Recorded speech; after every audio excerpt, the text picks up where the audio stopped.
You don't need to stress yourself. You don't need to even get a taxi, or you don't need to do this. You just stay at home, give me your location, and everything is going to come down there for you. And I already paid for some amount. You have to top up this and this and this. Wewe mjinga na ubrarifakini yako unaenda unauza hata kakitu kenye uko nako, unatumia mtu pesa. Anakupea story lingine. Oh baby, or they said the money was less, so you need to add like again $200.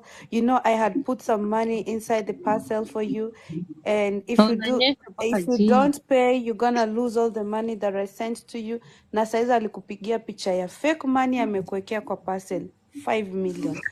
Hi guys, hi Hey, TV. Susie. Yes, it's me Susie, all the way from Manchester, UK. Hey, what it do, man? Wow. Hey, how you Manchester? Talk to us. I have been waiting for this topic to come out. Let's go. Let's go. I can come and educate our young women in Kenya. Talk right now. Talk right now. You are here. Don't fall for this bullshit. Do not fall for this bullshit. Juu kila mtu home. They always think like kupata mzungu, ukuje maju is achievement. But what they don't tell you is that if you get education back to Kenya, no white man can actually sit on your head. Exactly. Yes, sir. And that is always the first wait, question. More. What's your educational background? Let me tell you something. Mimi, I was from 2 dropout. From 2 dropout, I got married to mzungu. Nilimmeet kwa hizi vitu kwa online. Afro introduction. Nilimmeet hapo. I was 19 and he was 63. Oh my God. What? That's a big gap. God. And then after 6 months akakuja home. Na sisi juu tulikuwa maskini, yani wale maskini. Hakuna maji, hakuna stima, hakuna nothing. Akakuja airport, Jomo Kenyatta airport. We went all of us. And then tukamwona kuja kwa stairs. Babangu akaniambia there is no way this person is 53 as is claimed. He's older. Kitambi imekuwa hivi. Nywele, it's white. Yani, mimi najaribu kukimbia. Mimi babangu ananichukua mkono ananiambia reketodhie huko hapana, hii imekataa. Ni kwa nyita na reketodhie mosie. What? Wacha nikwambie this, and then within 2 weeks I was married and I was in the airport getting a plane to go to Spain. Oh my God. Na unajua you don't know anything. Unajua venye alihonga my mom and my dad. Unajua venye aliwahonga. The time that he arrived in Kenya, he went and he put electricity, water, built the house within 2 weeks. And then in that 2 weeks, tukawana, and our wedding was in Thika Road. Yeah. Na alipata, like, it's not even like a wedding that a woman will go and choose like what my dress is going to be like, my shoes, it was like, okay, here, this is 1.5 million Kenya shillings. I want this marriage to be done within 2 weeks. Wow. Your family cannot say no for it. They'll always say yes. How can you say no? Na junini, my uncles refused that wedding. Walisema hapana, mtoto hata hajui kuongea Kizungu. At that time, I was a dropout. I couldn't even speak English. Mimi nilikuwa nadhani ati mwanaume anaitwa she na mwanamke anaitwa he. Hey, nakwale. Kwanyitana. Susie, don't kill me. alafu venye alinioa What? alafu venye alinioa akanipeleka kwa apartment in Westland ndio tupate ndege the following day. Mimi, that was the first time I've ever seen a washing machine. That's right. Washing machine ilianza Hata hujui kuset. Hata hujui kutry na kuspin. wacha niwaambie, washing machine ilianza nikaanza kuambia kila mtu atoke kwa Ukatoroka. nyumba. Ukiora. Ati kila mtu atoke kwa nyumba, ati kutalipuka. Susie, please. It's good. Nakuhale. It's gonna be a long time, goddamn. What? Kwanyitana. But Nelson, you remember this was to be a topic. You remember? It's happening already. Sue has gone through a lot in the UK. Listen, let's listen. This story is very, look, guys.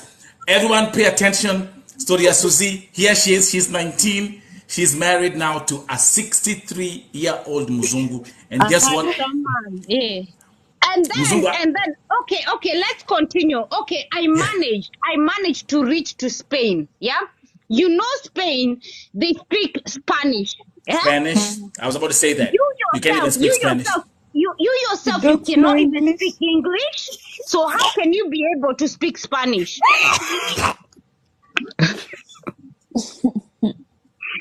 Sasa unakaa kama mtu madhogodhanio uko hapo, you cannot.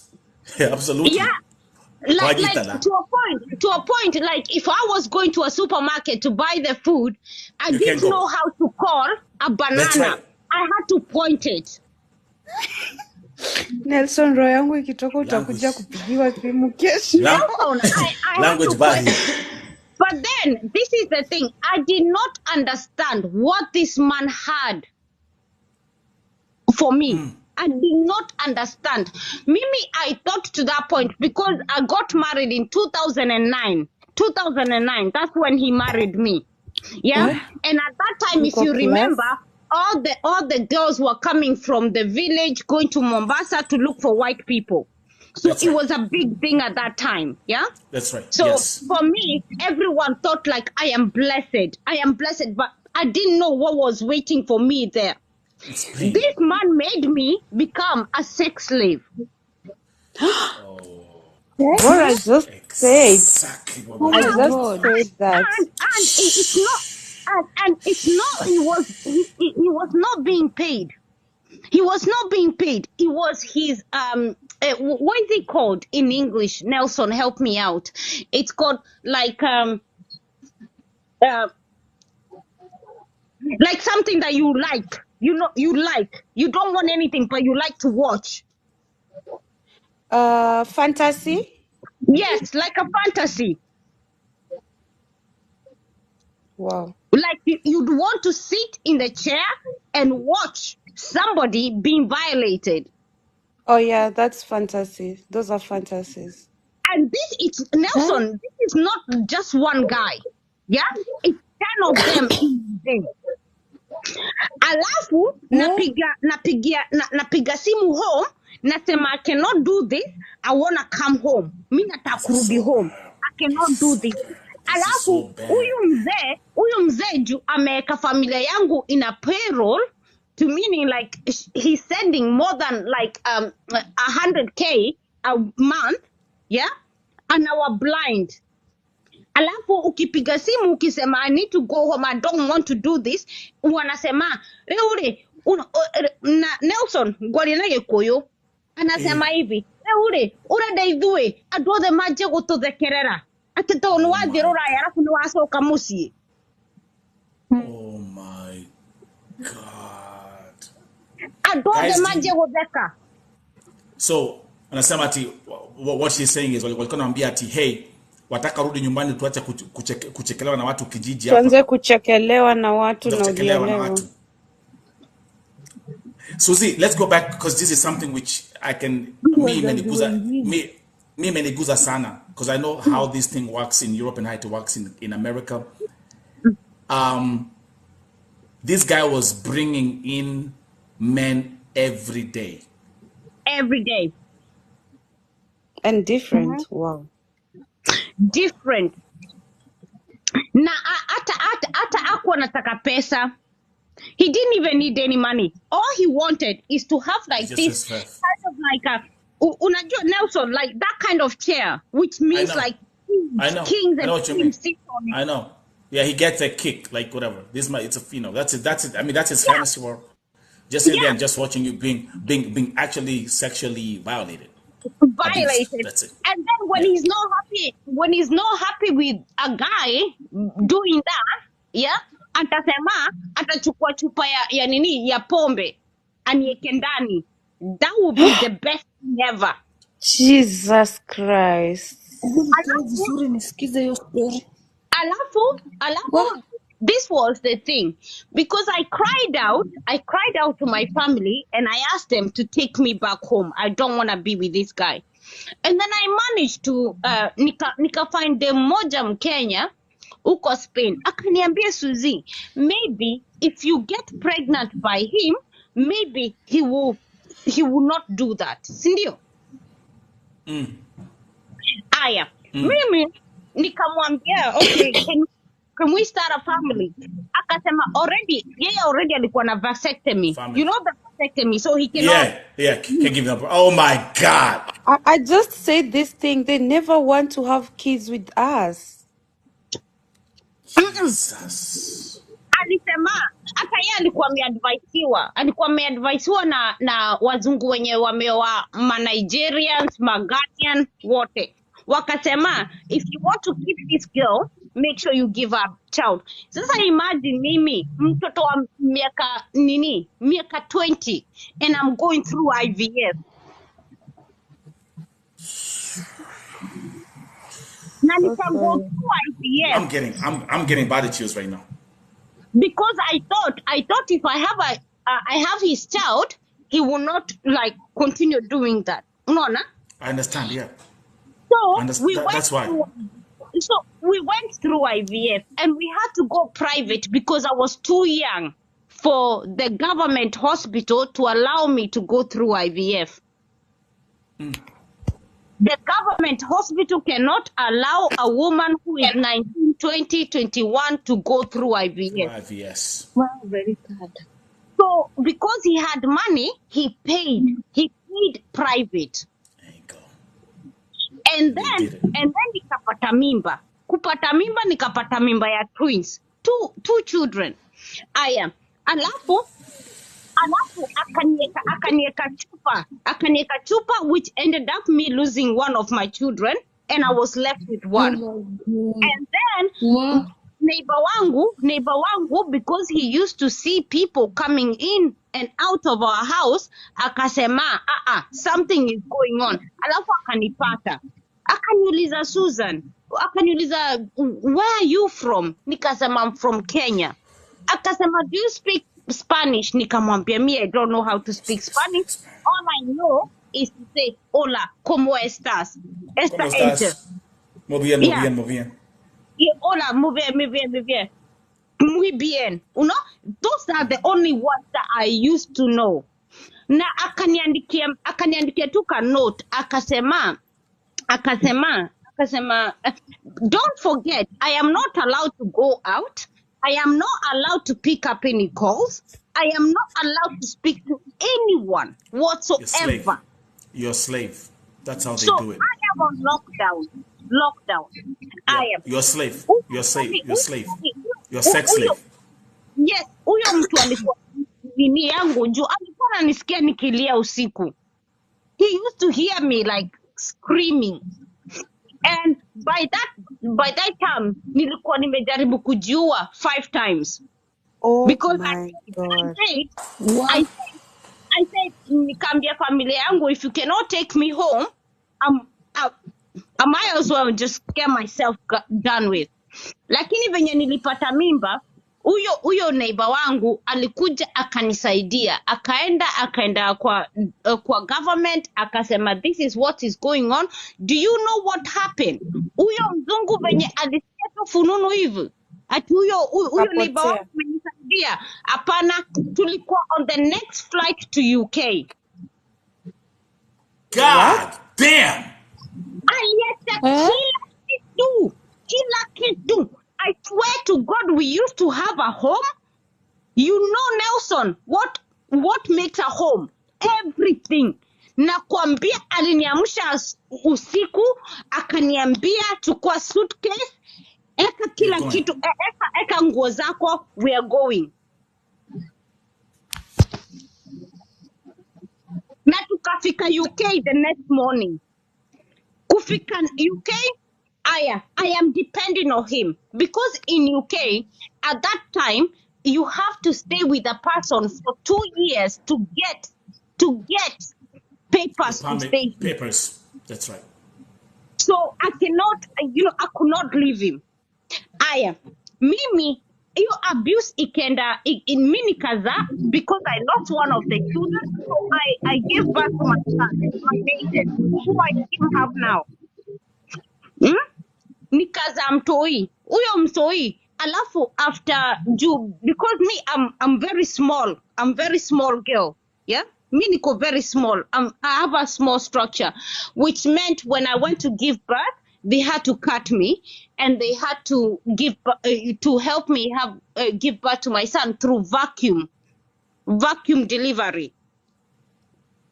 Now you Nelson, I'm telling you, he did not even wait 1 week na nimeshonwa. He didn't even fucking wait. Na aliambiwa na daktari akaambiwa you cannot touch her until it's more than 4 months. Na he didn't even wait for 1 week. Nelson alikuwa chumba akanikata hivyo. Na mimi nikapigia mama. Relax. Nilipiga simu home nikasema I cannot do this.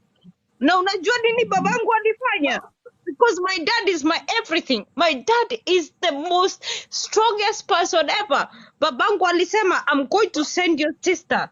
I'll send your sister to UK. Akuja kae na huyo.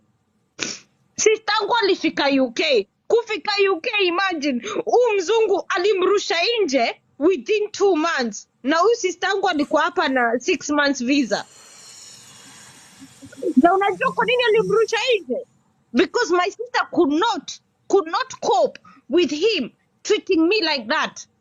Alimwambia jaribu.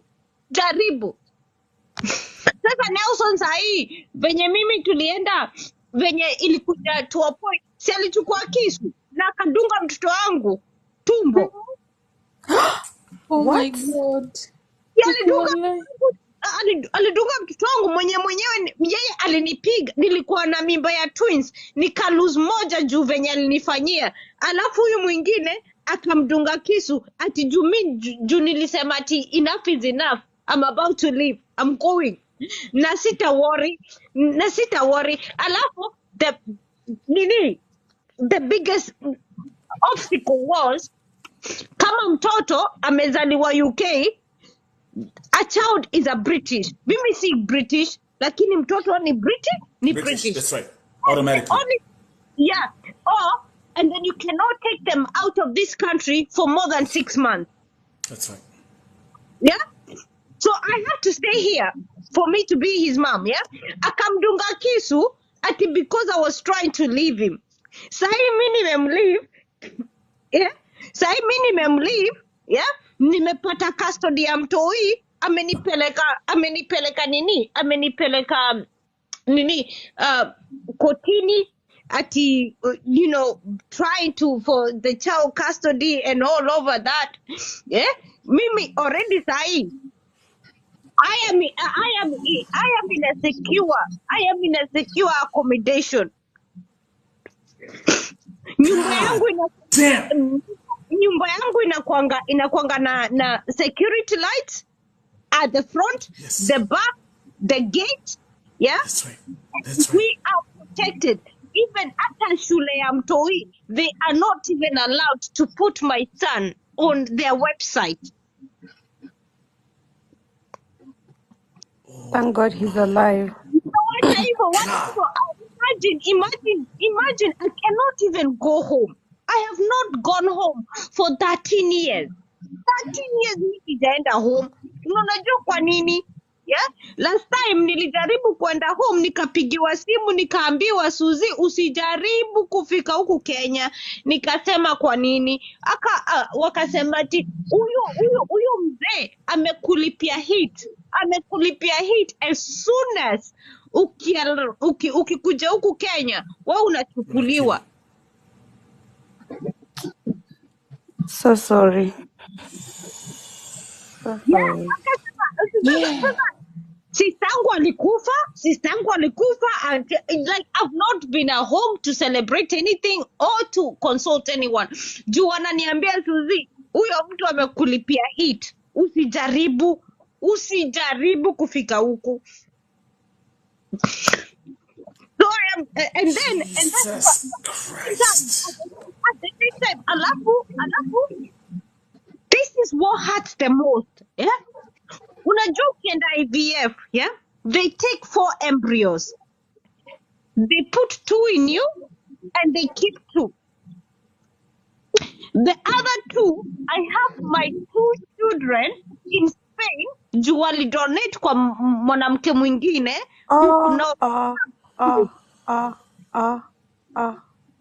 Man, I'm losing it right now.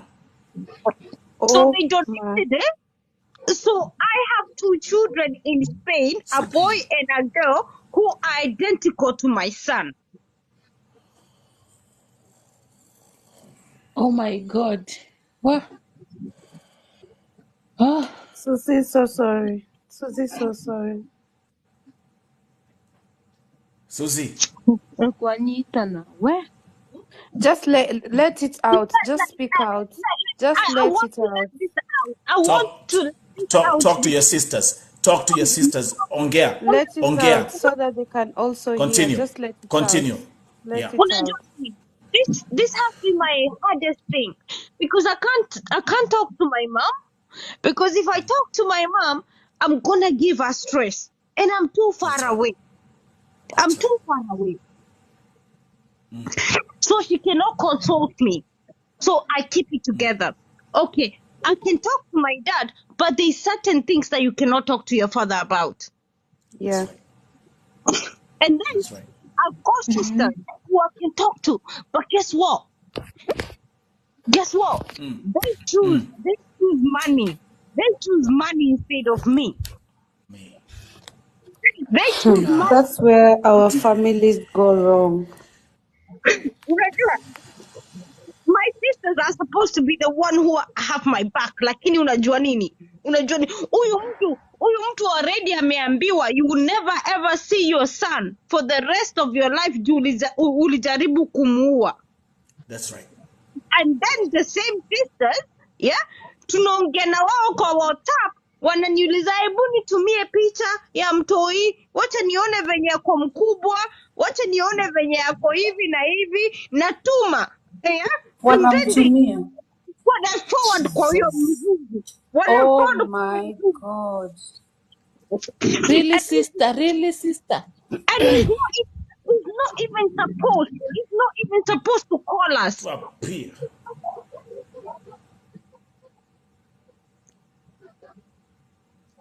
And the same person will still come to Kenya. Yes, Brian. And get someone else. Let me say something. Let me say something. Susie is speaking for many, or on behalf of many African women who are dating Wazungus. Just the other day, we had the other lady who came here and told her story, and we were all in shivers. We had goosebumps the other day. A Kenyan sister who's in Australia. She came here, she told her story. We could not even sleep that night. History ya Susie imeenda level ingine. Susie, keep on talking. Let them listen. And then at the same time, me, Nelson, imagine I tried to kill myself 13 times. Nilijaribu 13 times. Nilienda to a point, nilijaribu 13 times, I did not succeed. And then the last part, nikaenda nikapelekwa mental health. Nikaenda nikapelekwa mental hospital. Nikakaa hapo 2 weeks. And all they were trying to like understand is why do I want to take myself out? Why do I want to do that? Na nikasema there is nothing that it makes someone like get over being sexually abused. That is different. Because not only uli kunywa bia hiyo yako ya chupa, and this Nelson, let me tell you something, I can never ever sit next to someone or me drinking a beer from a bottle. That is my trigger. I can never. Ulichukua, you as a human being, ulichukua na nimeguzalia mtoi 1 week na nimeshonwa huko, and you came and you put that thing on me and you ruptured all my things. You ruptured all the stitches. Yeah, alafu nini midwife, si nyinyi mnajua midwife lazima akuangalie kama ulipata difficult birth. A midwife has to come and check on you every single week to make sure that you're healing better. Midwife anakuuliza, what happened? Talk to me, you can trust me. Lakini mimi saa hiyo juu already amekuwa too very like telling you that if you try to tell somebody, it means that you're gonna get deported to Kenya, and your son, you will never ever see your son.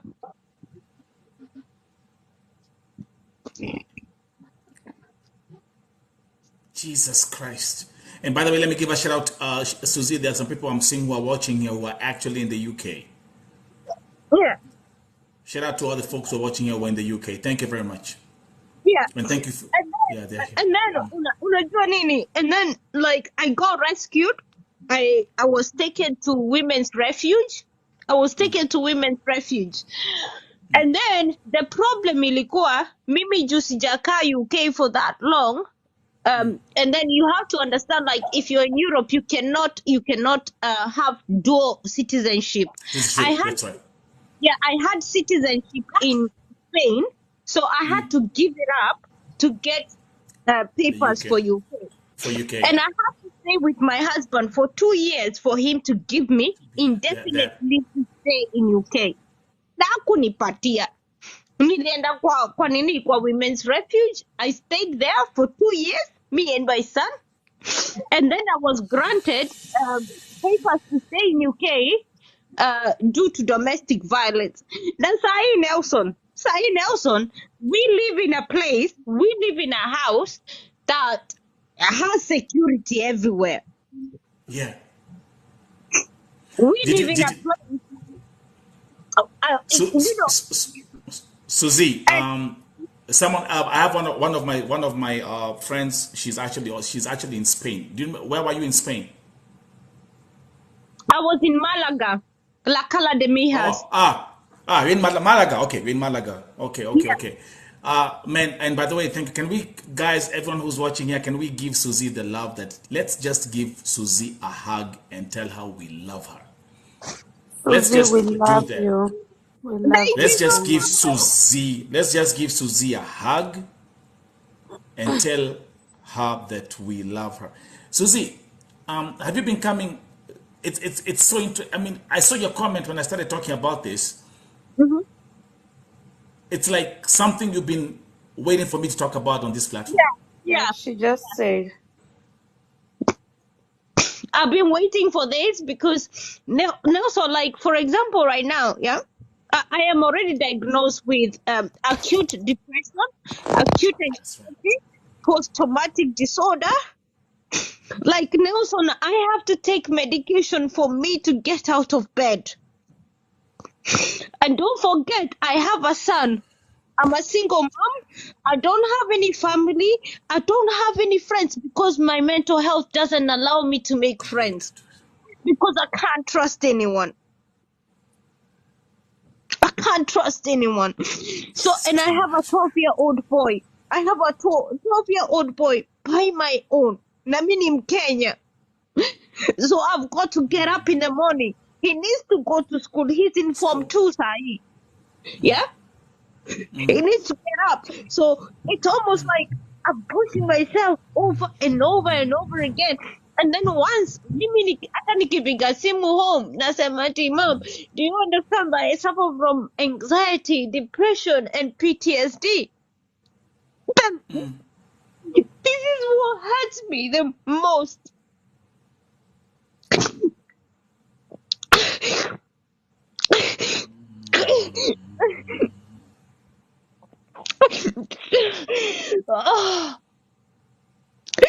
It's the fact that someone is gonna reply and say, kwani umerogwa?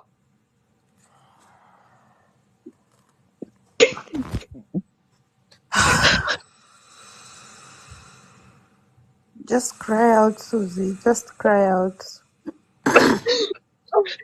Don't hold anything. And whatever you want us to know, or you want to speak out, just speak out. I'm so sorry for what you've gone through. I am only 33 years old. I am only 33 years old, and I'm a single mom to a 12-year-old. Is gonna be that, and I have to be on point. What even else? I am intelligent enough, and you can tell that. I know. By the way that I talk, right? I know. That's right. You can tell that I am intelligent. I'm capable of anything. And I know that by myself. And boy, imagine Nelson, government imesema ati siwezi fanya kazi ati juu I suffer from post-traumatic disorder. That's right. It's crazy, man. Like even though I know I've got potential, even though I know I've got potential to do something, yeah, government inasema ati no, you cannot work because you have post-traumatic disorder. And then when I ask them, but who gave me this post-traumatic disorder? Yeah, that's right. And the thing that they don't understand is like the torment. It's like your mind is playing with you. Your mind is tormenting you 24/7. That's right. That's right. 24/7. No.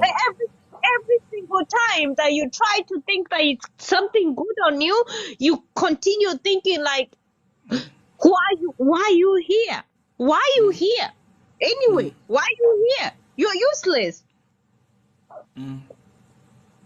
Oh yeah, Nico said Manchester.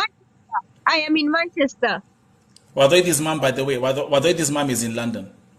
Yeah, I am in Manchester. She's in Manchester. Guy!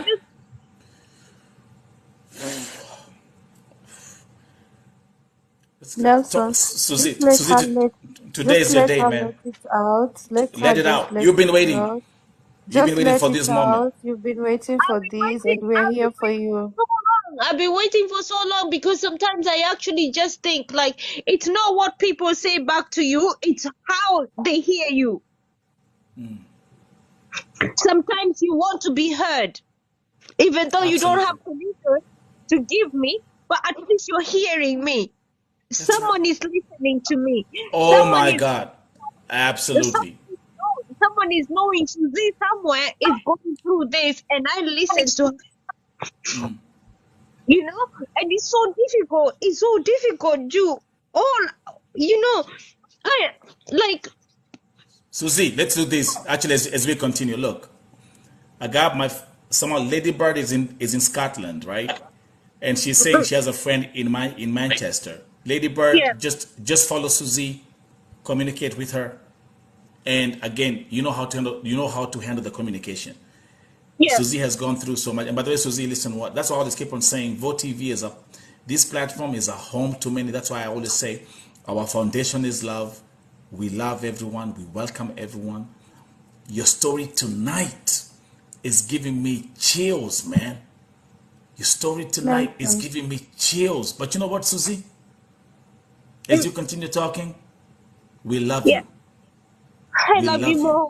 We love you so much. We love you. So much. We love you. And we're going to give you so much love tonight because I do believe in the power of love, and I do believe that love heals And love is more powerful, is the most powerful force than anything else on this planet.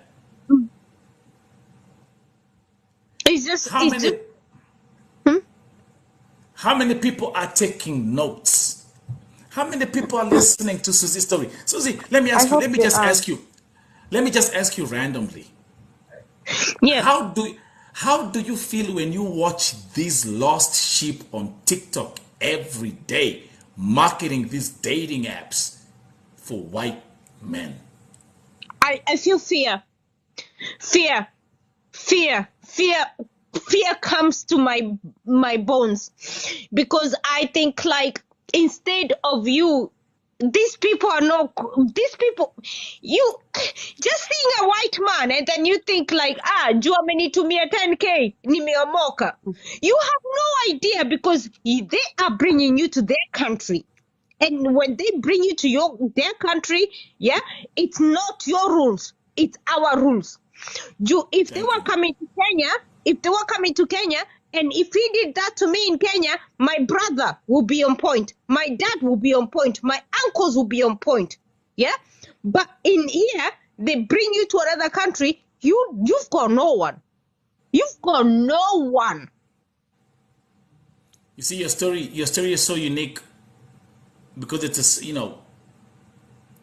you are 19. 19 from 2 dropout. From 2 dropout.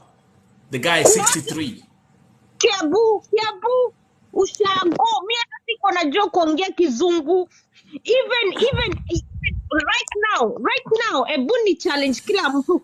Kama mtu ako kwa introduction, go to the success story and you will see me there.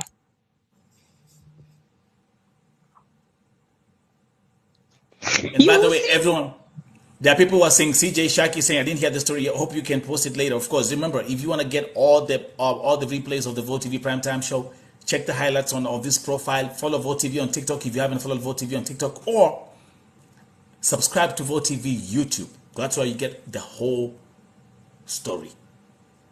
Okay, so if you haven't done that, so my CJ Shasky, do that right now. The link is right there in my bio. Oh my God. I mean, Susie. Nelson, let me tell you something. I remember very well that we took off from Jomo Kenyatta Airport and then we landed in Charles de Gaulle in Paris. Yeah, in Paris, yeah. So that we can connect the flight to Spain. Imagine, we were kept there for 5 hours. Do you know why? Because I looked too young. They wanted to confirm with Kenyan government that I am over the age of 18. Got it. Oh wow! So I wish it's like they oh my God! I wish right there. I wish right there they could have just stopped it. I wish they did. No. But you know Nelson, what? This man with the money, he could have hired those people. No. She was legally over 18. She was legally over 18. She was legally over 18. So there's nothing. 19. So okay. Nelson, even now, I am 33 years old, yeah? And when I take my son out and we go to somewhere, everyone thinks that he's my brother. That's how small I am. Jesus. And then na mimi nilikuwa najua. Even I told my late sister. I told my late sister who died, nikamwambia, no sis, mimi sisikii kitu, because I started my period the day of my wedding.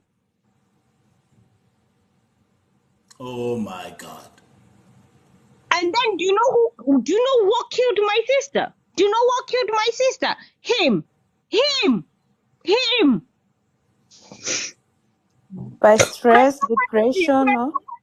Unajua kwa nini? Mimi venye nilimwacha akaanza kutumia sistangu pesa hivi na hivi, akamjengea nyumba, akamfanyia hivi na hivi. And then one time huyo bwanake alikuwa anataka kuwa na bibi mwingine. Do you know what they did? They murdered my sister and he was shot. Na yeye akalipa government ati ndio ikuwe tu nini. Sistangu alipigwa na nini na what is that called, like mbao walichukua wakamgonga, akaanguka, kuanguka akaenda hospitali. akakuwa nini, akakuwa kwa ICU? Was she unconscious? Yeah, like she was unconscious. She has like that tube in her throat. Yeah. Yeah. So she Yeah. could not talk, but she could see.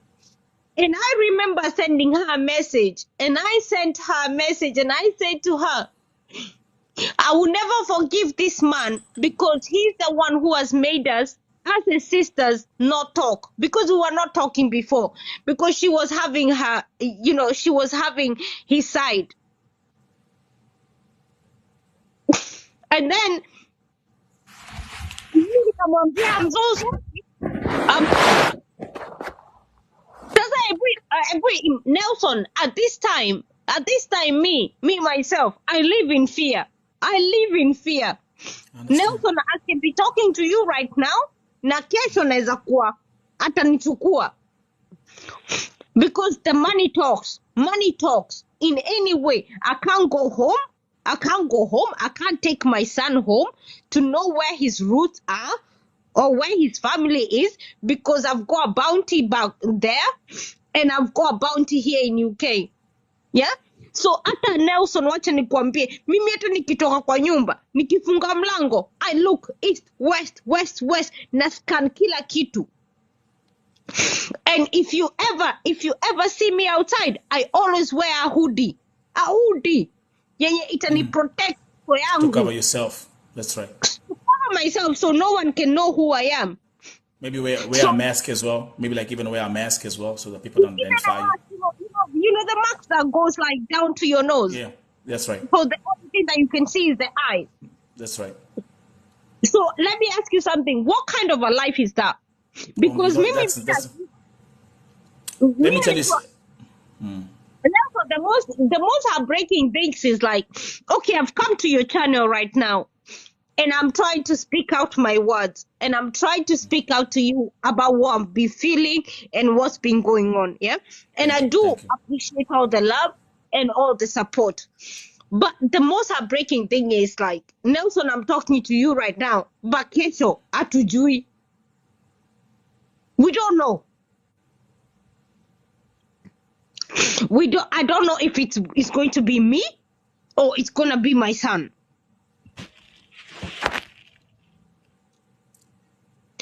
And what kind of a life is that? Let me ask you, what kind of a life is that? It's not even, I don't even have like a solution ati tuende home, turudi home. Hatuwezi, mtoi ni British. He's only allowed to stay in this country, out of the country for 6 months. You cannot also leave him alone and come here. Exactly. Kama nataka kumwacha, lazima give up. Aende kwa care home. Nelson, you understand? Mtoi aende kwa care home. I know. Aende asiwe na watu wengine. So being stuck in that corner, like, what do you do? Like, what do you actually do? And then I can tell you, there's one thing I can tell you, like, I can just tell you, I mean, I always keep on saying, I've come on this platform, I've hosted every kind of, I've dealt with any form of case you can think about, okay? I've dealt with rape, I've dealt with murder cases. Last night my stomach was sick. As a mother sat here and told us about the story of how her 2-year-old baby was defiled and what she has had to go through. Back on the stories of Mungiki, how the guy they tried even to send someone to go and kill her and all that stuff.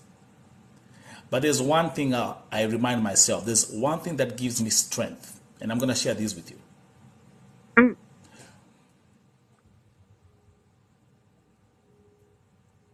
We all believe in a higher power that is called God.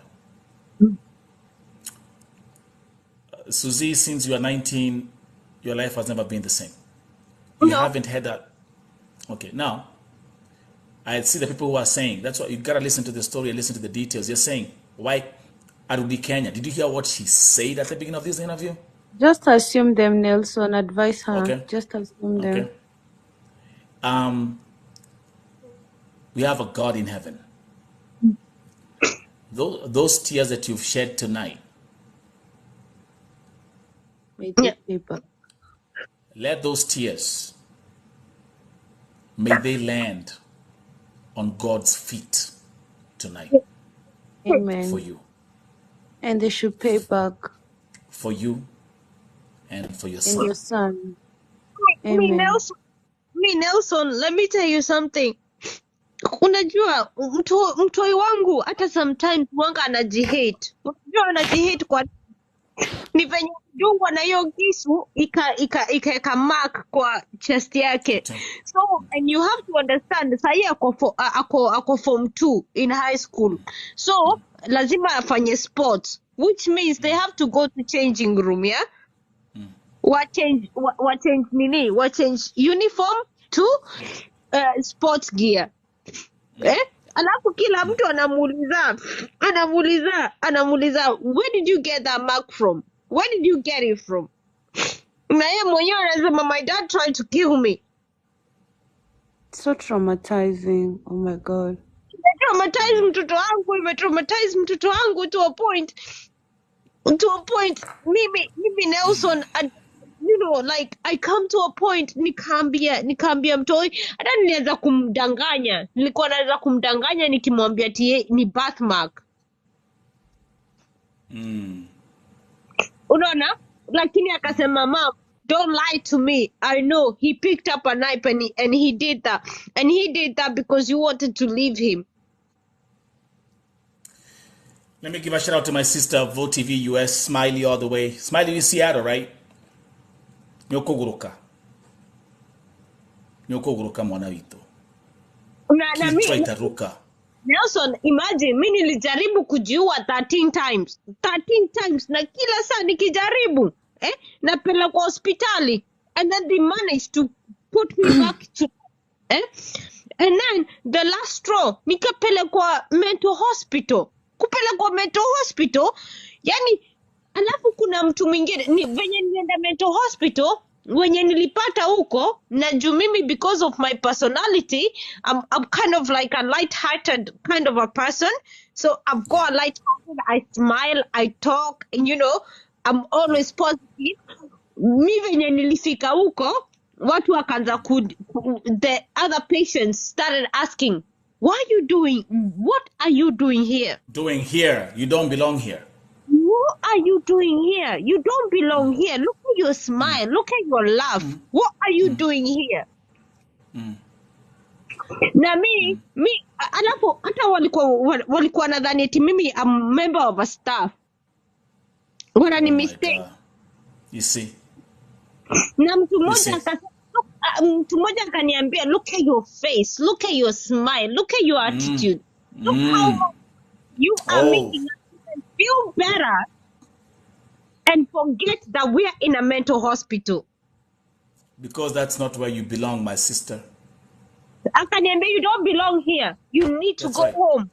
You need to go home and be okay with yourself. That's right. Na kutoka hiyo siku, Nelson, I have never ever tried it again.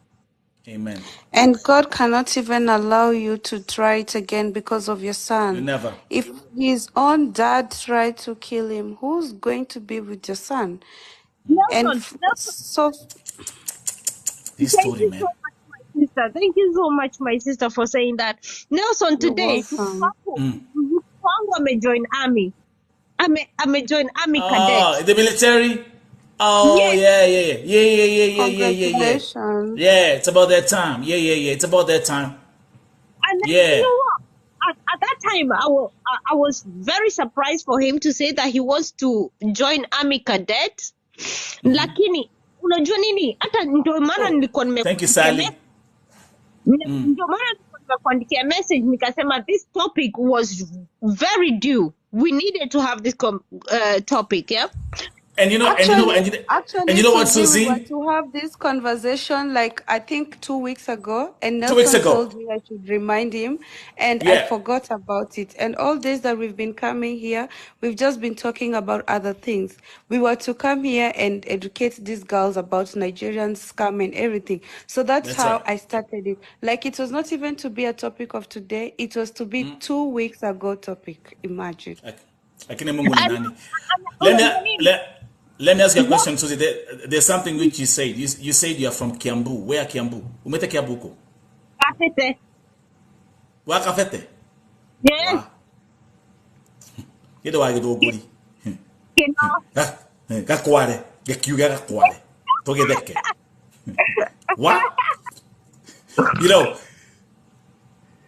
I mean, let me tell you something. History ya Susie, guy. Na hope wasichana they are taking notes, Nelson. You are saying kwa sababu nakwambia you are, let me can I do my commercial break? I You even feel like slapping them from this phone.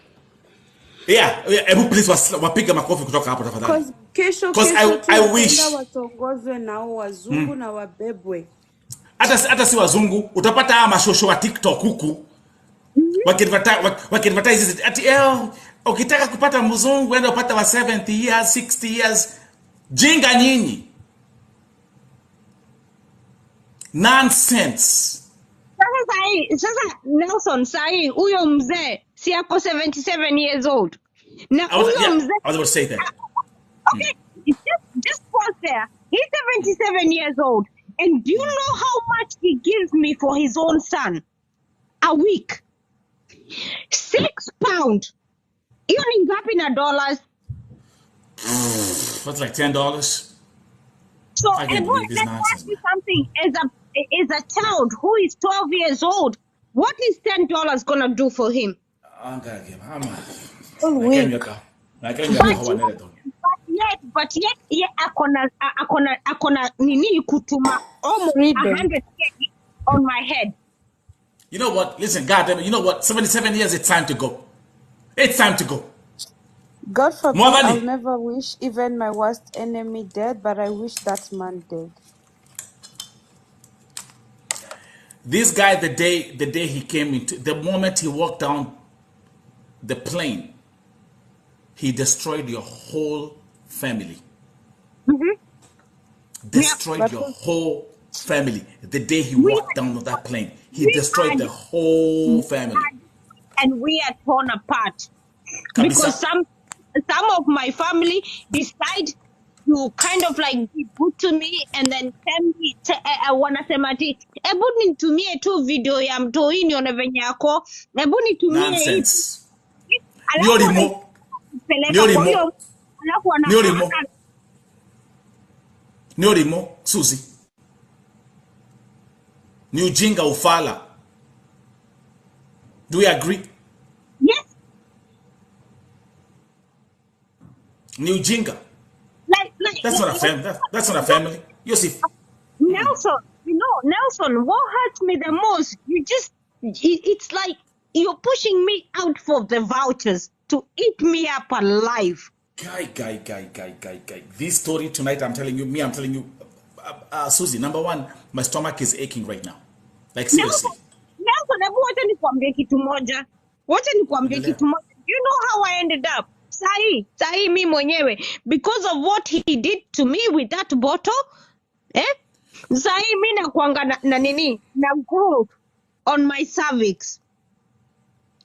Kila 5 months, I have to go and get tested if it's developing to cervical cancer. Juu venye aliweka hiyo chupa ilinigonga on my cervix. Ikanigonga, it destroyed like my left side. And then you kind of like think ati watu, they will just go without paying for it. When are these people gonna pay for what they're doing? Na hiyo siku kila mtu nini, every single time nikipata message daktari ananiambia ati Susan, you have to come and get your checkup. You have to come and get your checkup. My mind, yani inakuanga too complicated because I don't know what the outcome is going to be. Lakini nakwambia hivi Nelson, if I had somebody who advised me, ningepata education. Haki ya Mungu ningepata education.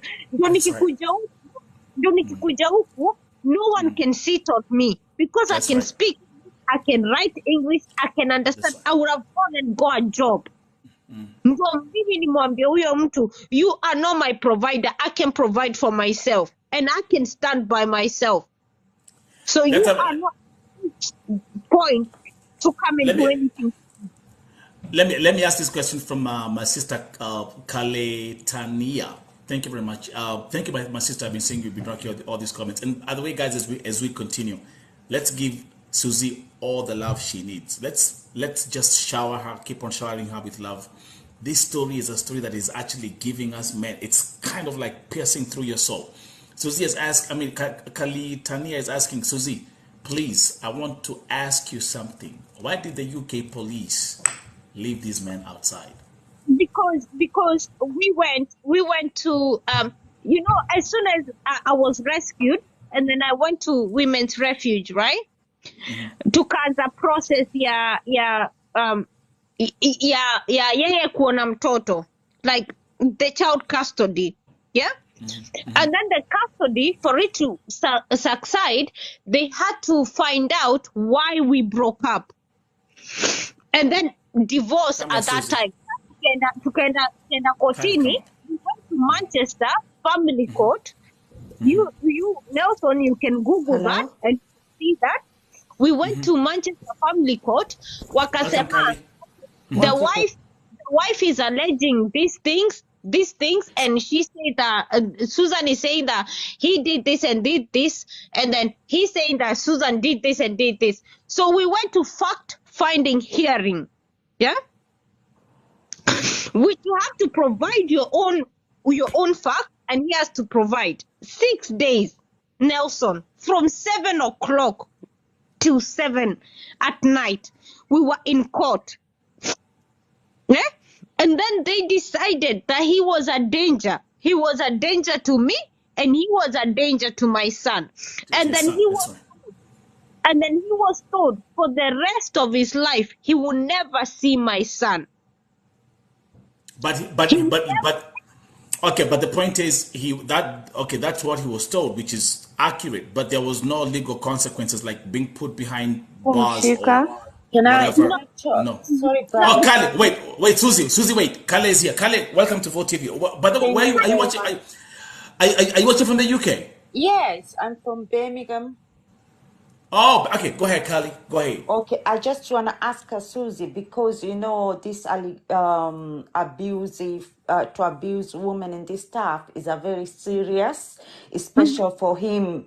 Like, you know, I can't even say the word about what he done to his child. So my It's like God. a big criminal, you know. It's a monster. How come this man is outside? I'm so confusing because I know the law of UK, the person like him should be in jail. But he's not. Yeah, I have a big platform in Instagram, yeah. That's why I say like we need to put this guy, he need to go to jail. Right. Okay. Can I respond to you? The reason why. Okay, I'll mute it. Thank you. He was given 18 months suspended Sentencing. Yeah, I see what they did. Crazy. And then wakasema because he suffers from claustrophobia and his not go to jail. There you go. It's like, for example, listen, Kyle is like we see like this thing happening in America. You see like what they do. Someone just walks in a church, kills 18 people, walks out, and it's like, oh, he got mental health issues. So they said if because he has claustrophobia, if they take him to jail and he dies, it's gonna be on a government hand. It's unbelievable, man. That this hey, and by the way, can you I feel like this is because we are black and he's a Exactly. white guy. I was about to Has say a that. right to That's do right. things.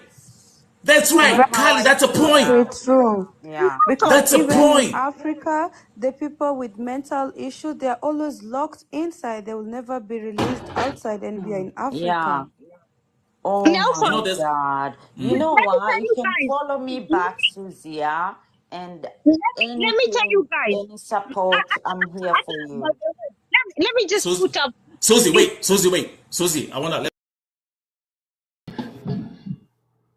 Niko hapa, niko kwa kitanda. Speti. Okay, sir. Okay. So here we go Nimetusiwa, again. nimetusiwa kwa comment. Wengine wamenipigia simu ambia Amasanga alisema mambo ya utake sijui alisema mambo ya ng'ang'a utalaaniwa. Mimi nasema ukweli, nilaniwa ninasema ukweli. Na mimi nakaa chini, kama mimi nakaa chini kama walizaliwa mimi ndio shauri yao. Me I'm talking the truth. Na kama ng'ang'a akitaka akuja mimi niko ready. Niko na everything, niko na evidence. Lea, was magst du? Das ist so spät, du musst ins Bett gehen. Okay? Danke. So. So mi nasema kweli, niko na evidence, niko na marafiki zangu pia wanajua. Na nimekutumia some evidence umeona. Yeah. So, watu wa kuelewa. Nilisema mimi Ezekiel nilitumia vitambaa si kwenda kwake. Dawa za vitambaa ng'ang'a niko na namba yake. Si nimekutumia mpaka namba yake. Okay, Ebuanzia. How many languages do you speak, Nelson? I speak 7 languages. I speak 24 language. Na si kwenda shule. Piga intro. Naongea Kijaluo, Kiluya, Kiganda, Kisomali, kila lugha naongea. Lakini ya kuomba maji. Vijana walikuja tena msa. Aki yangu, guys, nimetoka out. Hai. So, saizi lugha zenye naongea sasa ni 6. Saizi zenye naongea naweza kuandika 6. Kijerumani, Kizungu, Kibukusu, Kikuyu, Kijaluo, Kisomali. So love wins. Now because you came late, but tuendelee. Love wins ungetaka kuanzia wapi? The point is tunasema kuna watu wanasema ya kwamba hiyo story yako unaharibia Pastor Ng'ang'a's jina, unaharibia Pastor Ezekiel jina. Unaongea uongo. Kwa Ezekiel sasa kudanganya. Si kwenda nilitumiwa kitambaa. Nilitumiwa kitambaa. Si nikutumia kitambaa. Nikaandika mahitaji zangu. Okay, so let's start from here. Unataka tuanzie wapi? Tuanzie kwa kitambaa ama tuanzie wapi? Tuanzie kwa ng'ang'a. Huyo tu ndo niko naye. Huyo tu ndo mimi namjua in real life. Nikakuwa naye kwa meza moja, tukakunywa kwa meza moja. Huyo mwingine mimi ni mambo ya kutumiwa. Natumiwa kitambaa na maji. Sikafika Swiss. Now, by the way, guys, wait. I want everything that she's gonna say. Tuanzie hapa. So, ukuja hapa. Yeah, Warte, ganz kurz. Warte ganz kurz. Kuja hapa. I want to start from here. Okay. Then, so let's start from that. That's the kitambaa. Mimi nilikuwa na mwochi kwa nini, kuna Facebook kila siku amen. Mimi mpaka nilikuwa sipikia watoto wangu chakula. Niko amen. Watu wanatoa mashuhuda. Nikasema pia wacha nitumane niletewe kitambaa. Mimi nikaletewa kitambaa ikifanya lolote. Haikufanya chochote. Lakini mimi kusema kwa wenzake sijai kupiga simu. Huyu ashiki simu lakini nilitumwa kitambaa na maji. Imagine nilitumwa kitambaa na maji with DHL. Wajua hivyo ni pesa ngapi wewe kutumia DHL kutoka Kenya, maji na kitambaa wewe? Lakini imani yako wewe. Hiyo ni kitambaa tu, na kaambia dadangu mtoto bado yuko. Sasa hiyo ilikuwa 2019. Sasa hizi mtu mwenye nishampigia simu ni Ng'ang'a, mpaka niko na namba yake. Sema kutumia namba ya Ng'ang'a. 2019 sasa hizi. Mtu mwenye nishampigia simu ni Ng'ang'a, mpaka niko na namba yake. Sema kutumia namba ya Ng'ang'a. Pa. Anaona sana mimi ni jini.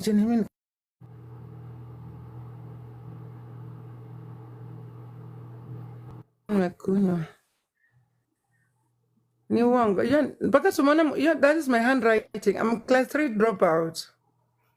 That is my handwriting. Sijui kuandika lakini kutype naweza. This is my sura.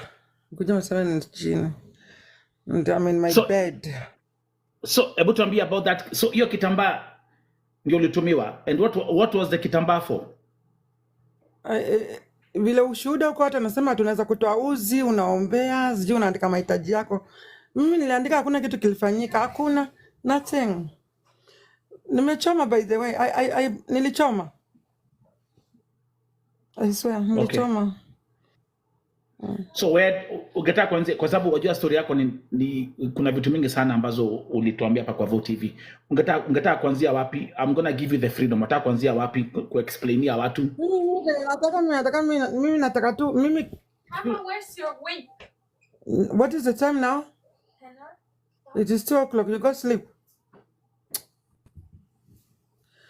So, mimi nilikuja hapa kwa hii platform sababu huyo pastor alikuwa hapa, alikuwa anasema mambo ya fake pastors and fake miracle. Ndio mimi nikachangia kwamba mimi pia siamini mapasta. I believe in myself, I believe in God. Na nikasema nowadays we don't have men of God, we have men of wallets. That is truth. Kujeni mnyonge. We don't have pastors. We don't have men of God. We have men of wallets. Men of God wako tu Ulaya peke yake. Juku Ulaya mapasa huwa wanalipwa. Mapasa tuwapatie pesa. Huku mimi na Swiss. Huku Swiss tukienda kanisani, hauwezi ukapeleka pesa kanisani. Wanaleta kitambo na shilingi moja. Huko wanakupatia sijui bahasha, sijui fungu la 10, sijui nini. Hakuna. So that is why I came here to say we have men of wallet. Kujana mnyonge, mimi mwenyewe pia nilikuwa pastor. Nasema mimi nilikuwa pastor pia. Na niliacha. So sijui niamke. Acha niamke. So next one nimeamka. And also behind your story, Love Wins, behind your story kuna the fact that mtoto wako, you talked about mtoto wako akiwa na 9 months, but okay, let's start. My God, the story is complex. That's the story of Nganga. Mimi nilipata huo mzungu. Si nimekutumia kwa mwanamke anaitwa Robina. Ule mwenye nimetaidiwa na Mkenya Ujerumani. Si nimekutumia Mkenya Ujerumani. So mimi nilipata huo mzungu na mwanamke. Can I say something about Love Wins? Can I tell the audience something about huyu mzungu? Kwa sababu story yako Love Wins, it has become very big on my platform. Can I say something about this mzungu? Yeah, sema. What? So Love Wins, huyu mzungu ambaye mlikuwa na yeye, ulituambia wewe mwenyewe ya kwamba amekuwa na wanawake 7 and all these women have all died. All died. I have witness of 3. One of them was my best friend. Alinyang'anyanga bwana. Mpaka nikaitwa mimi mchawi. Okay, so can I show them the mzungu? Yeah, sure. Okay, so let's start from here. Now, before I show them your mzungu boyfriend at the time, kumkeni guys. So kumbe Love Wins, I'm very good in doing my how big your story is. Did they used to call you mzungu the doctor serial killer wa pombe? Huyo mzungu watu walikuwa wanasema ni devil worshiper, lakini mbona hajanitoa mimi? Yeah, but do you understand why they say that? Because how comes amekuwa na wanawake 7 and they were all dying? Nimesikia kuna kutoka those who are from Mombasa wanauananga and then wanauana watu wanaenda wanaroga mtu alafu wanakiroga. So let's show people the mzungu. So here he is, right? No, mwanamke ndiye alinipatia mzungu. Huyo anaitwa Robina, alikufa. So tell us something about your mzungu boyfriend. Na ndio mlijenga, mulipatia Pastor Nganga at the time over 2 million shillings akianza kanisa. Nganga mwenyewe anasema kuna mzungu alikuwa na ugonjwa wa kansa ya tumbo na alikuwa na 51 years na hajai kuzaa. Nganga akamwambia akapona hiyo kansa na nikapata mtoto. Mtoto wangu alikuwa anaitwa Angelica. Hata mtoto, si nimekutumia picha ya mtoto wangu. Si nimekutumia picha ya mtoto wangu. Yeah. So mimi alipotuombea huo mzungu kansa ilipona ukweli. Na si ati kuhonga, hiyo ni uongo. Ng'ang'a was a man of God 1999. He was a real man of God. Akamwambia akapona. Huo mzungu akanipatia mimba 2000. Alafu mimi tulipopata mimba hivyo mambo ya kukozana sisi tukahama Mombasa tukaenda Eldoret. Nilikuwa na Eldoret mahali inaitwa Elgon View karibu na Elgon View Hospital. Tukanunua nyumba mahali inaitwa Kiambaa huko Eldoret. 2000 mwezi wa 5. Sitaisahau hata siku moja. Sasa tukamhepa ng'ang'a hiyo wakati tunimhepa ng'ang'a na kila mtu akaenda njia yake tuka backslide. Sasa mimi nilipozaa mtoto nikarudi Mombasa. Kurudi Mombasa nikaanza na mambo yangu ya mihadarati. Unaona? Nilianza na mambo yangu ya mihadarati. Sasa alafu baadaye demo rafiki yangu akanyang'anya mzungu anaitwa Sylvia Mmasai. Mimi nikamwachia bwana akaenda naye. Alafu mimi alienda na bwana. That was 2001. Alienda na bwana. Imagine mtoto alikuwa only 4 months. Huyo Sylvia akanichukulia mtoto. So mimi nilikuwa napenda raha. Sitaki kujua na nilikuwa bado ni msichana mdogo hata sijafika 20. So that was 2000. Mimi nikahamia Malindi. Kuhamia Malindi nikasikia huyo mzungu aliendanga Spain na demu Masai akakufia huko. Akaambiwa hawezi kurudi tena mtu hapa. Hawezi kurudi tena mtu hapa. So 2001 mwezi wa 8 mimi nilikuwa na mimba nyingine, mimba ya Muitaliano. Mimi nikakuja kwa Children's Home Mombasa kuitisha usaidizi. Wao mzungu akaniambia hawezi kunipatia usaidizi. Na sasa unajua sasa amehama Mombasa mtu hapa ameenda mahali inaitwa Mango Park Ukunda, Diani huko South Coast. Sasa tukaitwa kotini. Sitaisahau ilikuwa mwezi wa 8 niko na mimba kubwa ya mtoto wangu mwingine mvulana. Haya, mimi nikaenda kumtafuta huko tukaenda kotini. Mimi nilikuwa nalewa na unajua ilikuwa ni 2000. Nilikuwa hiyo 2000 shilingi 1100 zilikuwa pesa mingi sana. Nikalipa leo yangu 1100. Huyo mzungu akaenda akaambiana kotini akasema mimi ni maunga, sijui napenda kwenda au siwezi kulea mtoto. Akapatiwa mtoto. Ndio iko 9 months. Naonyesha baada akapewa mtoto. That's from that day until mtoto wangu amekufa 2017. Sasa nimeona kiburi ya mtoto wangu this year. Germany. Inauma. Na mwenye aliniombea nipatiwe mtoto alikuwa ng'ang'a.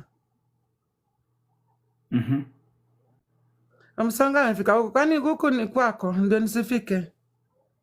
Kwenda na story. Wacha nikatishe kidogo Nelson. Na mimi wakitaka mimi siko kwa kibanda tulikuwa group inaitwa Globe. Ulikuwa ukisema ukweli tu kidogo unafukuzwa kama umbo kasia. Sasa niko na kibanda changu hakuna mtu anaweza kunitoa.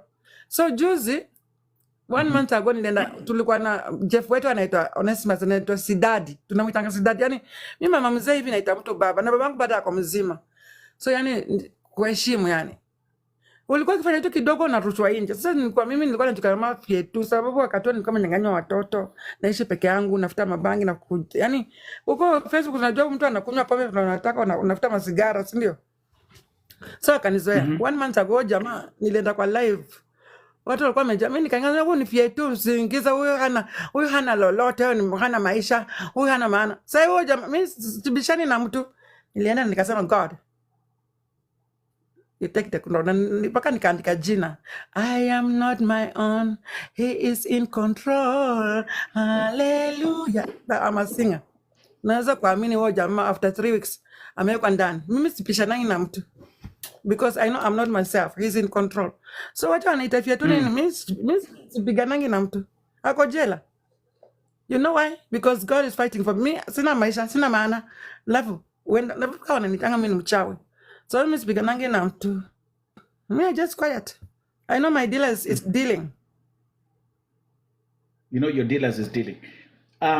Love Wins, there's a question, and that's actually as we continue with your story is so big on Vote TV right now. Yeah. Mimi sikuwa nakujua before, but which is actually absolutely fine, and I love the fact that ulikuja hapa kwa Vote TV because you came to the right platform. Let me ask you a question, Love Wins. Is it a coincidence ya kwamba huyu mzungu akishikana na mwanamke hivi mwanamke anakufa? I'm being told she was also wanaweka na wana wenyewe. Juu kama angekuwa developed mimi ningekufa. Nyumba ilichomeka, nyumba yetu ilichomeka Kiamba. That was election. Wengine walikuwa developer. That was about election. So mimi hapo naweza kumtetea, sio developer. Naweza mtetea. Pesa akona, nimekwambia mzungu alikuwa na kampuni inaitwa Praxis Health Organization. But to that's like because Praxis in Deutschland, Health Organization.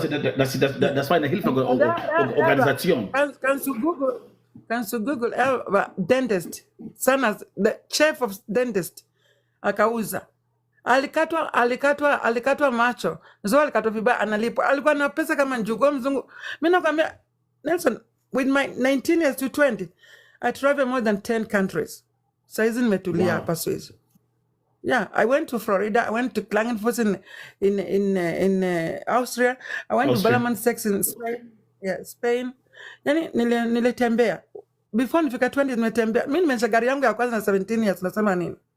Wewe mzungu sio developer. Hapo namtetea. Hapo namtetea developer. Watu wanajua wenyewe. Hiyo Mombasa lazima uende kwa mganga au uende kwa maombi. Kama sio utoboi. So Sugar Lady, yeah, our lady is back. Yeah, she really, you see how they say love wins, I love you. Thank you, Sugar Lady. People, like, your story is so, and is so inspiring. Na kuna vitu mingi sana umesema ungetaka kuja hapa kuambia watu to clarify your story. Mimi sisemi uongo na niko hapa na mimi hata naambia my full name I'm Christine Namalwa Baraza. Yani mimi jina yangu yenye nimezaliwa nayo. Na mimi TikTok wananijua kama Omsonge. Na mimi Omsonge, ukienda kwa account yangu ya nyimbo zangu, watu wengi sana wamebarikiwa na nyimbo zangu sababu I'm a living testimony, Nelson. I've been in coma 2 times. Imagine coma 1 month. 1 month. Unakula na hapa. 1 month na niko mzima. Nimekuwa na cancer stage 4. Okay, yangu wanasema lymphoma sio mbaya. Lymphoma crepes. So I thank God for Switzerland. So me I don't lie. Na kama nganga nitakuja. Mimi don't care. Niko na marafiki zangu wengi sana wameniambia kitaka. Kwa hiyo nganga ana roho mbaya atakusaidia. Lakini simuitishi, nasema tu hakuna shida, lakini mimi nawaambia God wins. God always wins. Na kama only the liars doesn't want to hear the truth. Me, I'm talking about my true story. I'm not talking about story ya Jaba. Niko na evidence na naweza kuleta watu Nasa ni vile tu pole nimetoka out na singeweza kuacha tu ninaendanga only once a month.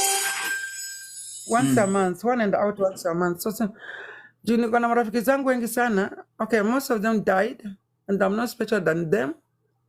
Huyo Robina mwenye mwana hapo kwa nini ndio amenipatia mzungu. Imagine mzungu alikuwa macho yake moja haioni, lakini hivyo. Akiwa maskini ni mbaya. Robina ako wapi? Where is Robina now? Did Robina die? She died 2016. She's the one who was searching for me. Si mtoto wangu alikuwa anasajua 2015. Ndio Mkenya Ujerumani. Mtoto wangu alianza kusachiwa 2015 September. I will never forget. Watu wa Facebook wao nisaidia. Alafu baadaye Robina akakufa. Robina was living in Germany. She akaacha na maisha ya Ujerumani akarudi Kenya kufanya kazi ya utaxi. Ndio alipatiwa mzungu. Alikuwa ni Mkamba. Zumeona mwanamke wako? Zumemuona? Yeah. I was 19 years, so mimi sikai even so naenda 44. True story. Jina Omsonge ilitoka wapi? Omsonge is a clan. Oh, okay. Omsonge is a clan. Omsonge is a clan. Okay. Mimi jina langu na Christian, lakini Omsonge ni clan. Hii clan yetu ni kubwa mbaya sana. Mimi vile nimeokoka, hii clan yetu inaitwa, kama kuna mbukusa hapa nataka kuambia what is the meaning of Omsonge. Mi am Omsonge Valiche. Sisi ni wale watu tunakuanga na Msambwa. Wajua Msambwa? Msambwa. Mtu yani spirit Msambwa. What kind of spirit? Atu ni mamangu. Mimi sina mtoto. What kind of spirits?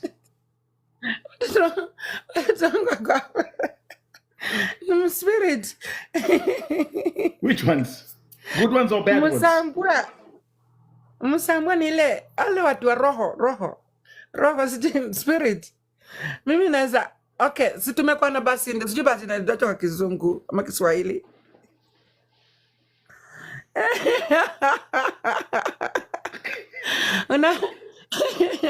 Unajua circumcision inaitwanga aje?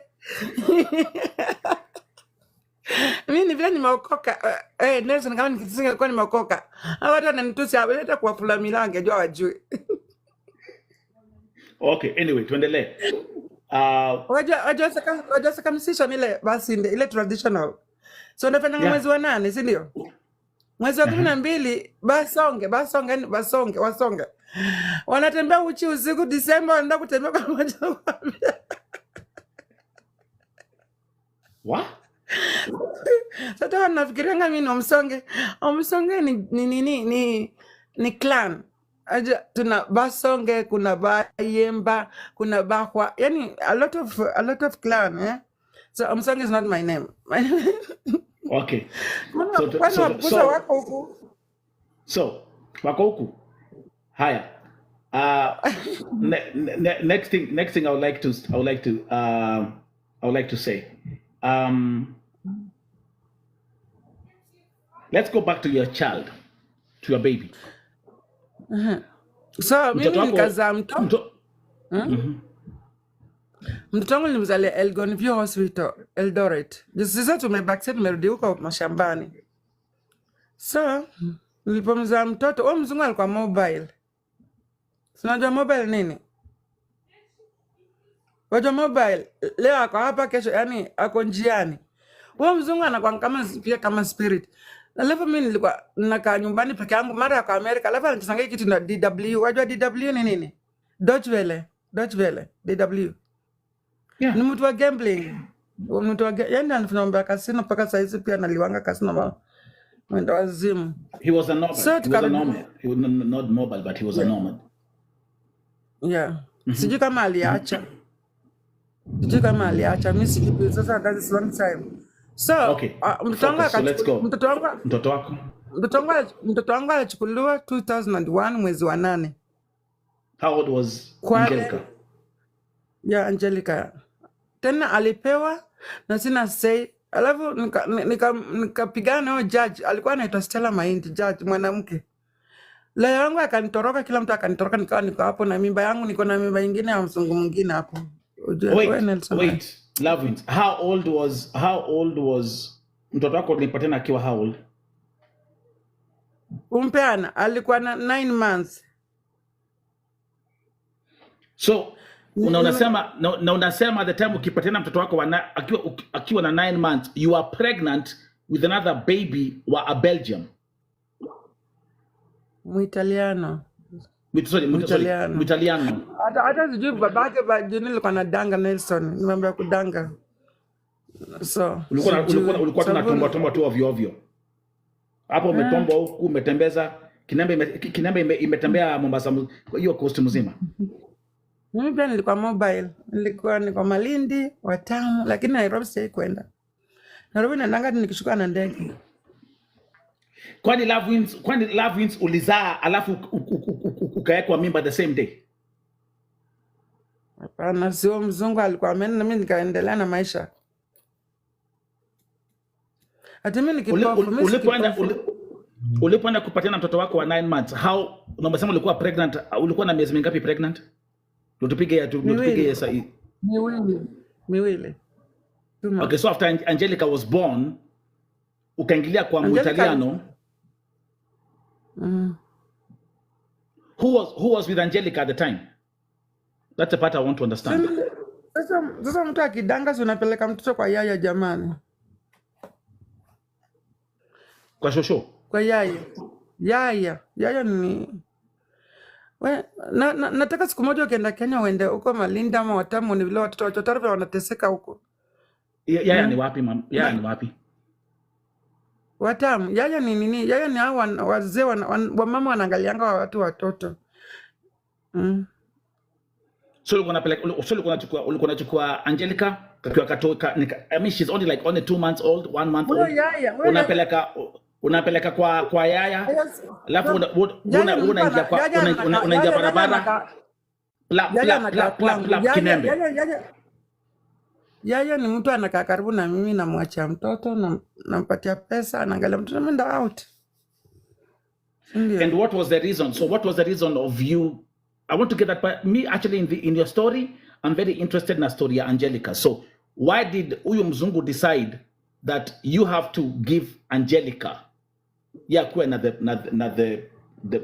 rights of your own child? Ya Mzungu ni koti limpatia. Nelson, koti ya Kenya inaangalia pesa. Saizi hata mmoja ni kwa story moja ambayo sitaki kusahau paka niko na trauma saizi. Nilikuwa na best yangu tulikuwa naye out akaenda Mzungu Intercontinental. Wajo iko huko Serena Beach huko upande wa Mombasa. Mzungu mwizola aliua msichana akamweka ndani ya bed. Msichana akaozea hapo ndani. Na Mzungu akaenda. Na kesi ikaenda hivyo. Wewe tunapitianga mengi wao usiseme hivyo.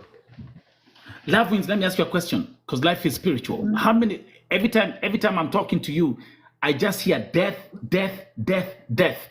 You are surrounded by so many deaths, my sister. Hata saizi vile tuko hapa hivi kuna tena death huko kwetu. Si nimekwambia ngoli yangu amekufa. True story. So, usiniuliza kwa nini Mzungu alipeana Kenya bora. Kwanza Mzungu anamuuliza, do you know the law? Yeah, nur Geld Arbeit ist, wenn ich habe Geld kann alles haben. In Kenya ich kann alles machen für nalia nasamwambia Mungu jamani. Mimi kwanza mtu akiuliza where are you from? Naambia I'm from Uganda. I'm not from Kenya. One step at a time. Would you say now looking back, would you say were you a responsible mother to Angelica? Sorry? Were you a responsible mother to Angelica? Yeah, I was, because I was taking care. Just nilifuata na Mzungu because I wanted help from him because he's the father. Hata kama tunasemanga tu mtoto alikuwa Mwafrika. Mimi neso sijai kulala na Mwafrika tangu nilikuwa na Mzungu. Nilikuwa naye peke yake. Sasa mtoto kama Mombasa anatakana kwa Mzungu, si lazima awe na kala nyeusi. Mwenyewe ni mweusi. So Love Wins, where nini yako your line of 1 minute. 1 minute. Sarah. Okay, can't problem. Bitte Guys, I'm looking at Was? Let's get to 100,000 likes, and I think to match up 50% of our live goal. Let's continue, guys, and let's get as many heart me's as possible to increase our membership on TikTok. Okay? Mombasa, Kilifi, Malindi, Watamu, Uchawi, Kaka. Saa 9 na watu hawajalala. Nesa nimetembea. Miguu yangu imetembea. So let's go back to let's go. Kwa hivyo ulikuwa ukiwa pale coast ulikuwa tu unapatia tu wazungu tu. Ulikuwa na mambo na Afrika. Hakuna, sijai. How old were you when you how old were you ulipozaa Angelica? 19? 18? No, 2000. I was 20 exactly. I was 1 month to 20. 1 month to 20. 1 month. Okay. So mimi huyo jaji ndiye alipatia Mzungu mtoto. Nikatoka hapo ninalia, yani Mwafrika na romba nalia, yani nililia paka nikajikojola mbele ya watu. Wanaone huruma. Leo wangu ameenda, uzuri nilikuwa na gari yangu. Yani nakwambia, alafu hiyo siku nilienda nikakunywa huko Kwale huko ndani nakwambia ni mbali wewe. Hata sikumbuki tena. Nikarudi huko penye nikakaa. Sasa mimi nilipokuwa napata kila Mzungu naambia sina mtoto, mpaka na hapia jina ya Mungu anisamee. Passport yangu haina jina kwamba nina mtoto. I have a passport, my old passport. Sasa niligive up, nikasema sina mtoto. Kitu kimenifungua kichwa, bia nilipata watoto 3 nikamwambia bwana wangu na sije yapi ameniacha sababu ya uongo sijui. Wazungu ukiwa coast, allow me to understand one thing. Ukiwa unasema ulikuwa unatembeza Love Wins, wazungu wakilala na wewe walikuwa na kulipa, ulikuwa na ulipwa ama ulikuwa tu ni tu denywa tu for fun? Ayo anakulipa lakini pesa hainanga maana, pesa za laana. Mtu amechoka na kazi yake. Mimi pesa ya umalaya haijanisaidia. Kwa hivyo ilikuwa ni, kwa hivyo that's what I wanted to confirm that part. Kwa hivyo ilikuwa ni ulikuwa unauza kinembe pale Costo, lakini unasema pesa ya malaya iko inakusaidia. Na ulikuwa na dinyo tu na azungu pale. It's in sofa. Bitte, ich bin am Telefon, Schatzi. Okay, nimm das. Okay, take this. I don't care. Love you. Bye. Wann schläft sie überhaupt? Sie ist immer wach. Wir haben schon vielleicht 3-4 Uhr in... Wann geht sie schlafen? Nein, sie sagt heute ist Samstag. Also ja, klar, Wochenende ist kein Problem. Kann sie warten gleich. Okay, tuendelee. So, so love wins, pesa unasema pesa umalaya haikusaidia. So I'm trying to understand, kupatana mtoto akiwa na 9 months, na at that time kuna mtoi wa 2 months kwa tumbo akiwa pregnant, does that paint the picture of a responsible mother? Sasa ukipeleka mtoto kwa Yesu, yeye anakuangalia mtoto jamani. Yeye ni kama wewe mwenyewe unampatia pesa. Sio wasichana wadogo, ni watu wazima ambao analeanga watoto. Naona. Naelewa. But what about your okay. So anyway, so let's press forward your story. So at 9 months, huyo mzungu gets the rights to full custody. Full custody. And let me ask you a question. Was that the last time you saw your daughter, Angelica? That was my last time. That was my last time. That was my last time. Nilikuwa nikienda huko. Nakumbuka nilienda huko mwezi wa 10. Masoja wake wananitia umbwa ziniume. Mimi ni mwizi. So that is why mimi nilihapa. Ndakuonyesha my passport. Passport yangu imeandikwa sina mtoto. So mwezi wa 11 nikasema sina my birthday. Kile nilipata mzungu nisema sina mtoto. Paka na happy jina la Mungu sina mtoto. Nimekuja kusema nina mtoto nikishaza watoto 3. That is why I went back to Eldoret and get birth certificate for my daughter. 2012. What happened to the Italiano guy?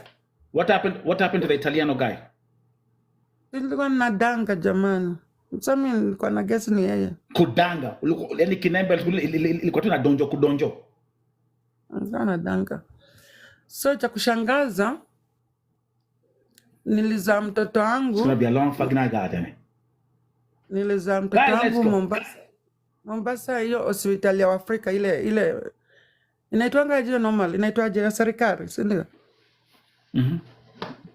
Government hospital. Government hospital. Nilimzalia huko na nikawa nishamzaa tena mtoto pia nikambeba tena nikampeleka. Mimi nimekwambia pia nilikuwa mobile. Sasa nimeuza kila kitu, nimeuza magold, nimeuza gari. So tena nilikuwa na nyumba peke yake, nyumba ya kukodesha. Nikarudi Watamu huko. Nikakaa Watamu kidogo, nikaenda Malindi. Haya, nikapeleka tena mtoto kijana. This is true story. If you want to take it for granted, I don't care. Mimi hata siogopi, hata kama familia yangu mko hapa, I don't care. This is me, is my life. Mimi ninakwambia kwa macho. You own your story. You own your story. Unaona? Continue. Hapana, continue. So, nilizaa mtoto wangu mwezi wa 6. Na hiyo mwezi wa 6 2002, Pastor Benin alikuwa amekuja Watamu. Benin huyu Mjerumani. Mwezi wa 6. Nakumbuka everything iko hapa hata kama ni kwa koma. So akasema, "Unajua mtoto wangu nilikuwa nimpeleka kwa yaya, alikuwa na miezi 2. Nilikuwa nimpeleka kwa yaya. Yaya usi yaya mwingine. Yaya ni hao caretaker au mama wa Giriama huko. Nilikuwa wakati wa kusi. Kusi ilikuwa mwezi wa 5 wa 6, hakuna wazungu. Yaya alikuwa ameka mtoto wangu irisi ili nisimchire. Wajua kuchira? Hapana. Wajua kuchira? Najua tu yule chira alikufa lakini sijui kuchira ni nini. Does it have a meaning? Kuchira ni sasa mimi nimeenda nje alafu nakuja kushika mtoto na muambukiza. Kuchira. Okay. Endelea. So mimi nilienda kwa Benin na mtoto wangu akaniambia alikuwa anaomba anasema watu wenye wamepaka watoto vitu watoe mtoto kitu kwa mkono. Mimi na ujinga wangu na sijaokoka. Okay, so nisha backslide mara kwanza, nishaokoka mara moja. Unasikia? Mimi nikamtoa mtoto wangu hiyo kitu. Nakwambia wewe, mtoto wangu alikufa hiyo siku. Vile nimetoa mtoto wangu hiyo irisi. Nainoka. Too many dead God. My second born. What? True story, I swear. Na kama ninadanganya wacha nikufa usiku. Naweza kushikia Biblia. Wajua Biblia you can't play with Bible. Sarah. Wait. Good. Alina. Can Why you bring is my this Bible, woman please? always surrounded by death? It's true story. Nelson mtoto wangu alizikwa na Waislamu. That is why mimi hata sijui penye. Bring me my Bible, please. Alizikwa na Waislamu huko Watamu. So, mimi nikatoka huko Watamu mwezi wa 9 2002. Hata mtoto wangu sijui penye aziko. Mtoto akikufa siku hiyo anazikwa siku hiyo. Yeah. Wajua mimi pia nilikuwa Muislamu, lakini nilikuwa na 14 years. Nilikuwa nimeolewa na Msomali, sio kuolewa kama Muislamu. Muislamu ukikufa leo unazikwa hiyo. Na hiyo siku unazikwa na watu wawili. Mtoto wangu alikuwa anaitwa Emmanuel. That was my second born. So mimi nikarudi Mombasa nikadanga. Sasa hiyo mtoto amekufa, nimepata mzungu mwingine amenilia gari. Nimepata gari Toyota. So wajua ukiwa na gari unaweza kuingia mahali popote kama una pesa. Unaweza kuingia wa Afrika ni wajinga. Unaweza kuingia hata sina $1 lakini kwa na gari. Unakana wewe milionea. So nikarudi kwa 2023. Sio 2023, 2003. Nikaenda Mombasa tena, nikaona siko kuzuri. Nikaenda Marereni huko kwa chumvi huko hakuna. Nikaenda Watamu hakuna. 2004 nikaenda Ukunda South Coast. Nikaona kwa mwanamume mwingine anaitwa Braco, yeye pia alikuwa na mzungu Muitaliano. Nikamwambia story yangu, akaniambia hakuna shida, atanipatia nyumba lakini nikipata pesa nitampatia. Sasa mimi nilikaa hapo mwaka mmoja hapo huko Ukunda ni South Coast na Diani. 2005 nikaenda out. Nikapata mzungu ametupa nje. Na bibi yake Mkamba.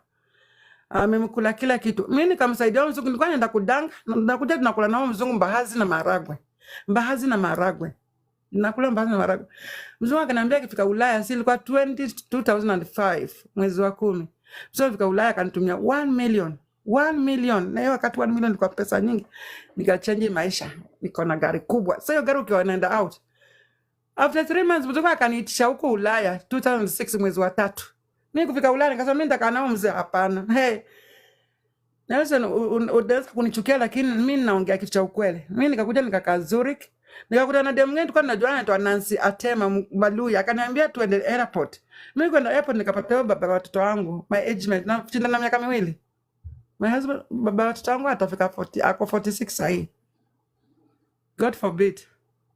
2007 nilipozaa mtoto wangu Nancy na akakufa. True story.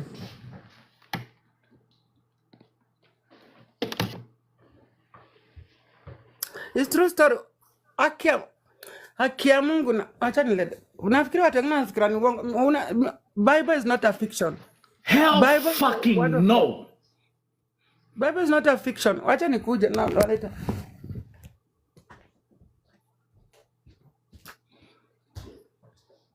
Hey, somebody get me Uber Eats, man.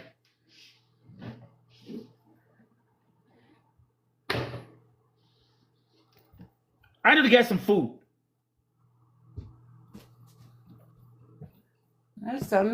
Nelson, the Bible is not a fiction. No. The Bible is not a fiction. Right. This is the word of God. What I'm talking is true. This one here. No. I'm not doubting, but it's just the fact that it scares me. The first time you ulikuja hapa Love Wins, I said, Love Wins, you're surrounded by death. Like now, I didn't even know this. Tunakuamini mami, it's fine. Yeah, I'm not here to doubt you. I have lost a lot of friends. That is why I don't care about what people say that. Ulinyang'anya watoto, hauna pesa, ulipoteza. Mimi, I'm a living testimony. Mimi ningekufa kitambo sana. Mimi niko na cancer stage 4. Lymphoma. Mimi niko na vidude huku. Zimejaa huku kote. Kama mtu ana ukimwi. Sasa sina hata alama hata moja. I don't have any alama. Sina. I'm fresh. Okay, so love wins.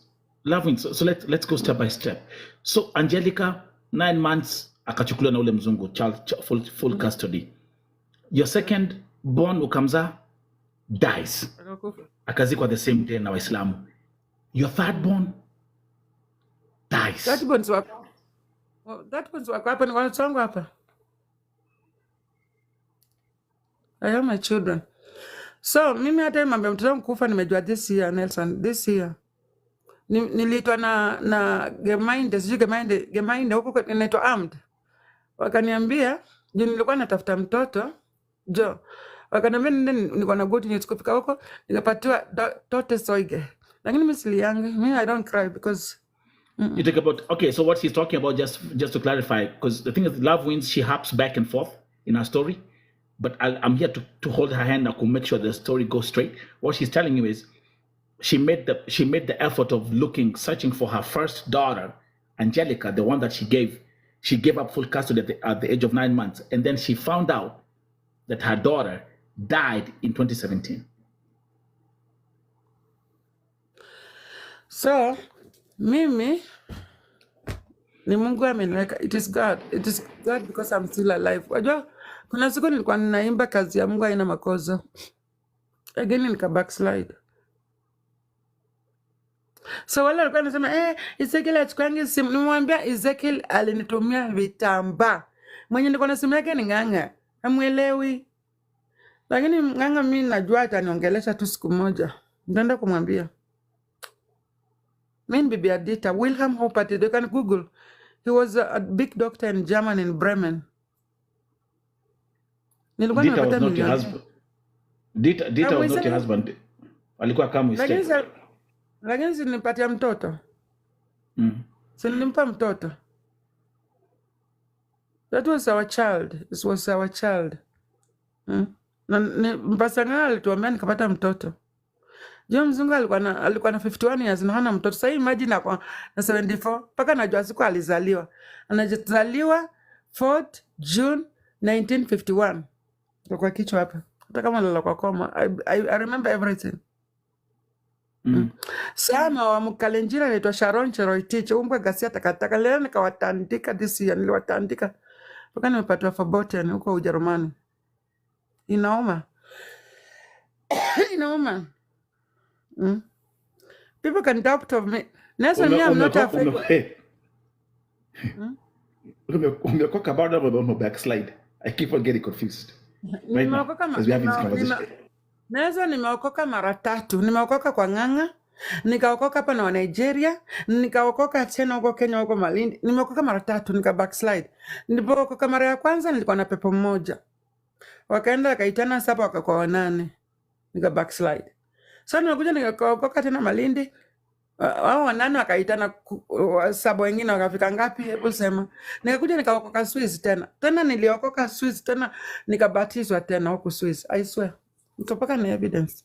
Lakini sasa sijaokoka. Sasa mimi sina dini. I'm just Christian. I believe God is for all of us because the Bible says no, sijaangalia. Biblia ndio sijaangalia. The Bible says in the book of Jeremiah 32 chapter 27 say I am God of all flesh. The Bible did say I am God of the people who are born again. So Mungu ananijibu maombi yangu by the way. Tangu nianze kuamini Mungu peke yangu. Mungu kunijibu. Kama bwanangu anataka turudiane. Kama bwanangu anapiga magoti chini anasema ananimiss. Bwanangu akasema anasema hataki watoto. Mungu hujibu maombi. Lakini mambo mgani huyo? Mgani huyo mami? The one in Swiss. Baba wangu. Nazo nimetembea kwa mapasta wote. Mpaka kwa TP Joshua, Mruiru, sio Muiru, wote. Mimi hakuna pasta sijaenda. Yaani si ati kuenda, si ati physically hii Facebook. Amen. Na kutuma hiyo amen. Juu unaweka akili yako kwa mwanadamu. Je, wewe mwanadamu akikufa utaenda kwa nani? Utaenda kwa nani? Ati hey, I love my spiritual father. Na akikufa kesho utaenda kwa nani? TB Joshua died. Yeah, he died. And most of us we was putting our trust in him. Put your trust to God. It is only God who can save you. No. Hey, mimi niko na pastor wangu mzuri. No. Believe yourself. This I opened my mind, you know when? 7 months ago. Siku bwanangu alisema ameniambia amenipatia full custody. Hiyo siku niliamini. I don't believe in human. I believe in God. Sababu watoto wangu nilikuwa natoa 3. Umeona mmoja nimwambia aenda, lazima aende kulala. Mimi ni mama yao. Na Mungu ni baba yetu. Mungu ukimwambia kitu wote wanatoka damu. Huyu mmoja akiwa na damu aende kumwambia Sara, nenda waambie mama anataka hii, anajileta mwenyewe. Mbona mimi nitumane? Mbona sina mdomo wa kupeleka? Umeelewa hiyo point? Tangu siku niamini ya kwamba unaweza kuitisha Mungu chochote unataka. Nazo ni maisha yangu iko mazuri. Mimi paka nilikuwa nakaa kwa hii nyumba. Au katikiniita pia tu ni ukweli. I used to stay like mwenda wazimu. Mimi maisha yangu ilikuwa kwa mwanadamu. Lazima nipige simu kwa pastor. Lazima nipeleke masadaka. Lazima nipeleke maombi. Yani akili yangu kwa mwanadamu. Lakini siku watoto wangu hawa wamenifundisha adabu. Mmoja akiwa amepigwa na mwingine anakuja ananitaki, mama, huyu amenipiga. Narekebisha. That is the way God works. God is our father. The same God is our father. We are also the God of our children. So mimi napelekanga mahitaji zangu kwa Mungu. Kama juzi nimefiliwa na ango ni jirani, lakini kama ango nikasema Mungu, sasa mimi sitaenda nyumbani, lakini Mungu ufanye jambo. Kuna mtu amejitokezea anaenda nyumbani, hata simjui, just a stranger anaenda nyumbani kuwakilisha matanga na simjui, just from TikTok. Kwa nini? Is it me? It's because of God. Mimi sikuja ati kusema mnichanga kwenda Kenya, naenda Kenya kufanya, nitamfufua mtu amekufa. Nitamfufua. Kila mtu atakufa. Na sijai kuona mtoto wangu tangu achukuliwe na miezi 9. Nimeona kaburi. Love from Angelica akapatiwa jina Yasmin Diana. Alafu bibi Atita anasema alikuwa ananionanga Facebook ati mimi ni maunga, mimi nafuta bank. Sasa angenita nizike mtoto wangu. I don't question. Wacha Mungu afanye kazi yake. As I say, my dealer is working. Nelson, me, I have a lot of, niko na mistari mingi sana. Mimi naweza kuimba. Naweza kutunga nyimbo nyingi sana. The problem here, in Europe, I have to go to school. Inaitwa folklore, inaitwanga aje. Lakini Kenya, you have money, they edit. Kama sasa mimi tuseme niende kuimba hapa. Hawataki hiyo edit, wanataka the real. Sasa nitaenda shule 5 years. Hebu waambie watu. Huku huwezi kuimba hivi, lazima uende shule. Lakini Kenya, bora edit. Nini kama nyimbo nimetunga saa hii? Mimi nyimbo nikuimbia nyimbo nimetunga saa hii. Imba. I have so hiyo na edit. Hiyo ni sauti yangu, lakini hizo nyimbo watu wana edit Kenya. God help me. I have made my vow to follow Christ. Where I live or die, He belongs to me. I belong to Him. Yeah, yeah, yeah, yeah, yeah. Hallelujah. Hallelujah. Hallelujah. Hallelujah. I am not my own. He is in control. And I am not my own. He's in control. I am not my own.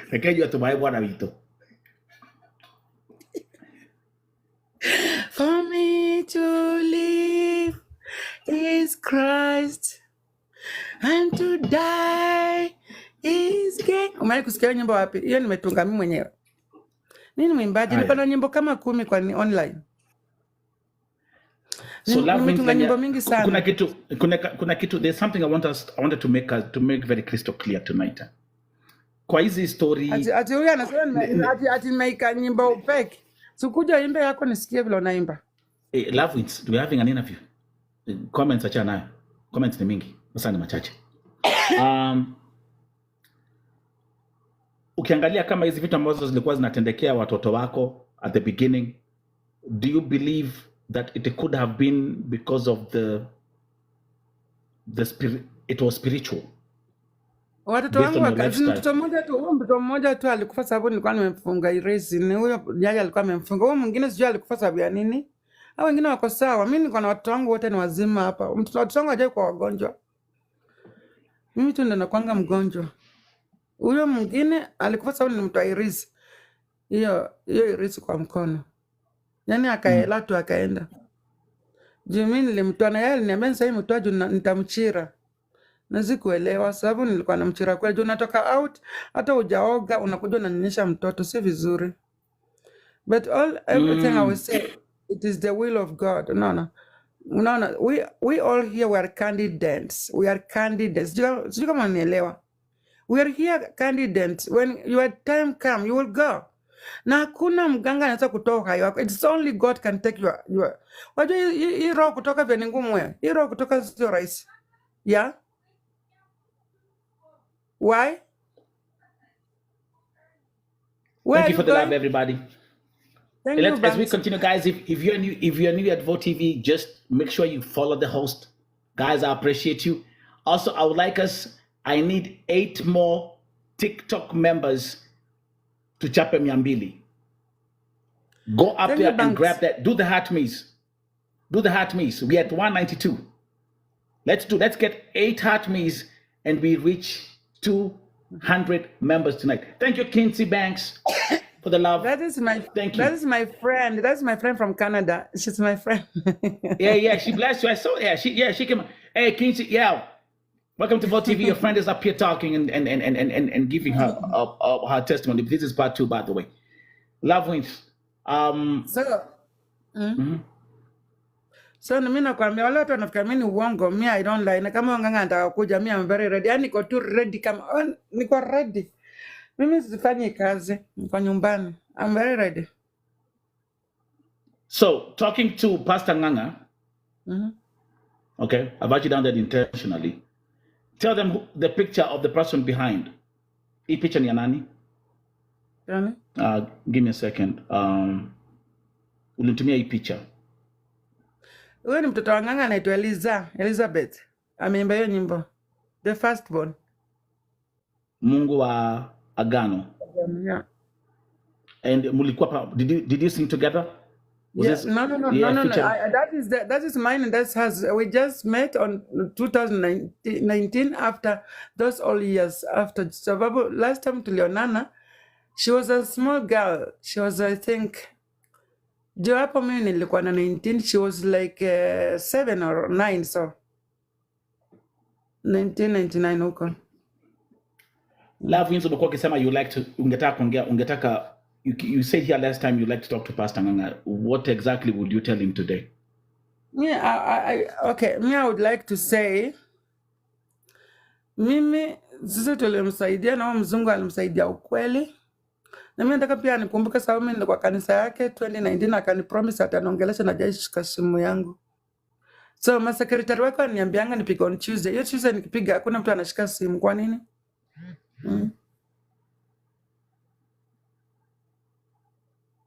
I would like to speak with him about my situation.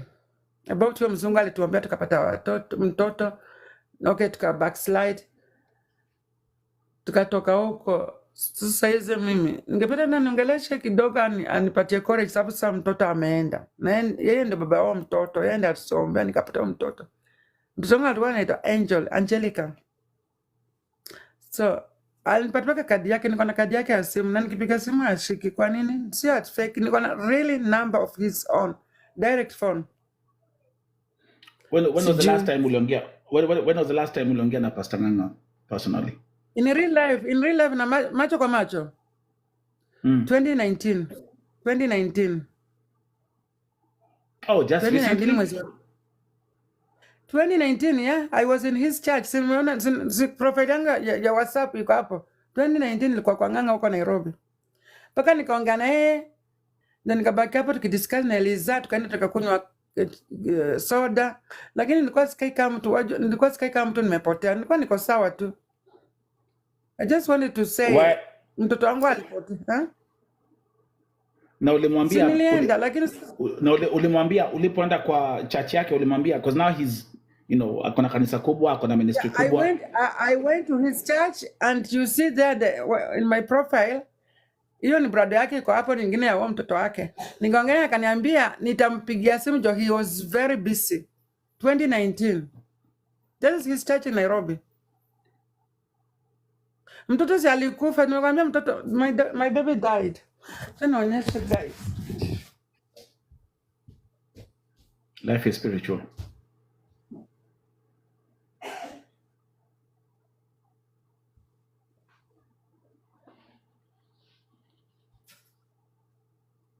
This woman should publish a book at this point. Mtoto wangu huyu hapa.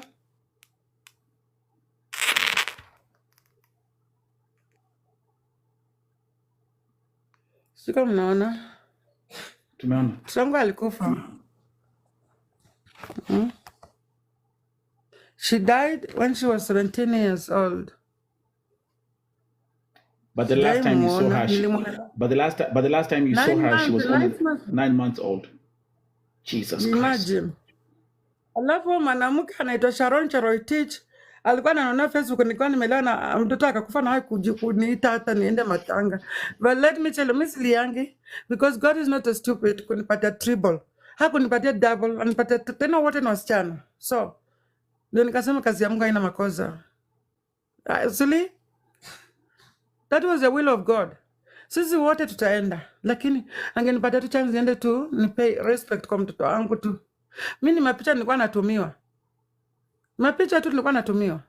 Hakuna kuona in real life. Sasa kuna na mzungu nimemwona nilikuwa huko 14th of March. I was in Bremen. Nasa nilienda niliwatandika sijui nguvu niliwatandika. Hey. Wameza watoto wawili sasa. Mmoja anaitwa Morris, mwingine anaitwa Florian. Sasa kama mzungu ni devil worship, mbona akazaa tena watoto wengine? Ile kitu kwangu nimeona ikiwa strange sana kwa hii story. By the way, the fact that Dita walikuwa namuita serial the serial killer doctor. Kila mtu alikuwa anaita devil worship. Love wins. Wale wame react to your story hawakusema devil worshipper. They said he was a serial killer. Which makes me question. No. Goja, love wins again. God loved you. Well, hakuna kitu ja survive. You've survived so much at your age that I can't even imagine. But it's not normal that huyu mzungu 7 women that he was with died. It's not a coincidence. Now, love wins again. Me, I use logic. Turns out that he actually had women from other countries. There was a woman from Namibia who I'm told she died.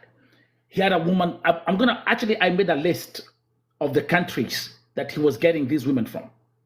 So it was like, this is VoTV, Mami. VoTV is international. And let me tell you something funny enough.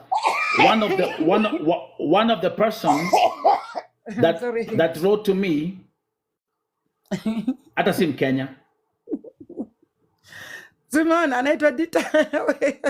So hata ukiniuliza, so ask me how I know that some of the victims walikuwa from nimeandika those countries. I have them in my notebook. Kwa hivyo ni nini? Kwa hivyo niliponea chupuchupu. I mean, I can say uliponea chupuchupu. And can I even say something? Can I even say something? I'm not also love wins. I'm also not surprised that Angelica died. Life is spiritual. Life is spiritual, Angelica. Who's the father? He is the father. Thank you very much.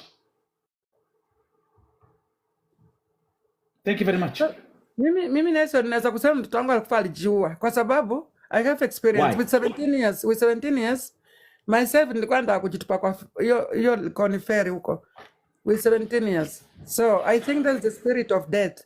Msichana wangu akifika 17 years, it was 9th August. 10 August mtoto wangu amekataa tu, anataka nimpeleke ati tuende tutembea kwa bahari huko. Unajua kuna boat and sail. Kwenda kufika huko, si tumeenda na boat. Karibu tu slide. So I think mtoto wangu alijiua, lakini sasa huyo msichana alitoa mtoto wangu kwao huko Longisa aende kuishi kwa mtoto alikuwa anamsumbua. Tunajua mateenager. Unaona watu tunasumbuana hapa saa hizi. Lakini wanajua wakifanya makosa nitawatuma huko, so naelewa huko mbele. Basi kutaja wa Kijerumani huko mbele. So they respect. So huyu alipeleka mtoto wangu huko Kenya kuishi na nyanyake. Ndio akakufia huko. So mimi nimesema baadaye kwenda kutafuta. Babangu alikuwa ameniambia niende Kenya anipeleke kwa Bakasa. Sijui unajua hao wazee wa mitaa. Tuulize mtoto alipo, hata tukiuliza mtoto alifanya ashaenda. Tutasaidika na nini? Ameenda.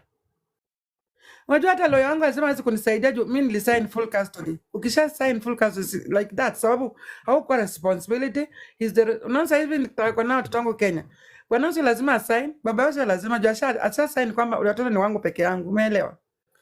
So mzee alikuwa amesema nienda nipeleke kwa Bakasa na wazee wa mtaa ama niende kwa hospitali niulizie. Hata nikiulizia itanisaidia na nini? Itamfufua. Tunaachia Mungu anafanya kazi yake. Sasa watoto wake pia nasikia ni wenda wazimu sahi. Kulingana na watu wanaishi huko Ujerumani. What now? Mtoto wake one of that woman son Moritz.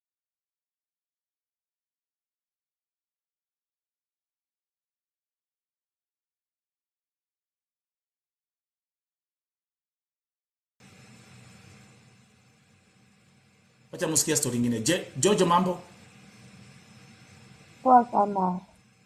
I want you guys to hear something. Hope you guys are Kidogo. ready. Hope you guys are ready.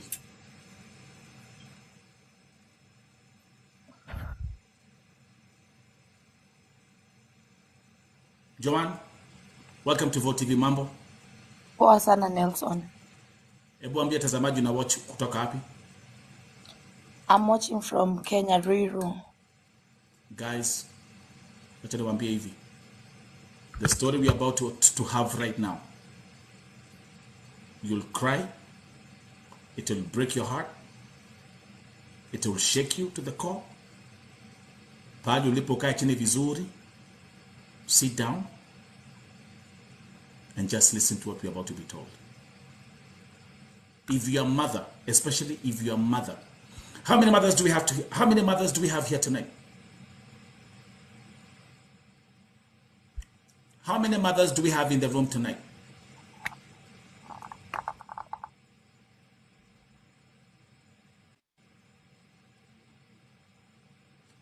I won't even say anything.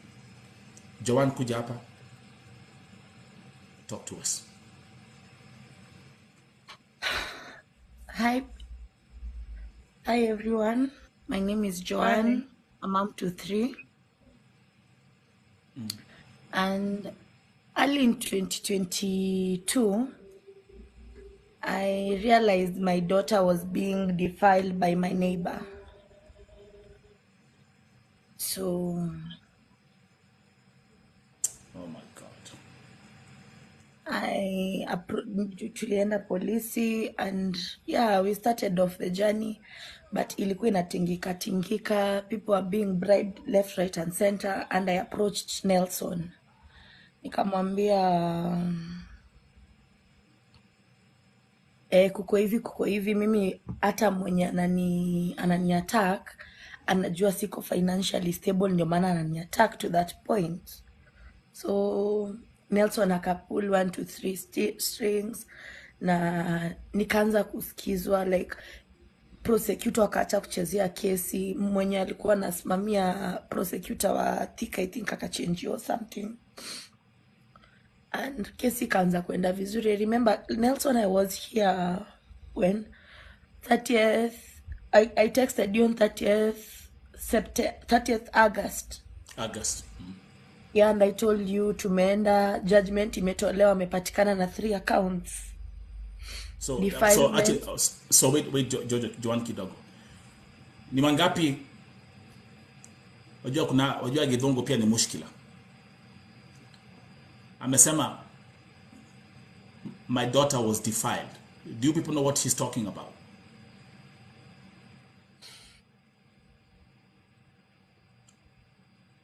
I repeat.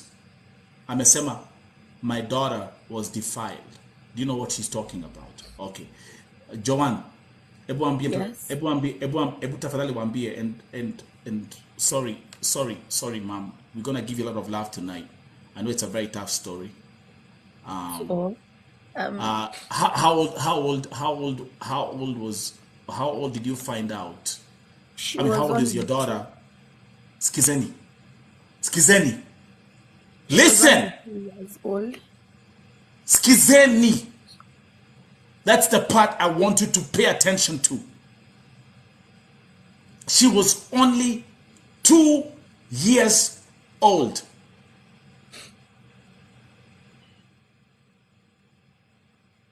Pay attention.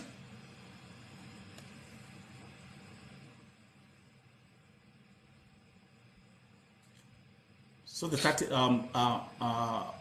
Joanne, on the 30th of August, the I court, texted she was found guilty of 3 counts. Which 3 counts was she found guilty of? defilement, child abuse, and improper act, indecent act. Which is actually, yes, that's great. Defilement, child abuse, indecent act.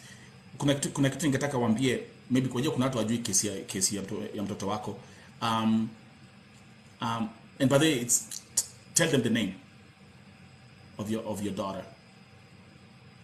She's called Jaylene Jebet. Jaylene. Ndio watu waweze kuelewa,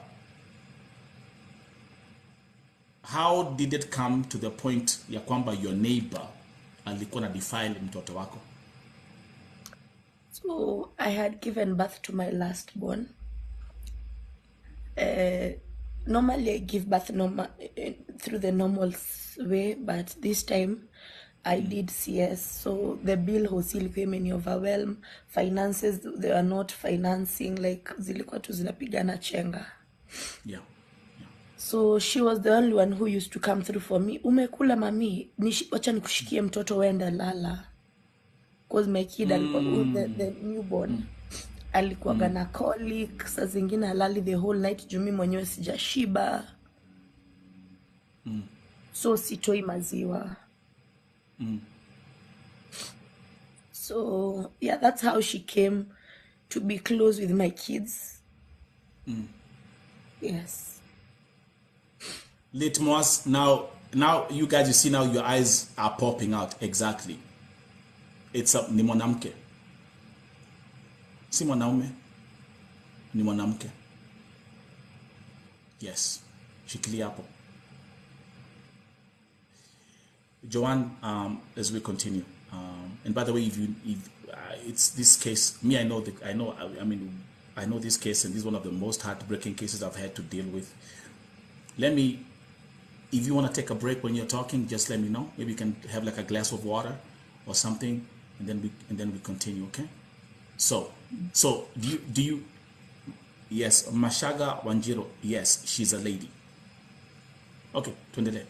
So that's how she started to come to you. Wacha nikuchikia mtoi as you heal. Continue. So on January 22nd, my kids were being dedicated on January 23rd. So I went out to buy for them clothes for dedication, the white garments. When I came back, my kids walikuwa wamejifungia. My son was like, Auntie Maggie was here, lakini hatujamfungulia. Juu ulisema tusifungulie mtu. Nikasema sawa. As I was cooking, she came to my house. Tukachapa story kama kawaida, and she was like, after a while, akaniambia si niende na Jebet asalimie baba yetu. She's married apparently. Si niende na Jebet asalimie baba yetu. The guy they were staying with used to work at Mill Bakers. So akasema kuje na keki.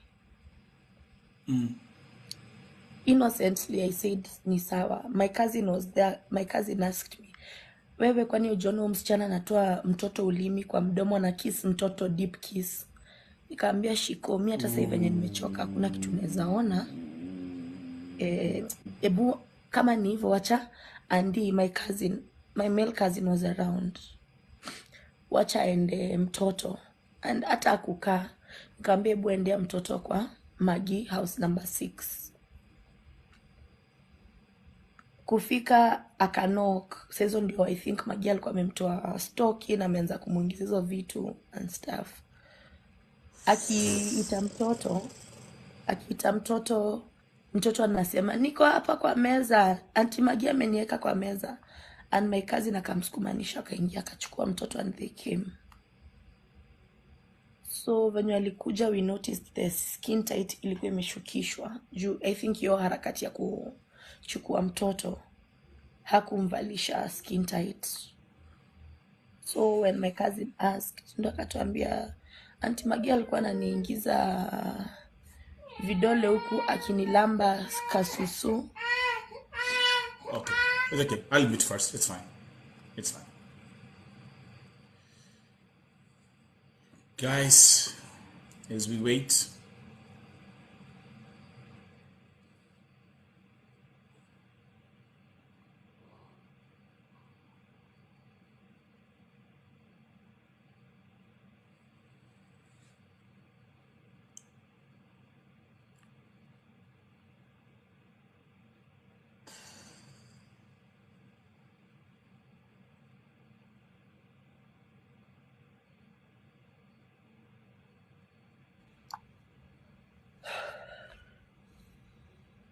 You okay?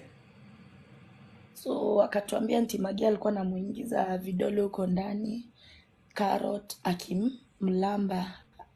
Kwanza alisema alikuwa she was like literally demonstrating what she was doing. So me I was shocked. My cousin akakuwa like, don't go, kidonda yako ijapona, uwezi enda vita saa usiku. It's quite low. Because my CS was septic at that time. So nikaambiwa siwezi enda kupigana hivyo, atanigonga juu anajua weak point yangu at that point, atanichapa nianze tena kurudi hospitali kushonwa. That's another expense. So I waited for the kid's dad. Akafika, alikuwa anafanya Nyanyuki kazi at that time. And I told him, na akaniambia we'll wake up in the morning because saa zingine unaweza chukua sheria mkononi mwako upate mna cancel wrong and wrong. Mtakuta unasamehea huyu juu ya kudefile mtoto wako ndio usipelekwe ndani juu ya assault. Tukamka asubuhi, we took the kid to the police station, tukaenda na polisi hospitali. The kid was examined, tukaambiwa the upper minora ilikuwaga tuliambiwa tu basically no hymen upper minora, sijui ilikuwa imefanya nini. She was bruised, alikuwa na discharge, so it means it was frequent. And I remember some time back when I had a house help before she left, alikuwa ameniambia mtoto anatoa vitu huku chini. Nikamwambia because she was hiyo age ya poti, nikamwambia make sure unaosha poti vizuri, inaweza kuwa poti ndio inafanya hizi vitu zote. So hata siku concentrate on that, nilimwambia tu osha poti because girls we are sensitive. So this time niko hosi naambiwa inaweza kuwa nizo objects alikuwa anainsertiwa because she was given very high antibiotics to heal that, to cure the type of infection she had. So tukarudi, and that's how the case ilianzia. Gosh. Be strong, Mom. I know it's tough, but you just be strong. Again, to all the viewers, can we shower Joanne with all the love that we can right now? I know this story for the longest time, but every time, I mean, when she talks about it, it takes me to the first day she told me about this case.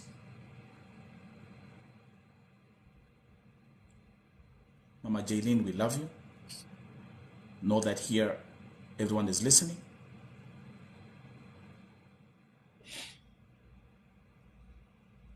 Thank you. So Nelson, on the 30th, I left it at that. After the 30th, I was called by a probation officer. and I was told to avail myself in Thika, of which I did. I went to Thika, we talked, the probation officer explained to me the protocol and why she called me. And I was straight to the point. The kid is still undergoing counseling because with such, sometimes anakaga ananiuliza, mam, mbona mimi Auntie Magindo alinichagua na kwa plot kuna watoto wengi? Oh gosh. Nashindwaga kitu ya kumwambia. Sometimes inafikaga hiyo time ya counseling, I just break, because if you, Nelson, if I tell you, if you see whatever my daughter draws, akiambiwa draw whatever makes her angry, you'll know that kid is angry.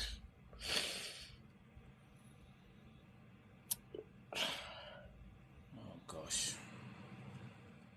So we were supposed to go back to court for the sentencing on the 17th. I remember I told you 17th October. But it didn't happen that way. So the probation officer, I think, ilimshika mahali. Akanikola akaniambia, sasa mi nakuibia hii kama siri, but kesi yako ni kama watu wamekulia. Oh gosh. Sentence imepeanwa na haukukua, of which it's not supposed to be like that. Kesi mbili zimetupiliwa mbali, hiyo defilement na child abuse. Ameachiwa na indecent act. Indecent act inasemaga not less than 10 years. Nelson, hata me when the probation officer asked me, I said categorically as a mother, kama kungekuwa na venye hata angekosa kushikwa, lakini roho yake ichange, ache kufanyia watoto, because this is the kid tumejua. How many other kids amefanyia huko nje wenye wazazi wao hawajui? How many other kids? Okay, and Mama Jaylene, huyu mwanamke, she's married, she has a husband, correct? Yes. So let me ask you a question. Does the husband know about this? The husband, yes, the husband knows. The husband comes to court. The husband has been to prison. The day alishikwa, before she sent for me Mongikis, the husband had come to try to tell me to pull down the case, that they can pay me. And they were very categorical. Sai uko broke, si tukupe pesa hii maneno iishe. Nikamwambia mimi hata nikuwe broke ama nisikuwe broke, Nelson, a lot of kids wanna growing up with bitterness and hate, because such things happened to them when they were young and nobody addressed them. They didn't seek counseling. Others get even HIV and AIDS and they can't tell their parents because they know they're not sexually active. Mtoto akikuwa mkubwa ndo anaanza kusema alishika at birth, na wewe unajua hauna, mtu wako ana. So ni hiyo time ya defilement yenye alinyamazia hakusema. So the husband was approaching you trying to give you money. Let me ask you, which brings me to the next statement.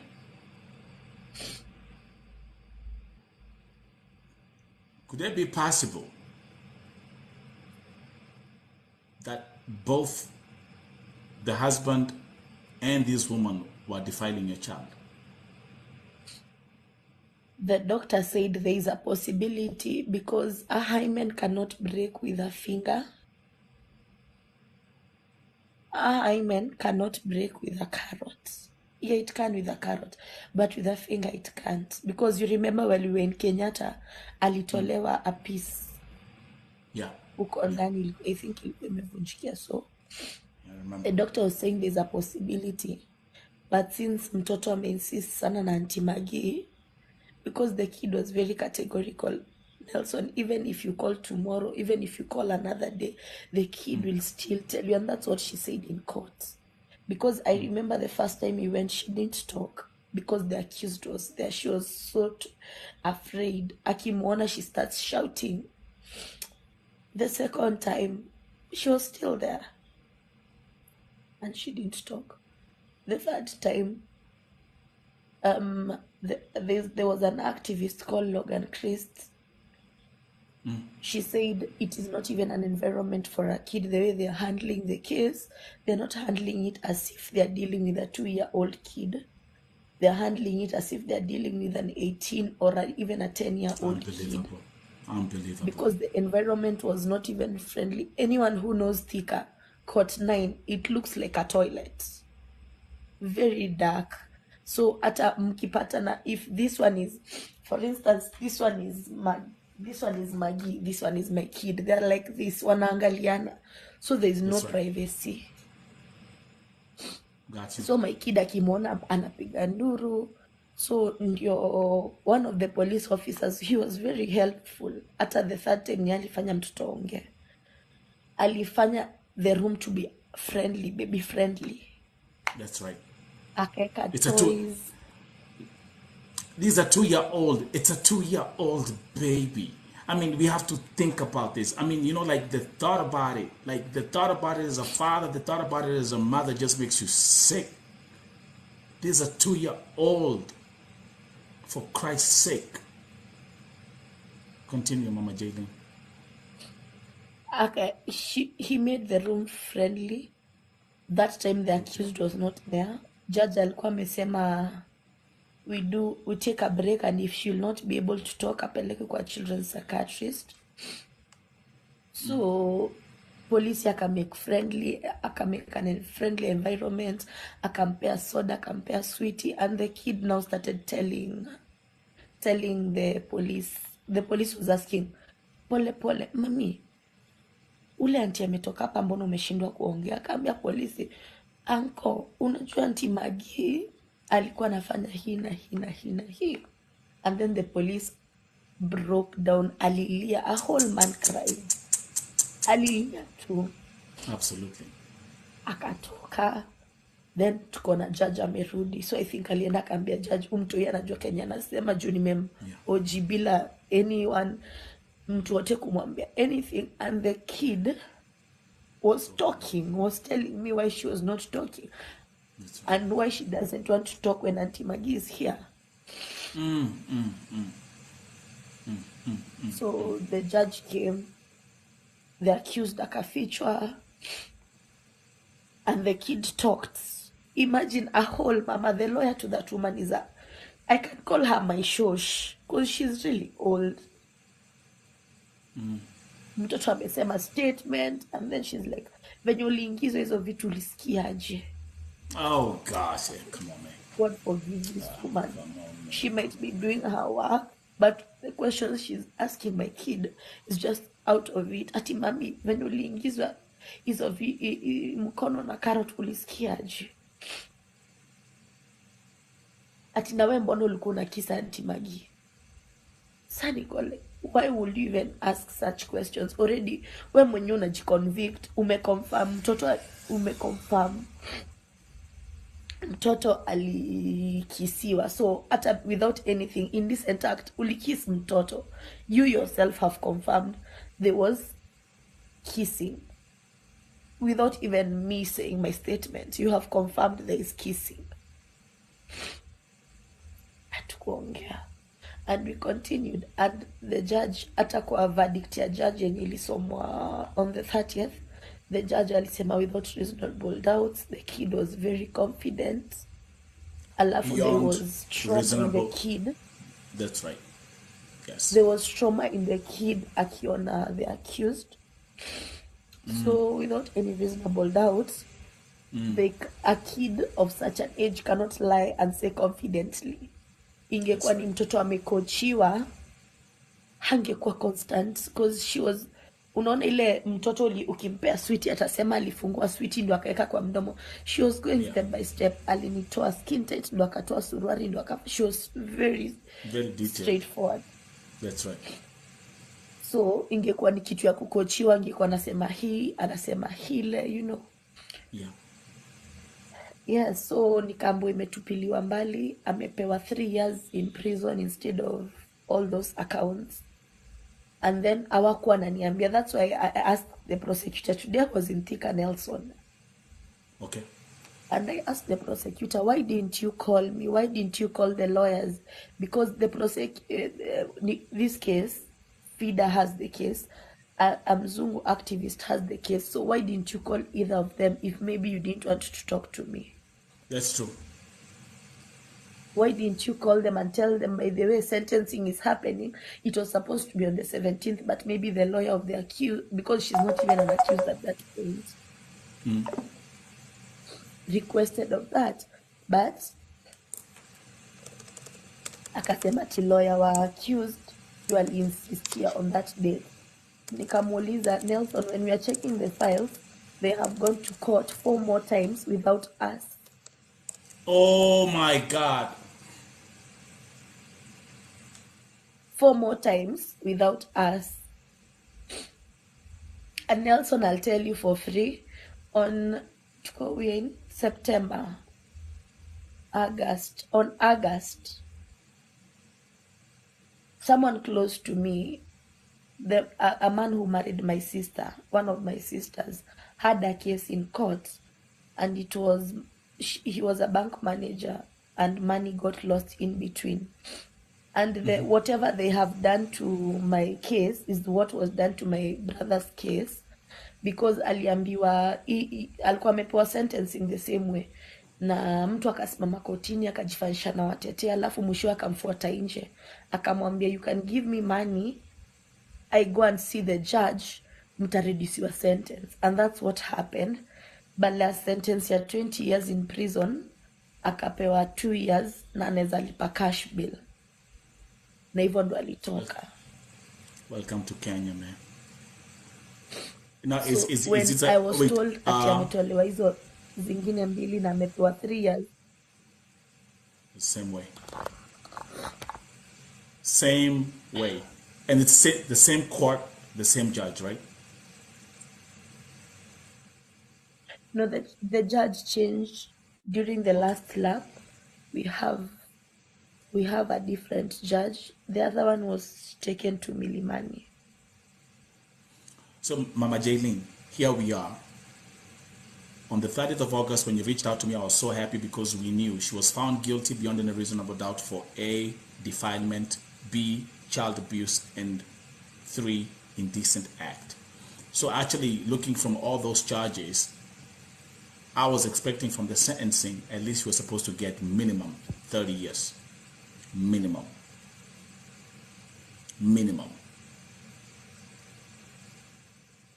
But now she has gone from 30 years plus to only 3 years. Namesema ya kwamba you are told that she kind of managed to buy her freedom. Yes. Let's come back to this couple.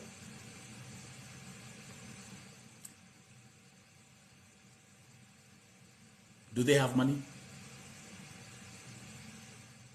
I don't know. Apparently, after that, I knew they had money, because the way they were dashing money to everyone who can help them in that case, that's when I came to know they have money.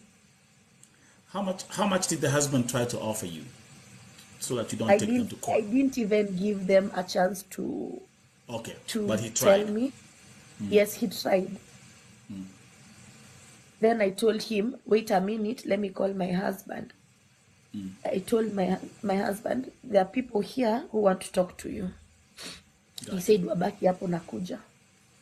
When he came, my husband told them, Mr. Kipesa yenyu, just tell me how my baby can get back to the state that she was in. Because as at now, mtoto anasikia uchungu, mtoto anauliza mbona umemfanyia. Nataka tu hiyo kitu moja, if she can get back her virginity, her mental health, and I'll say achiliwe. And they didn't have an answer. That's when, after my husband left for work in Nyanyuki, That's when Mungikis was sent to my house. Okay, that's a part that I want us to come to. I want you to talk about that. There was an attempt on your life.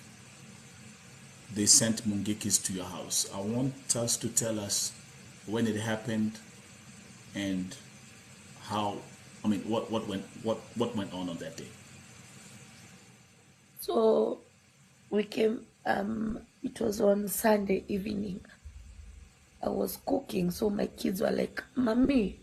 My husband had gone back to work. He used to work in Nyanyuki, so he used to come maybe on the weekends and go back. Mami, kuna wageni kwa mlango na wako na mapanga. And initially I had told my kids not to be opening the door to anyone after that incident. But my son, being a boy, alifungua. So mi nikatoka mbio kwanza vile nimeambiwa kuna panga, and I was there. They were trying to bully their way in. You see, I have a big body, so that's a plus for me. Nikasukumanisha huko. And I asked them, nataka nini? Tuambia ni either uende utoe Magi by kesho before aende kotini, ama takufa. I just slammed the door on them, nikafunga kila mahali. I tried calling for help. It was too late. My mom couldn't come. Hata kama angekuja, ninge risk mamangu kukuja watu wajue mali anaishi. Ninge risk hata mali naweza jificha. So I called my husband, akaniambia ndo amefika Nyanyuki, akaniambia kenye utafanya, funga juu, funga chini, pigia polisi.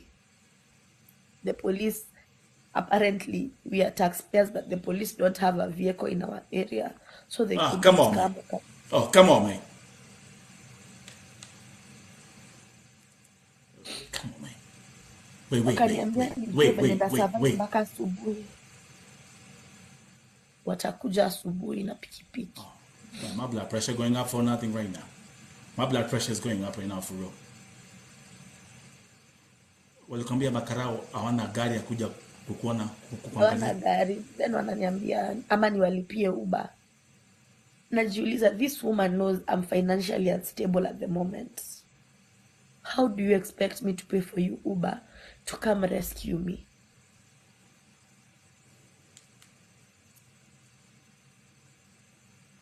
Nikikufa mtatoa wapi gari ya kukujia mwili yangu na watoto? And I'm telling them wote walikuwa na panga. I was trying to tell them everybody who was in my door, they had pangas na ni Mungiki, because you could see from venye wameweka nywele. Ati madam, wejifungie eza kujicontain ndani mpaka asubuhi, hakuna kitu tutafanya. This is crazy, bro. They clearly sent Mungiki to come and kill you. They sent Mungiki to come and threaten you to pull out the case. How many were they were around 7, because the ones I saw on my door were 4. Then niliambiwa na my neighbors, others were on the stairs. Wengine walikuwa kwa stairs. Nikauliza, then the next morning watu wa pikipiki, me I'm normally friends with anyone, because your work does not determine who you are. So I called watu wa pikipiki hawakukua that day. So in the morning wenye nilikuwa nimepigia walikuja straight kwangu. Wakatuambia watoto hata wasiende shule juu wanaweza fuata watoto. Fanya hivi, dress up, wacha tusimame hapa tukungoje. Dress up, beba kenye unabeba, tutapeleka vitu kwenyu, because they know my place. Tutapeleka vitu kwenyu, wengine 5 wakupeleke police station, you report. That's right. So that's what they did. Wakadivide pikipiki wasijue venye tunaenda. Others wakapeleka watoto home na vitu. Mimi nikaenda na wengine 5 police station.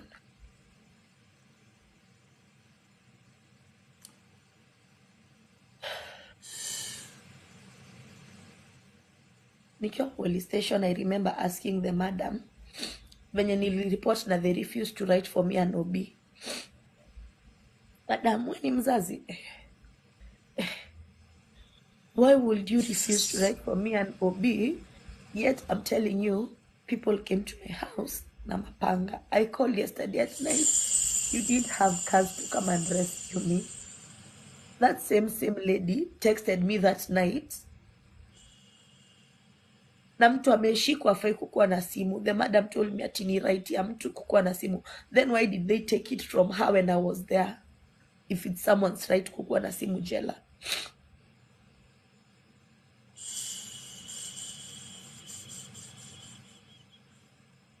Ah, God.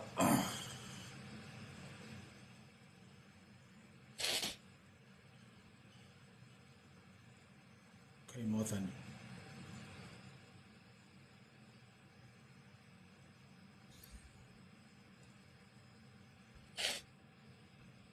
Okay, more than.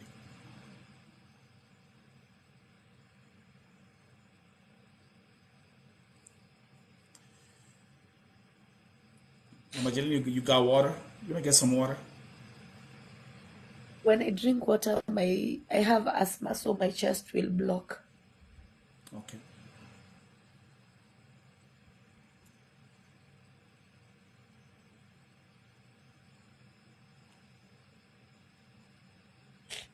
To other viewers, I'm going to put a poll on the screen. I'm going to put that poll right there and you can see it on your screen. And the question is how is this story making you feel? This is a mother who's fighting for her baby. And it's so unfortunate that a mother who's fighting for the justice for her own baby who has been defiled has to go through all this.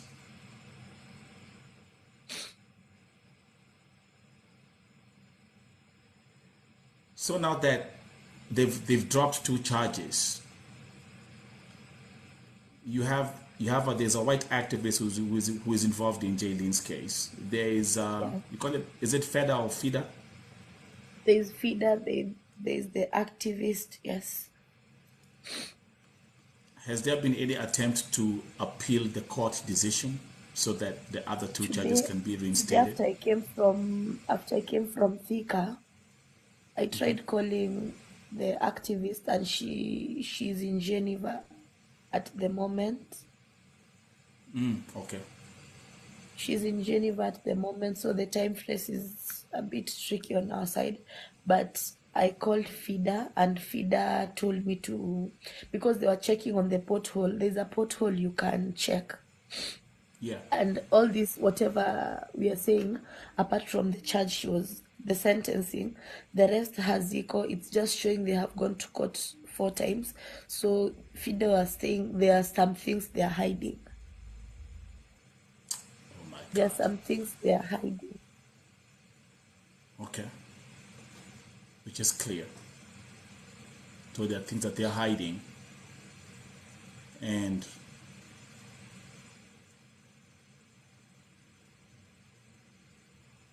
did they suggest like the best way forward? Did you have a private, listen, okay, now looking at everything, I know, and let me talk to the viewers first. And I always keep presenting people here. There are so many things that I do behind this camera that people just don't know about. For example, with Mama Jaylene, this is actually the first time where we are talking publicly about the case of Jaylene in depth, because I tried to stay away from this. I didn't want to bring this case to the public when it happened, because I was in shock myself. The day when, I remember when Mama Jaylene came to me, she was actually begging me for money to go to court because she didn't have any bus fare. See where I'm coming from? We've got, that's like, she's like Nelson. I have to fight for my child. I have to go to court. I don't even have a single penny for bus fare. That's how we started. And this is such an emotional story. And every time we talk about this story, Mama Jaylene, it just makes me sick. I'm sick of our justice system. I'm sick of our country. I'm sick of our country because bribery, you can bribe your way out. The weak, the so-called the poor, they're just second or third class citizens in this country. Exactly in our town, poverty and greed. The level of corruption. I mean, if, Mama Jaylene, if you look at this, do you know your story reminds me of who? A couple of months ago, I was here fighting for a young baby. Who remembers Kadogo? Yeah, who was raped and killed. Yes. Who remembers fighting? Who remembers the way I fought here? Just to stop the funeral. Who remembers that night? Who remembers? And by the way, guess what? With everything, with every piece of evidence pointing out that the step-grandfather was involved, that the step-grandfather was the one who did it, with all this evidence, still, no arrest, no court case, up to now. So it's like, you know what, Mama Jaylene, it's like in Kenya we have this thing. When you say, something happens and we are crying justice for, we don't get justice. Justice for Jeff. There was no justice for Jeff. A young mother, I mean, this year has been one of the crazy, I mean, this year has been so, I've had every case here. Remember Eric, the 22-year-old boy who was killed, 23-year-old boy who was killed? Yes. Do we know who the killer was? Yes. Has he ever been arrested? No. Jaylene, that boy walked to court, walked to the police station, walked out, and has never been seen ever since. And I'm having a mother who's still up to now, who's crying out to me. Nelson will ever get justice for my son. Yes, Rose. Yes, that guy has never been arrested. He went to the police station, walked out, that was it. He's just kind of for you, man. Akona mtoto mmoja. She has a son of which nilikuwa na, most of the time because she used to work, nilikuwa namkalilia na mtoto. She has one kid. And I remember there's a time I mentioned, nikamwambia mtoto wako anashindaga akisema Father Francis. Uko sure Father Francis hafanyi mtoto kitu? Because I've heard stories in Catholic schools. Father wanasodomize watoto. Na nikamwambia as much as mtu umechukua naye si baba mtoto wako, ebu mwambie angalie mtoto ama wewe mwenyewe jiangalilie mtoto juu the way anashinda akisema Father Francis, Father Francis Subaru, yutuweka kwa Subaru, there's something mtoto hawezi ongelelea mtu hivyo for so long kama hakuna kitu. And she was like, hapana. Nikamwambia ni sawa, mimi nimekuambia tu as a mother because me I'll be concerned. Nimpeleke si angaliwe kama ako sawa ni sawa, because hakuna mtu anatakiaga mtu mabaya. Kama yuko sawa, you know the way forward. And she was like, hakuna kitu kama hiyo inaweza fanyika. Nikasema since mtoto si wangu, there's nothing I can do. Okay, so now something else. There's something else I would like to ask you, Mama Jaylene. We suspect that even the doctors, when your daughter was examined, we suspect the husband was also, they said it's possible that even the husband was defiling your baby. Yeah. Was the husband ever charged? No. No. The doctors said that, and it is in actually one of the doctors, because we went to how many different hospitals? 4 different hospitals.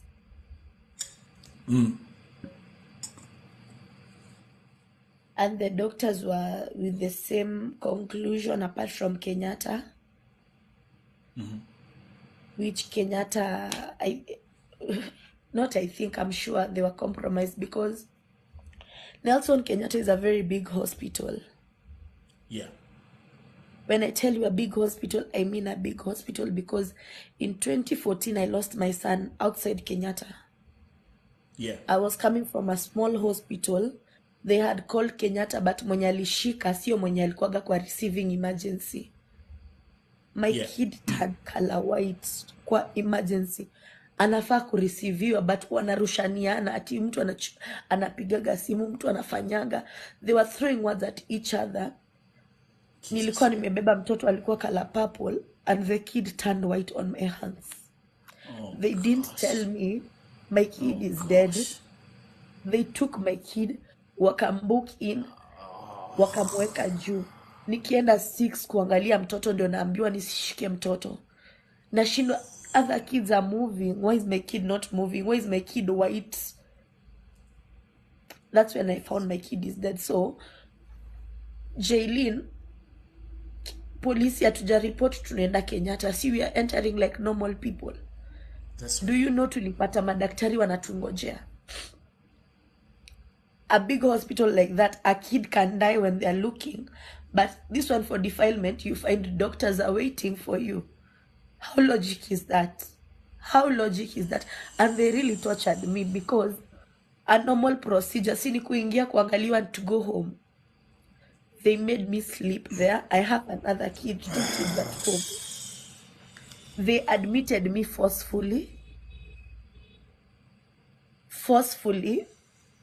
telling me they'll do a procedure called examination and anesthesia. Quite early in the morning. So the IO was, tutaenda tutarudi, tumepewa gari ya polisi. Because I remember in courts, I highlighted, I said, I process yote, it's genius. I kitu yote imefanyika because I'm financially unstable. When you keep on telling me, enda kuja fanya, kuja polisi, wanakuambia ununue chai ndo wakupeleke hata hizo examination. I remember I used to tell them, sina pesa, if you feel like you'll do, it's okay. If you feel like you won't do, ndatupilia kesi. God will know how to deal with it. Na mimi nikipatana na ni kisu mtakuwa mnakujia mwili. I remember there's a point I just told them that, you know what, do you, next time, I will kill her, mukujie mimi na mwili, tubebe kwa Maria mwenye amnaga. I told them that. So one IO who was very good, people say she's naive and stupid, but me, I took her to be good because Kotini alisema, this man, financially we are draining her because I have gone with her in counseling sessions. Counseling ya mtoto ina cost 3,500 Nelson. You imagine hiyo time, na hiyo time alikuwa anaenda counseling mara 2 kwa wiki. Alafu bado polisi akwambie ulipe, uweke gari mafuta, gari ya wanaga. We used to take cars from Juja police station. Oh my God.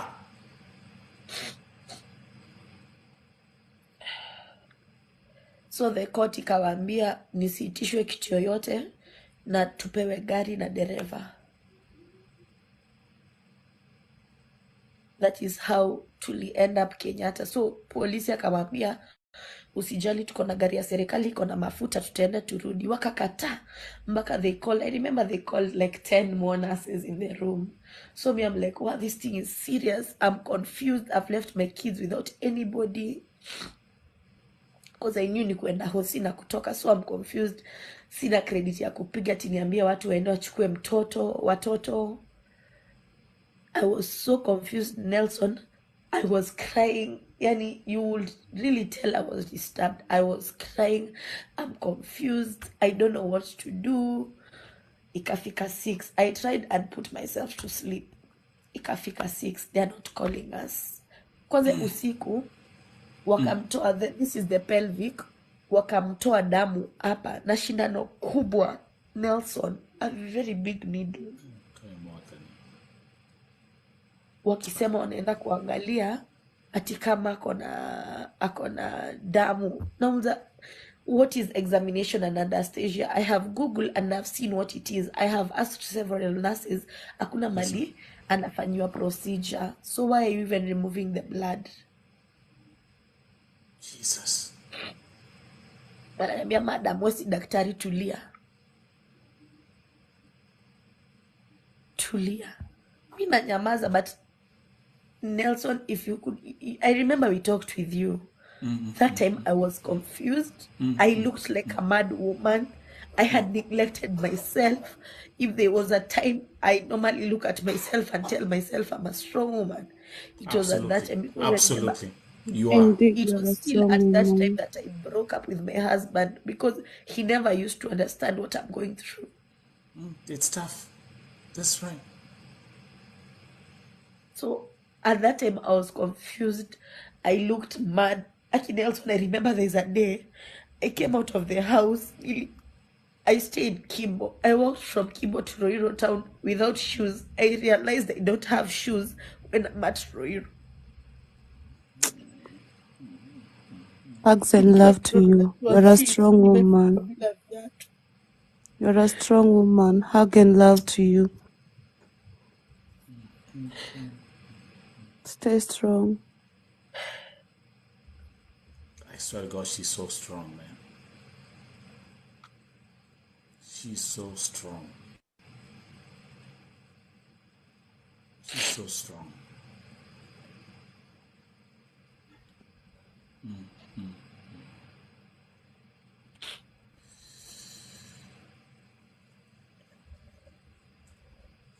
It's Mama Jaylene. You know, the thing is, sometimes I look up and I tell God, I thank God for this platform, because I've really had to confront cases that are such a huge wake-up call.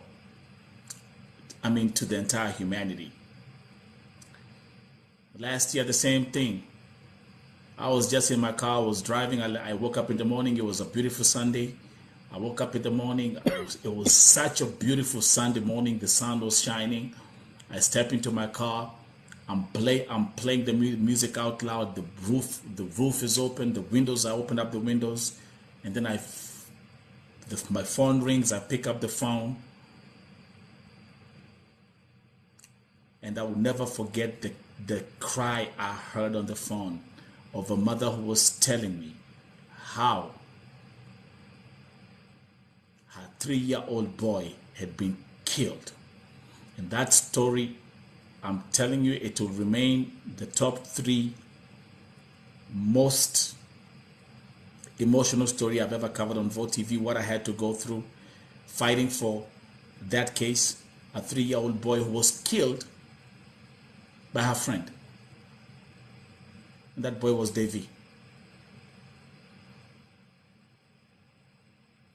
And the way Davy was killed was, if now actually we're talking about Jaylene, because Jaylene is 2 years. I mean, just look at all these cases that I've had to deal with, right? Jaylene is 2 years old. Kadogo, 2 years old. Unfortunately, Kadogo now she's not here with us. Kwanza muliona Kadogo alikuwa amechomwa, amerepiwa. Yani mpaka walimchoma. On top of everything else that monster did, kumchoma. That's why I keep on saying there are those pictures that I'll never put out. But this is Kenya. Wale ambao walimuua, they're still walking scot-free, right? Mama Jaylene, you're such a strong woman. Let me ask you a question, because this is something which actually took a toll on your marriage. Mama Jaylene, are you and your husband still together? No, we are co-parenting. You're co-parenting because it was too much. Yeah. It took a toll on the marriage. Guys, again, let me remind you, we are looking at, this is the case of a 2-year-old baby girl who was defiled by a woman. 2 years.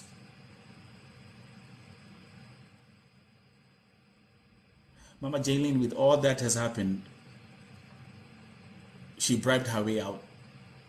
She had three counts. It was supposed to be defilement, was supposed to be child abuse, and was supposed to be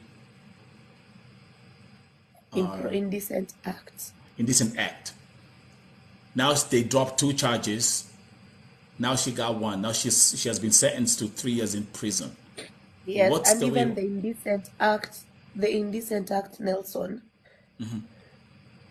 as I was going through, because after after I was in court that day, even as I told you, I went through the Kenya law and I was looking at it, and the Indecent Act is 10 years. But Nelson, will that 10 years bring any justice to my kid? No. Atatoka after that 10 years, akuja apate mtoto wa Rose, afanye the same thing, apelekwe ndani ama Rose akose kujua. They won't stop. They won't stop. Afanyie mtoto wa Mwangangi, afanyie mtoto wa Eva, afanyie mtoto wa mwingine. Such people are inhuman, to be honest.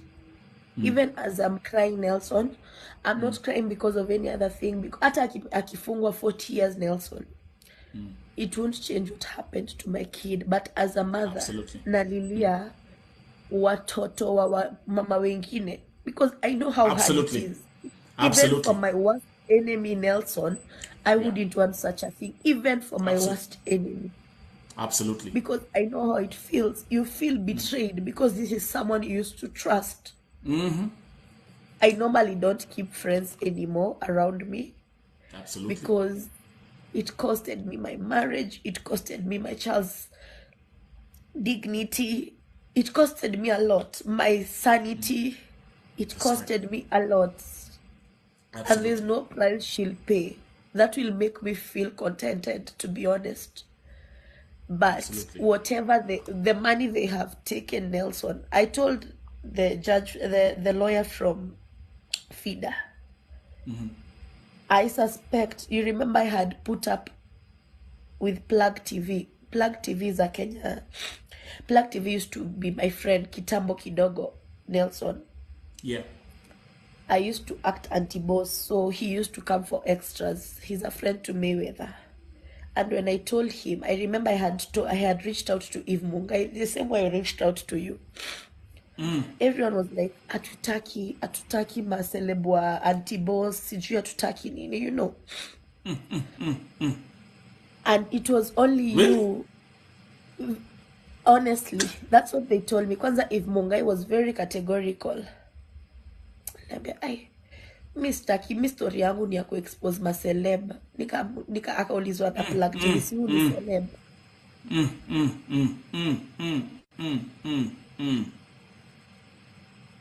Bure kabisa. Oh. Bure kabisa. That's a point. Yes, exactly. You know what? Don't I say that, Melissa? You said that earlier on. Exactly.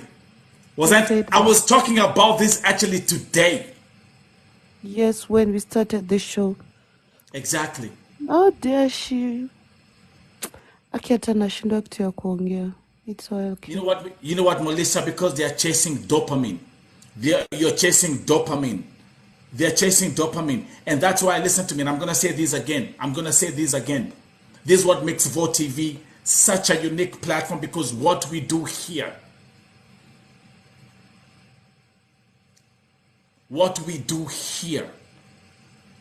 you never see this anywhere else. You need courage to deal with the kind of devils that I deal with here every day. You need wisdom. And above all, you need God. It's not easy. Just listen to the story of Mama Jaylene. Yeah. Don't I always talk about these so-called content creators in Kenya? You're chasing dopamine, man. You're chasing dopamine. But you know what? Dopamine will never build your legacy. But their time will also come. I'm telling you. A time will come and you'll be old. Yeah. And you look back at what all the nonsense you were doing, and you'll feel so bad about yourself. It's always generation to generation. Watasema walirogewa watoto, but it's what they did. That's right. Mama Jaylene, you're such an inspiration. Don't we agree? We do. And very strong. Let me read this comment from Brian Amasema. That woman was doing rituals. Let's talk about the issue of spiritual rituals, actually, because I've had those who remember when I was dealing with the case of David. That was the same thing we went through, and that's what we found out. It's true. Because they'll do tattoos and they'll cut, they cut the skin.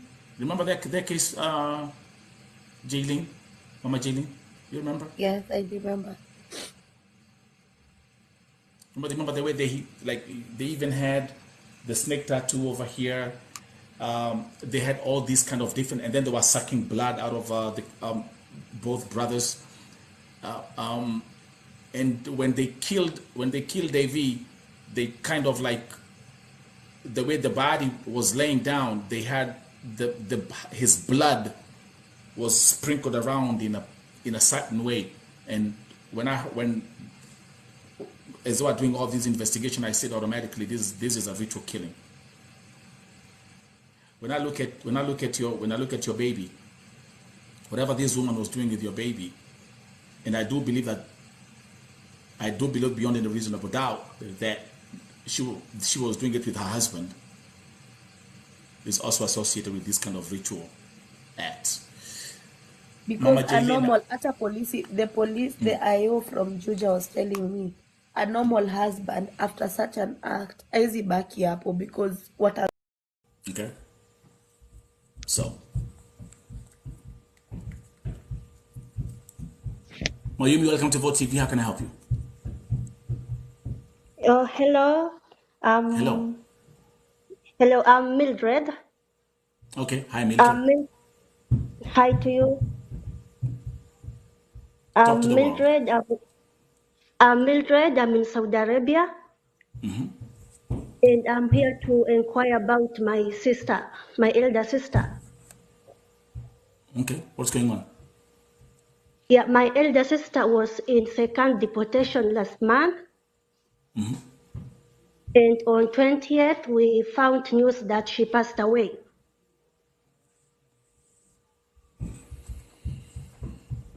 What?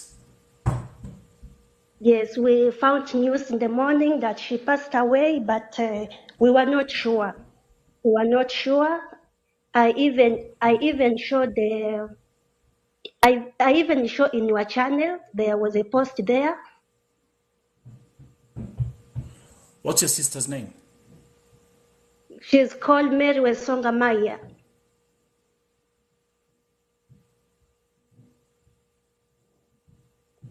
And you got the news that Mary Wesonga has died now? Yes, on 20th, and then a few days later, we heard that she's in ICU.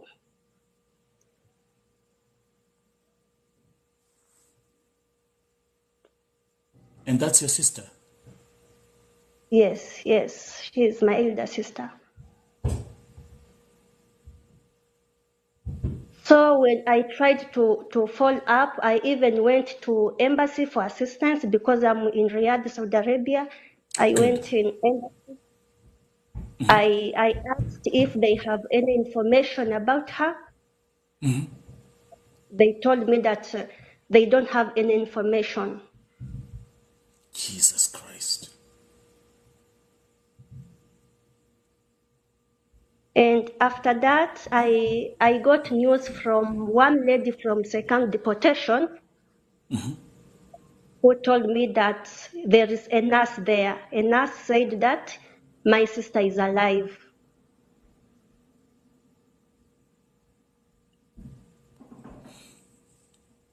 Who broke the news to you that she's dead?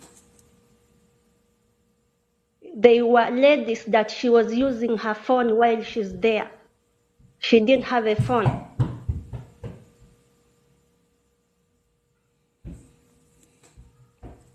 So we have a group of Kenyans in Sakan who are saying she's dead. And then there's a nurse who is saying she's alive. Yeah, after they said that she's dead, after like 3 days, we got news that she didn't die. They took her to the hospital and she was alive. Okay. And we're talking about, did they say which hospital she was taken to? Yes, I followed up to the nurse who is in Sekan, and she told me that they took her to Al Iman Hospital here in Riyadh. Okay, good job. Good job. Let me first of all say, number one, you're doing a good job on the follow-up. Okay, so we have the name of the hospital, Al Imani Hospital, right? Yes. Yes. Let me see.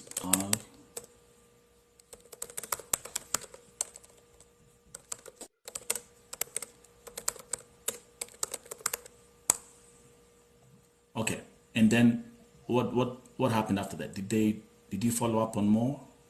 Yeah, I Did you go went to the there. hospital? Yes, I went there, and I didn't find her name.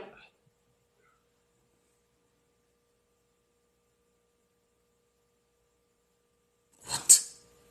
Yes, I tried, I asked, they checked in system, but they told me there is nobody like that.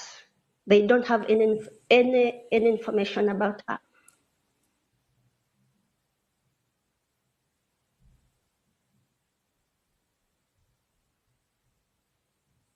So she's not inside Sakan, and she's not at the hospital.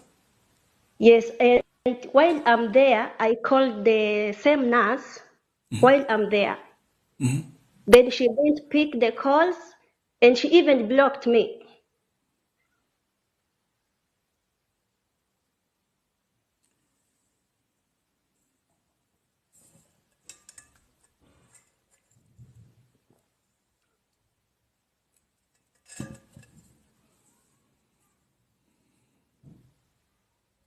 Jesus Christ. Yes, she blocked me. So when Jesus we Christ. came back,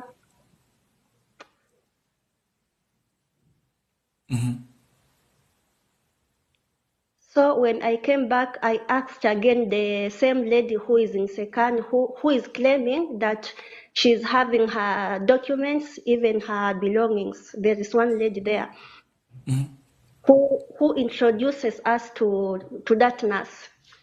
Yes. So I asked her, why did the nurse block us? And why is it that my sister is not in that hospital? My God. So after like 2 days, the lady came back and told me that the nurse told her that she was transferred to another hospital. And did they give you the name of the other hospital that she was transferred to? No,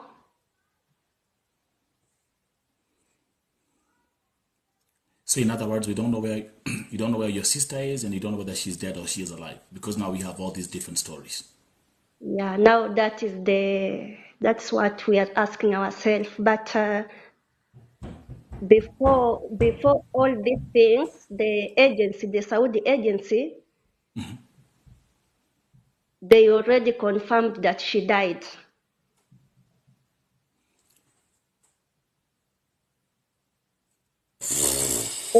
On 22nd, they confirmed that she's dead, but the nurse came and said that she's alive.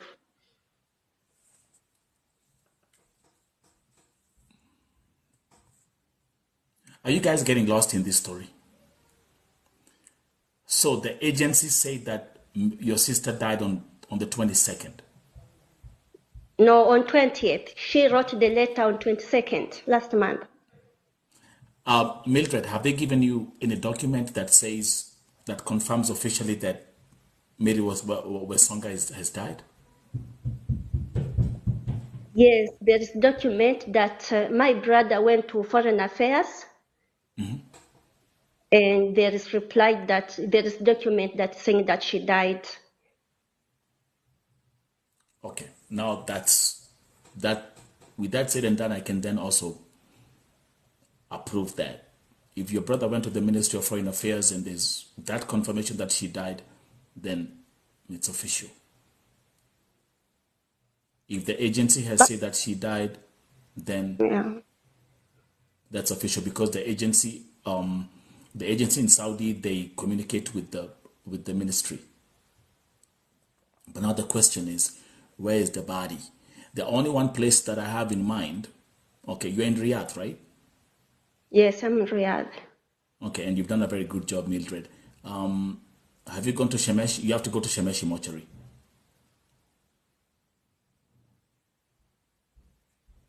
I have not, because now you see that nurse is the one who gave us hope. She gave us hope. I know. Even she Yeah. said, yeah, she gave us hope, and now we were very happy that she's alive. Yeah, but the thing is, like I say, there's hope and there's hope and there's then the reality. Yeah. Okay, I feel so bad about this, the way you've actually been, because you've been taken around, even going to the embassy and going to all these offices and going to the hospital. The embassy says Yeah. we don't have her name. You go to the hospital, we don't have her name. That must be really, that's a traumatizing experience for you as a sister and a family member.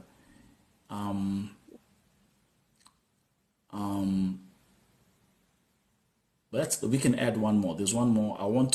We cannot give up. Since you're in Riyadh, Mildred, okay, Yes. I'm going to challenge you. There's one more place that I want you to go and check. Where And that's going exactly? to be Shemeshi mortuary, hospital.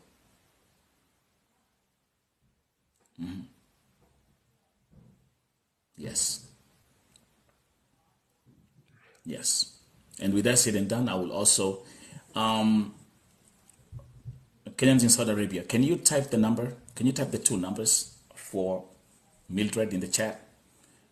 Take these numbers as well, Mildred. Okay, just a minute. Yes. And people are showing you all the love in the chat.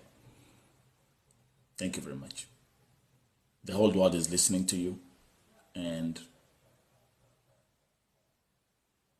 okay. Nemo, can you type the number? Drop the number in the chat.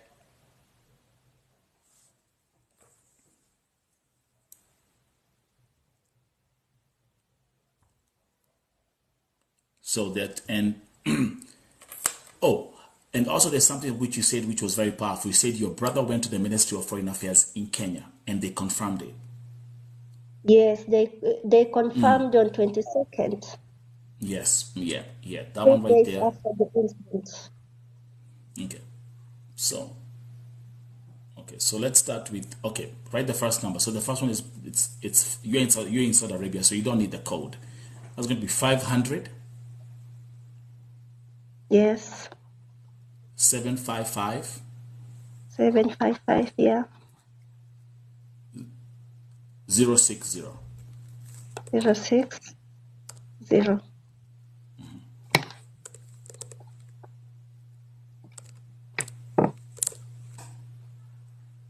Okay.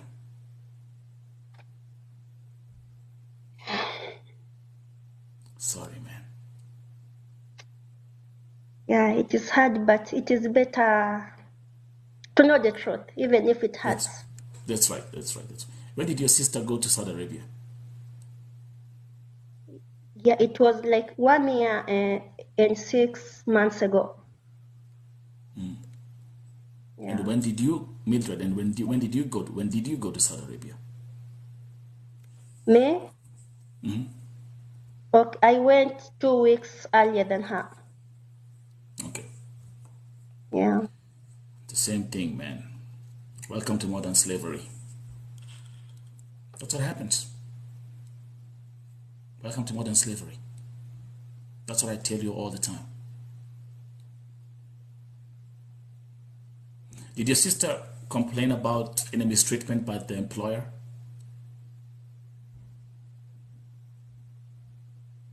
Okay, the first house that she worked, she complained and then she ran away. Okay.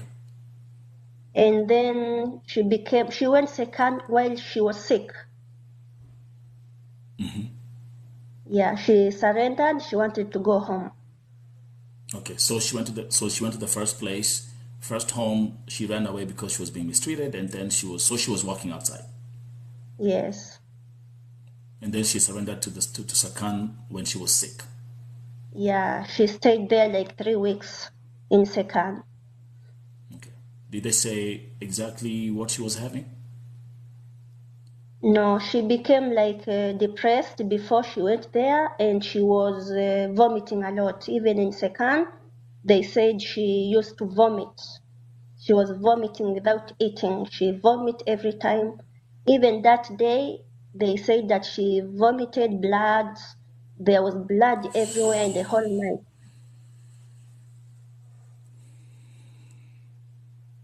Wow.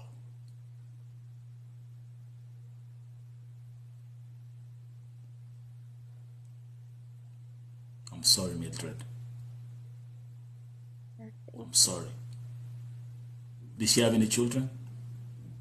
Yes, yes, she have three children.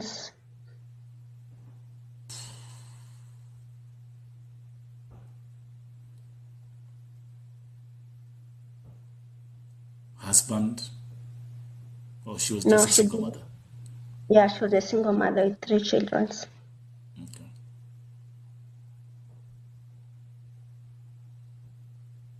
And where do you come from in Kenya? From Western in Busia County. Busia County. Okay. Yes.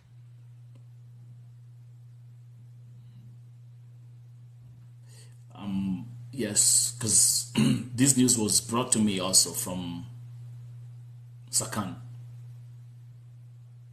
and Yeah, yeah, so I made the press report about Midway Songa. yes, I saw on your channel Yeah, the and same day.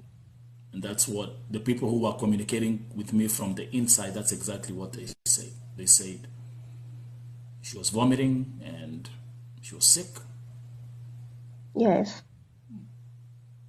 but they were sure. They say that she died. So I was actually waiting for more documentation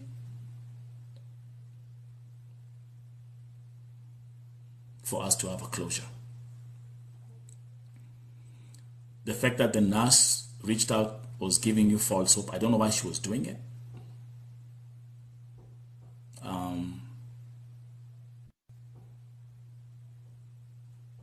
I don't know why they were doing it.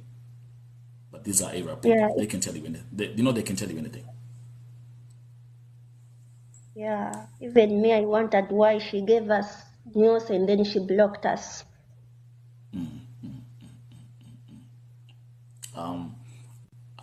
Have you been able to reach out to me on WhatsApp?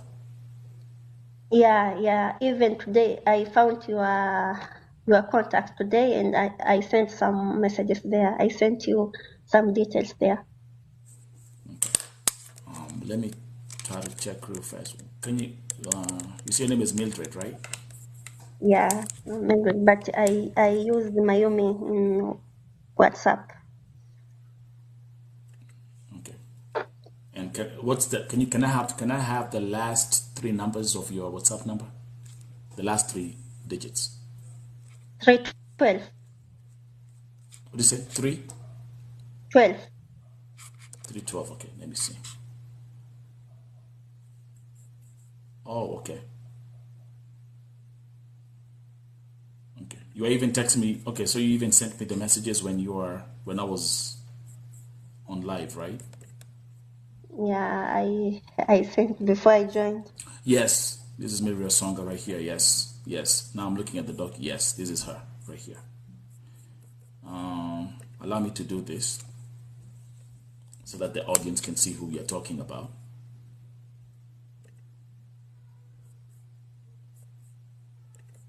Yes, this is the Miriam Songa. Yes.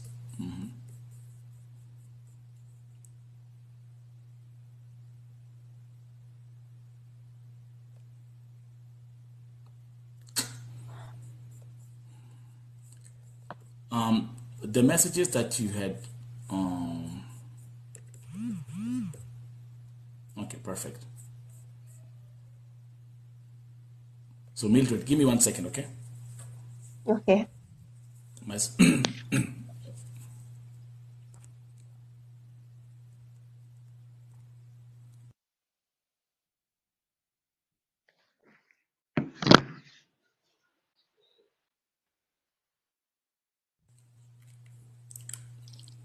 So I want them to know who you're talking about.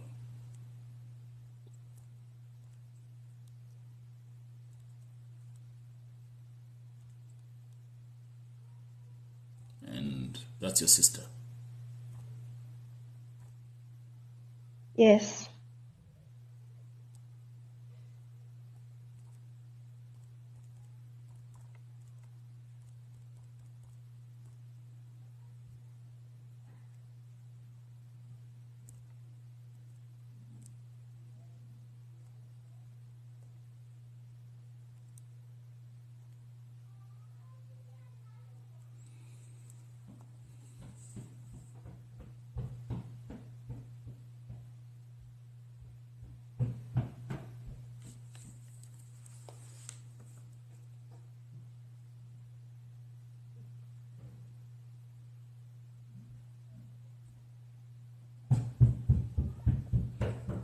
When she left Kenya, was she having any health issues when she left Kenya?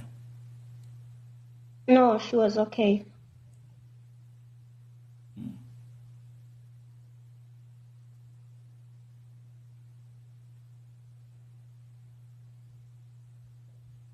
When was the last time you spoke to your sister?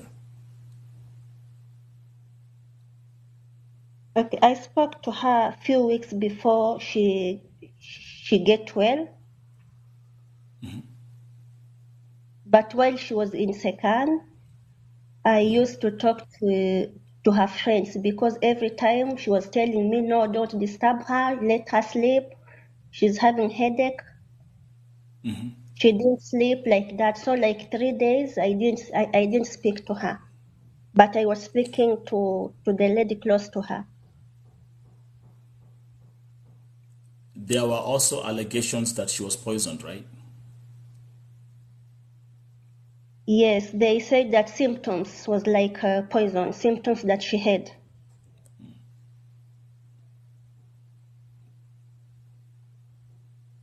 So again, that is something. How do we prove that? Do we have any medical documentation? See, and the reason why they were telling me that it's poisoning. They were suspecting poisoning is because, like you said, she was just vomiting. Yeah. The whole time. So Mayumi, let me just save your number right away. Okay. Thank you.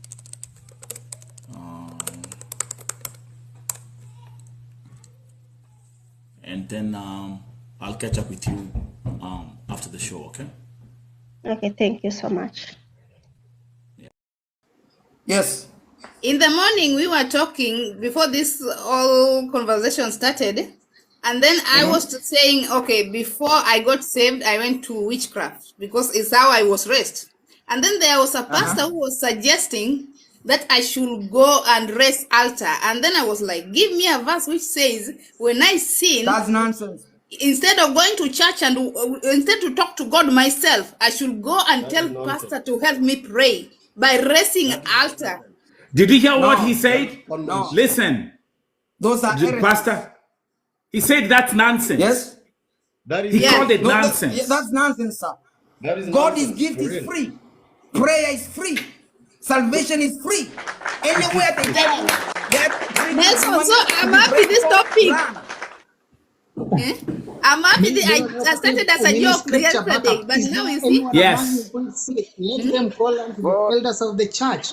Pray over them. Can I say something? Them with oil. Commit Yes. any sin. They'll be forgiven. If you follow scripture, I need another airtime. I need another airtime to air something out. Wait. So I'll give you a second. So we gave you like 1 hour, but just give me 1 second. The thing is one thing, but the thing is also stuff that Saul was saying are also being confirmed here. And that's why there's one thing that life has taught me. It's never a crime to listen to people. Regardless. Yes, true. Regardless of what they believe in. Like, let me give it, I was saying this, Pastor Joshua. If someone came here right now and said, I worship trees, I'll be like, hey, you know what? Come over here, come to the panel and tell us why you worship trees, right? Because you can learn something from everybody. But one thing I'm going to give you credit for, Pastor Joshua, you've come up here and you've spoken unfiltered, without sugarcoating, without throwing facts under the rag. And there's one thing, listen, I take notes. There's one thing you say, the problem is not us, the people. With other words, King Jesus, the problem is not us who are waking up. People are calculating, I only have 20 shillings. This is my last money. I'm going to go and take it to the church to tithe, to give, because I'm giving. The problem is not the people. The problem is the people who are in charge of the institutions that are supposed to be serving the needy. Follow me, because I'm going to speak about preacher, but I know God. Very good. Omove. What TV, will you give me some airtime again to speak, please? Yeah. Speak, Saul. Please. I need some few minutes. I need some few minutes because I want to air something out, something very, very important. And the 209 people who are here must listen to this. Me, I speak from the Bible. I don't speak from my own thinking and my own research. Me, all my research are based with the scriptures. Now, this is what I want to say. Listen. In the Bible, there is only one church. In the Bible, there is only one church. That church has no name. That church has no name. That church has no logo. Yes. In the Bible, there is only one church. It has no name. It has no logo. Yes. They don't have a logo anywhere. Apostle Paul, Peter, James never went anywhere to make a logo to a designer for his own church. And the church in the Bible belonged to one person, Jesus Christ. He is the main founder. And the other founders are the 12 apostles. The Bible says that we are laid on the foundation of the apostles, Jesus Christ being the chief cornerstone. There is no any other church apart from that. Any other church that has another founder, that has a logo, that has a name, is the church of the devil. I want you to listen carefully. Listen to me. JJ, come on now. Now, listen. All these churches we see around, I heard Dr. Joshua saying that Catholic Church are building schools. Catholic is not a church in the first place. Catholic is just a den of the people who are lost, and it started from Rome. We all know that Catholic started from Rome. And we know the church in the Bible did not start from Rome. The church in the Bible started in Jerusalem and spreaded over to all over the world. We know that. And all these people that we are saying are conning people money, all of them, they are the children of Catholic, all of them. Catholic is the one who gave birth to PEFA. Catholic is the one who gave birth to ACK. Catholic is the one who gave birth to PAG. All these people, if we tell them one by one, the church you go to, that church you go to, if we tell them to go back to where the pastor to go back to where he came from. Listen to me. Just listen to me. If we tell the pastor who is your pastor right now to go back to where he came from, he will go back to another denomination. If we tell that denomination, that one which your pastor came from, to also go back to where he came from, all of them, they will end up in Catholic. All of them. But the church in the Bible has no honor. It has got no honor. It has got no founder. And none of them in the Bible gave tithe. So this tithing thing we are talking about, I don't know, misuse. Misused by who? In the Bible, the church never gave tithe. The church was giving money. They were giving what they have with their heart, from their heart. The Bible is very clear in the book of Acts chapter 2 and Acts chapter 4 that the people will sell their properties and they will bring to the feet of the apostles. And the Bible says that apostles will take what they have received from the other believers and distribute them to others who had needs. They were not taking it to go and buy cars. Facts. If you go to chapter 5, this one I want someone to read. Chapter 5, there was a complaint. The believers started complaining, saying that, no, apostles, if you receive things, you are just giving these people and you have neglected the other ones. What did apostles do? Apostles called the church together and they said to the church, please, brethren, because there is a complaint, let us now from today not receive what is given out. Choose among yourselves 7 men who are filled with the Spirit, deacons, who will be receiving what is given.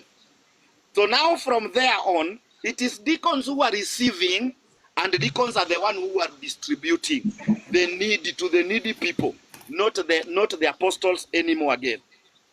But this issue of tithing, we are still talking about it because we don't understand scriptures. In the Bible, just as my brother Joshua have said, in the Bible, Jesus never talked about tithe to his disciples. In the Bible, apostles never mentioned about tithe to the disciples. If someone has a verse here, one scripture, where apostles mentioned about tithe to the believers, to the church, you can bring it on. Bring it on, we read. There is no way apostles taught the church of Christ about tithe. And please, make sure you know that there is a distinction, a very big gap between the church of Christ and the children of the Jews and the Jews. There is a big difference. The Jews are relying on the law of Moses. The church is relying on the law of Christ. What is the law of Christ? The law of Christ is love. Simple. If we want to add another thing on the top of love that Christ has given unto us, that is your own. I gave a verse that we should read now. I think now we should read this verse. That says that to us as Christians, we should not go back again and start following the law of Moses.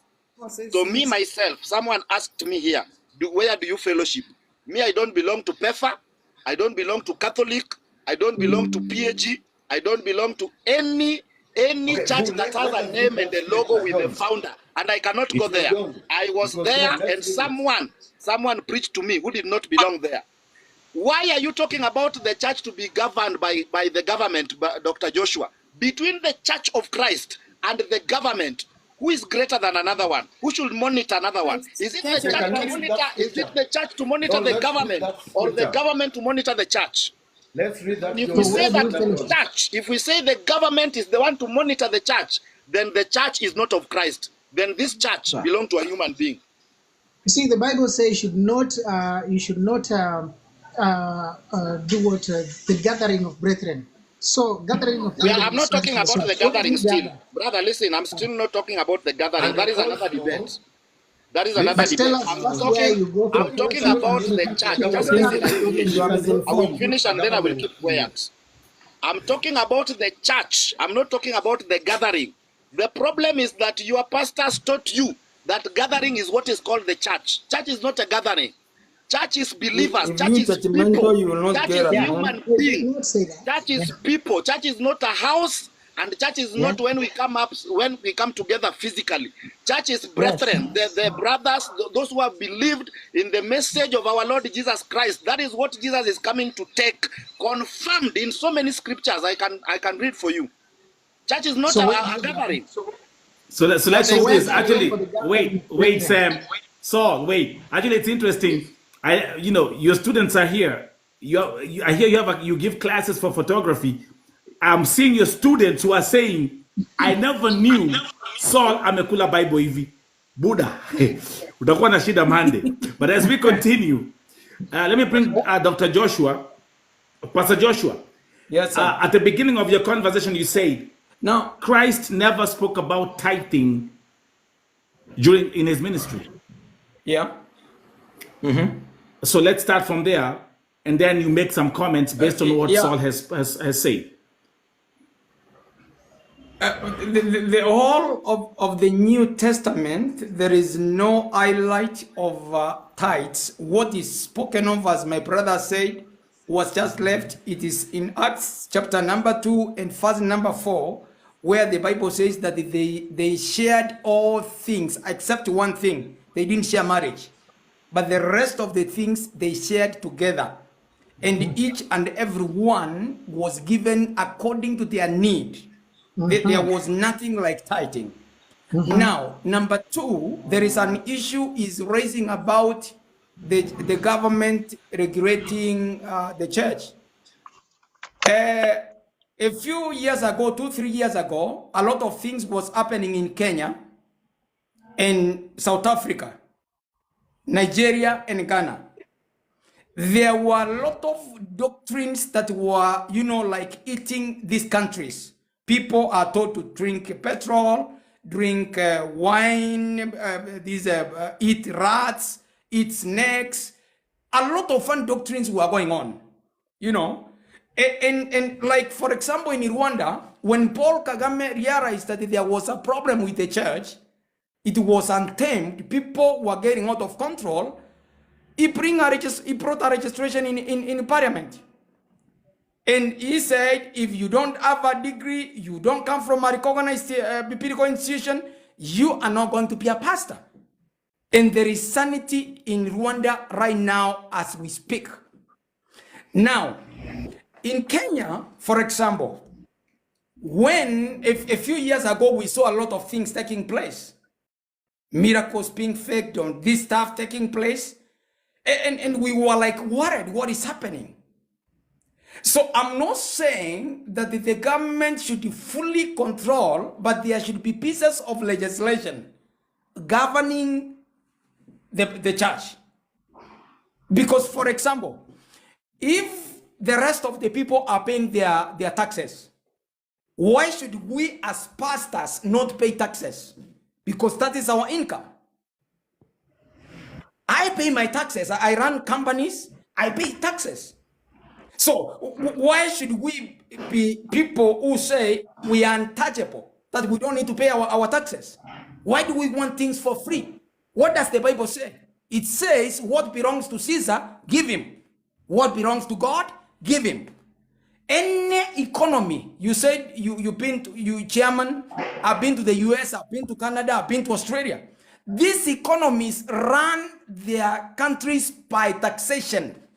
So if I don't pay taxes, if my members don't pay taxes, how are we going to run an economy? We can't. Okay, if what we give does not benefit the government, neither does it benefit our members, it is for our selfish ends, getting our children to best schools. I see people who are taking children to schools worth $1 million per term. Peponi, whatever, name them Greenstead. Yet they are getting these 20 shillings, 50 shillings from these poor people. So my point is very clear. I don't have any problem people giving. And in any case, these people who are talking about giving, that we should give tithes and give what have you and give out offerings, we should do altars sacrificial. That's nonsense. There is nothing like that. Thank you. All I know, you can't serve God and you suffer. If you serve God wholeheartedly and genuinely, the same God who blesses a Buddhist, who blesses a Muslim, will bless you. So the problem we have with the body of Christ now is this touch me quick, I go blessing, microwave miracles, fake miracles. Yeah, as part of the gospel. The selling of oil, selling of brooms to sweep devils. Yes. Oh, this is nonsense. It's not. Yes. So we should address, before even we talk about the offerings, let's ask ourselves, how do we arrive where we are as a church? And not the whole church. Okay, whatever my brother is calling church, I don't understand that, I don't know. But all I know is the Bible is very clear. We must be submissive to authorities. Authorities are the ones who have set in place an act that governs registered societies. A church is known as a society in Kenya. So if he says he's born again, and then he must be submissive to an authority. So to cut it short, whatever that is going, especially what I see go on in Africa, instead of people investing their time in class, invest their time in looking for knowledge, investing their time in inventing, stuff For example, right. I was watching this guy from South Africa, the one who invented the please call me for Vodafone. When he took Vodafone to court, how many billions did they pay him? You are sleeping here, reading a single scripture, or having the old pipe in your bloodstream will never change your life, will never change your generation. But when you get a solution, for example, I was giving this example. There is this guy, there is this thing in Kenya here, they call it clocks. These clocks, easy, afuta. These poor people shoes, eh? The ones that they are common everywhere. The one who started this thing, this shoe, this type of shoe, he sells the shoe at around $3. And they saw if he takes them to the Asian market or to the Nigerian market, with a population of about 1 billion, if he sells a pair to each of those people, those are billions he's making. So we need sharp brains and minds that can invent, that can make discoveries, that can create apps, that can make money, not sitting on Sunday waiting for poor people to do kibarua and bring money to you. That is daytime robbery.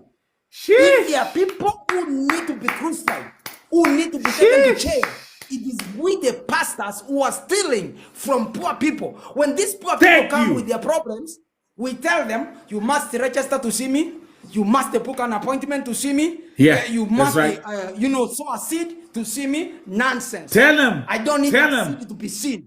I will pray for you anywhere, anytime, any moment, without any money being paid. Period. Tell them. Tell them. Tell them. Yo, listen. Hey, hold up. Baba, Awiko. Yes. I've been here for 19 hours. You know that, right? I've been on this seat for 19 good hours. It's been this discussion. We're going to have part 1, part 2, part 3, part 4, part 5. This is going to be a continuous conversation here at Vote TV. Now do this. If you're new here, follow Vote TV as we continue to grow. Follow the host. Number 2, shout out to all the pastors and all the bishops and everybody who took part in this, or who participated in this panel. Saul, let me tell you something. I'm going to tell you this as a brother. You are a rare gem. Your knowledge of the scripture has challenged all of us here. I like the way you put things in perspective and how you align them with the scripture, whether they agree with you or not. Let me say that. Whether they agree with you or not, on this platform, you're welcome in a given time. Dr. Joshua, Pastor Joshua, God bless you for speaking the truth that pastors are afraid to speak about. That's why nikisema pastor kujeni hapa juu, mnakaa pale mnasema tuko hapa chini. Pastor Lutoma, I see you. Tuko hapa. We are here. Why can't you come up here and talk to us? Because it's not a comfortable conversation. Yes. You will not lose your following by saying the truth. And that's why I like someone like Pastor Joshua who has come here. He has iced it. I'm seeing a lot of pastors, a lot of reverends down there, because it's a very uncomfortable conversation for you to have with regular citizens. Do you agree, Madebe? It's a very uncomfortable discussion for pastors to hold on a public platform like this with people with ordinary wananchi. So let's do this. Let me bring Pastor Joshua. Sorry for that, actually. It's okay. Wait. Yeah. Okay, it's awake. Okay, let's welcome Pastor Joshua in the house. Welcome. Thank you. Begin the coffee. Yeah, thank you. Finally, so somebody stepped up. One for the team. Yeah. Take one for the team. Yeah. Now, for my brother, if we are going to get facts, if we're going to get things straight, if we're going to get things right, we as the clergy must speak the truth, because the Bible is very clear. Yes. You shall know the truth, and the truth shall set you free. Shall set you free. So we got a lot of hypocrisy going on, and allow me, because I'm not going to compromise, because I don't depend on offering, I don't depend on tithe. I will state it as it is. Let's ask ourselves a few questions. Number one, I am a pastor. I got about 100 million worth of cars in my yard. When my subjects in the church are going hungry, they are going homeless, children are not going to school. It doesn't make sense to me at all. Thank you. I am Somebody a pastor. stop. I need some coffee. I'm a pastor. And I got about 10, 15 men in black, driving in black cars, chasing with me around. You know, it doesn't make sense. I'm paying a lot of money, every money, to run this expensive lifestyle. Right. So my point is, tithes, as good as they were, they are not doing the intended purpose. They are not. And then number two, there is this problem that we have, especially in Kenya, and especially with the so-called born-again, spirit-filled, tongue speaking, Sunday church, pastors who have mushroomed from the main churches. For example, let me mention a few organized churches in Kenya, like Catholic. We got PCA, we got PHE, we got Seventh-day Adventists. These churches got structures in place on how the money that is contributed is used. They even do tax returns. That's right. But we who are born again, when they say that the government should check on us, we say no, don't touch us. We don't. The church can regulate itself. They are not regulating themselves. They are saying, government, stay away. We want to use this money from poor people the way we want. People are running multi-million businesses. They are running multi-million empires. They are driving big cars. They are staying in bush estates. Somebody buys a house for 100 million. Somebody was bragging the other day. He was bragging. I saw him on this TikTok. He's saying, Speak, Pastor. I got a Range Rover. I got a Speak, Pastor. I got good tithe. I do this. How long are we going to say that the tithe goes to God when we know, we the pastors who are hypocritical, that we are the ones who are misusing this money, who are sleeping around with women using this money, who are advancing fancy lifestyles using poor people money? It can't happen, sir. It can't. So any pastor who is listening to me, we must come up. For example, I am a minister of the gospel. I travel the world. What I have done in my life is this.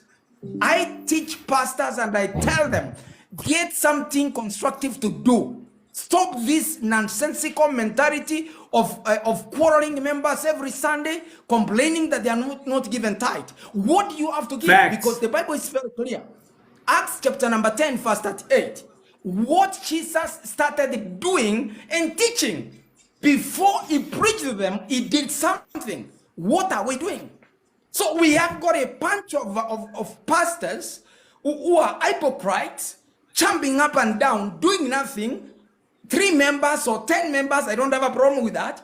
But every Sunday they are complaining and quarreling that God is angry. By the way, Joshua, Pastor Joshua. Yes, sir. Life is spiritual. I like it. Actually, Barambamba is here.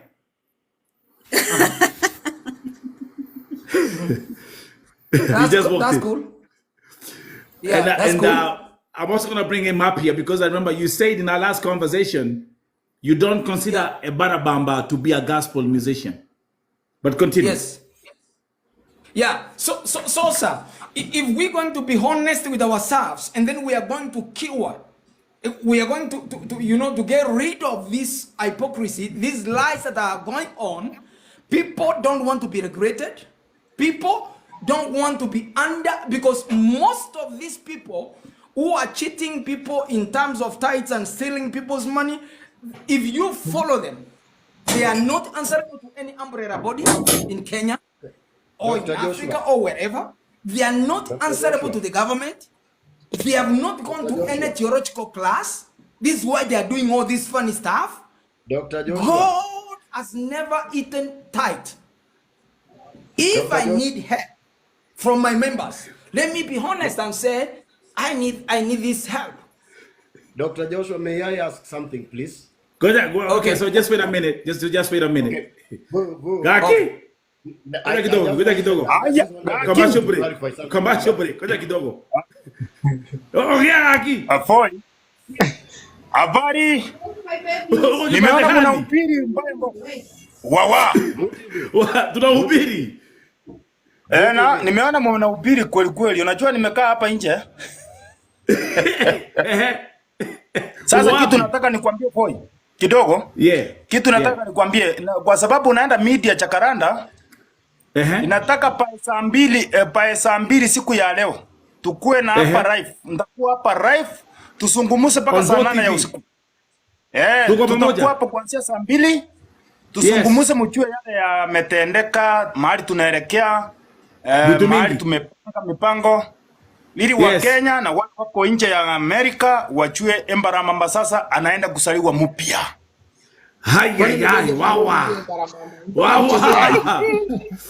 Sasa Embarambamba atakuwa new Embarambamba best gospel Kenya to the world. Waambie. Saa 2. Saa 2 usiku. Vo TV. Hapa ni wapi? TV. Tukua hapa live please. Mwambie watu wote wakucha hapa wapate the best message from Embarambamba this round 1. Nimetoka assembly, tumekutana na Ezekiel, tumekutana na Osoro, Omar, tumekutana na Kenya Films, tukiwa National Assembly, alafu tukaenda Senate. Ingine nitawaeleza vile ilikuwa. Kwa hivyo watu saa 2. Please mkuche kwa wingi. Tukua kwa Vo TV live, the number 1 channel. The number 1 channel. Sawa basi. Wawa. Nina mkutano. Sawa basi. Hiyo imeenda. So guys, again, there's a question I wanted to ask. Where is Doctor? There's a question I wanted to ask Dr. Joshua.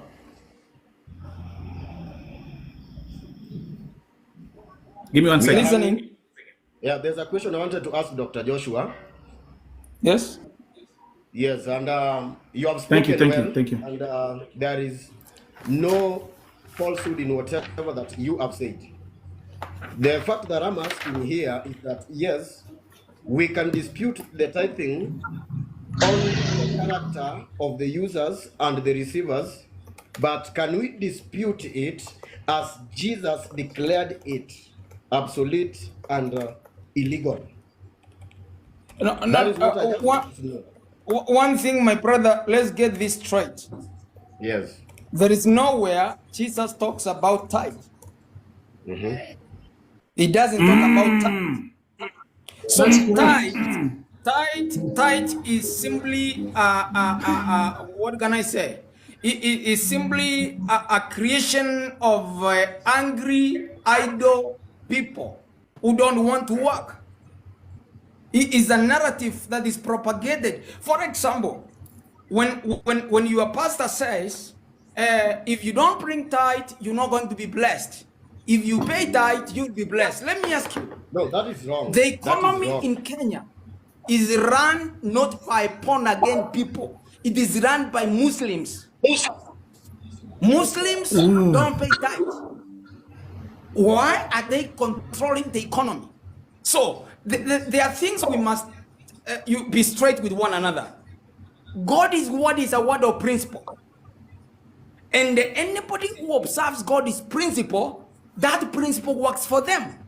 For example, in Psalms 44, there is a principle of taking care of the needy, the poor, and the widows. The Bible says that if you take care of those people, when you shall be sick, the Lord will deliver you. The Lord will preserve you. So these are principles that our Muslim brothers apply, non-believers apply, and they are taking control. For example, the owner or the manufacturer of iPhone is not a born again person. He publicly confesses to be gay. Why is he making billions? You who is born again here, you are Listen to this. members every Sunday. Listen to this part. Listen, by the way, wait. Yes, Bishop, Pastor, wait right there, man. Brother, my pastor. I love you. I love you as a brother, and I love you because of telling the truth, because it takes someone who has traveled around the world to understand exactly what he is saying. Let me repeat exactly, and as he continues, he said, non-believers are the ones who are billionaires. People who don't even know who God is are the ones who are billionaires because they understand the principle of the Bible of who to give to and who to serve. Who am I talking to? China is a communist country. It takes someone who has traveled beyond Githurai to understand these factors. Listen, I'm a German citizen. I'm Kenyan born German citizen. When I went to Germany, the first thing that I asked myself was, how comes a country which is 98% atheist is a developed country, and where I came from, we got scars on our knees calling God for help? Yeah. Pastor, speak. Speak. Now, if we are going to get rid of this poor hyping mentality in the body of Christ, somebody must rise up and drive sense into somebody's praying. For example, my brothers and sisters, recently we had a very big crusade in Kenya here, which costed millions. They were saying it's up to a tune of 100 million. What could have 100 million done? What could it have done in Kenya if it was put into proper use? Do you want to tell me in Kenya there are no revivalists? There are people in Kenya I respect. People like there are bishops in Kenya who are who are carrying revival, who are carrying the fire of revival. So why could we spend 100 million for two days or 3 days when this money can start a project that can transform the lives of poor people? So what is called gospel, what is called message, is not.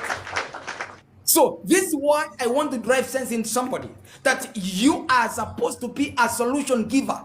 You are supposed to be an answer and not a question mark. When your members see you on Sunday, let them see a solution giver, not a beggar. And this is even why our children as pastors are running away from church, because they see the hell we go through. We are poor beggars who are begging every Sunday, bring the offering, bring the tithe. God is annoyed. God has never been annoyed. No, he's never been angry. Say, it is out of your greed. That's why you want this money coming in. Listen, I have purposed in my life that by the time I'm 50, I'm 47 years now, I want to be a millionaire. A millionaire solving and serving humanity across the world. Woo, VOTV is doing that already. That's why VOTV is so blessed. This is what we have been born again to do. We have been born again to be a solution giver, to propagate the love of God, to propagate the glory of God, and to make the name of God lifted. Amen. Yes. These days, people don't want to go to church. Why? They see what is going on. They see how people are being conned. Me, I don't go to church. Pray for me, Pastor. Somebody brought an offering to some church, and the bishop said, 500 shillings is something very small. If it was Pastor Jesus, and you brought in 500, he would say, you have given a big offering than the Pharisee and the scribes who were giving as a sign of show off. So there are a few remnant people who are remaining and who are doing the right thing. And if we are going to get things straight, brothers and sisters, especially we the pastors. I'm not even talking about the normal church members, the believers or the saints. I'm talking about we. The problem for TV is not with the people. The problem is with we who are not speaking the truth. That's where Let's there's speak a the problem. truth. Thank you. Yeah, Let's that's look where there's a problem. for problems and we Baba, solve them. Yes, sir. God bless you, bro. Yes. God bless you. I have a God question, bless you, Pastor Joshua, Dr. Joshua, for saying the Dr. truth. Joshua, whatever that you are Yes. saying is really correct. And Absolutely. according to me, the revelation that I'm getting from you is that now it is not that giving is wrong, but the Christian, the pastors themselves, they have made this look like a business kind of thing. You see, so it is Not a us, business, the kind of. It is pastors. business. It's Yes, business. it is business. Yes. He's not Call it by sugarcoating. its name. Thank Yes. you. Yes. So I agree with you 100%. But what the dispute was, the dispute that brought this debate is this tithing or maybe giving in a church biblical? No. You see, this giving in the church, What I is will it say is, biblical? Not the people who are using it. before I even handle the tithing thing, already there is a swing away, there is a lie going on, there is an heresy that is being propagated by a few Pentecostal, born again, spirit-filled, reporting people. It's a bunch of a few churches. If you go to Catholic, they got structures in place. If you go to PhD, they got structures in place. Okay, let's ask ourselves. What are these people who are claiming that they bring tithe to the house of God? What are they doing back to the society? Nothing. Nothing. They are complaining. They are begging. They are conning people, stealing from people, enriching themselves, and they are doing nothing. Catholic is building schools. PhD is building hospitals. What are these born again Pentecostals?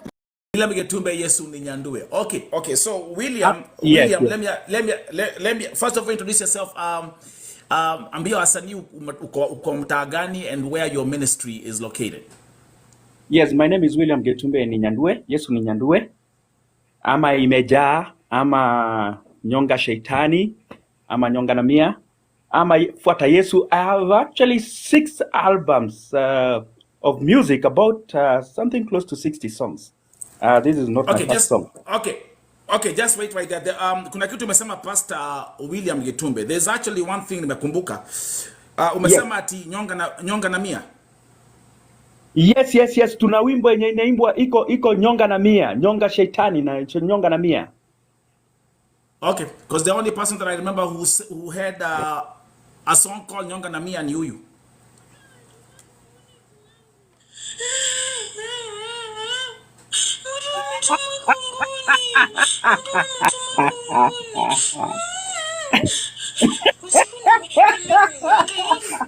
Hey, you're funny.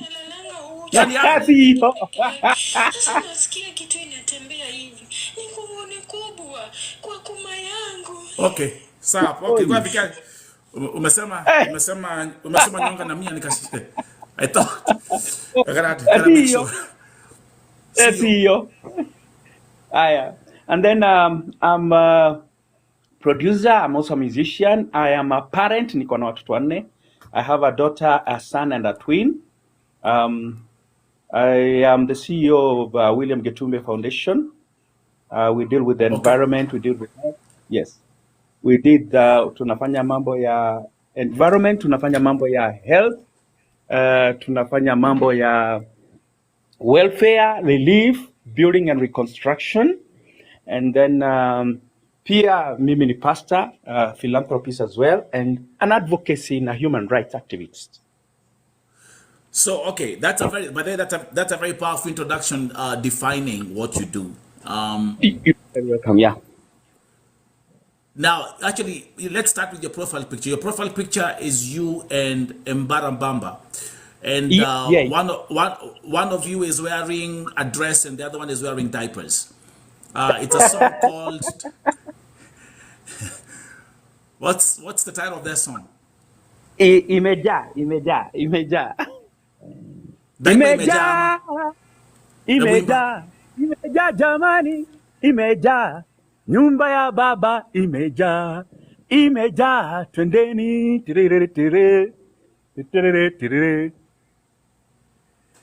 And Pastor Getumbe, what inspired you to make the video wearing diapers and dresses?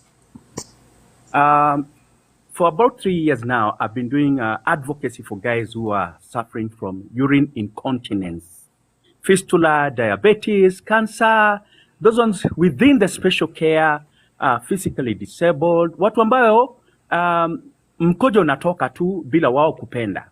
So for a very long time, nimefanya hivyo Uasin Gishu County, nimefanya Kakamega County, nimefanya Bungoma County, nimefanya Kitale County, I've been to Mumias, advocating for destigmatization that comes when people are having urine incontinence, both in TV, both in social media. But wait a minute. But what does urine incontinence have to do with you guys wearing dresses?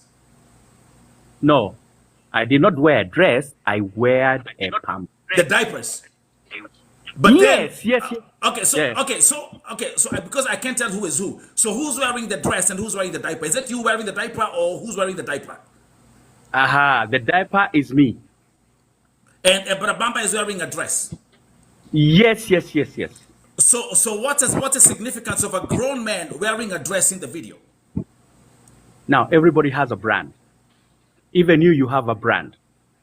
Everyone has a brand. Yes.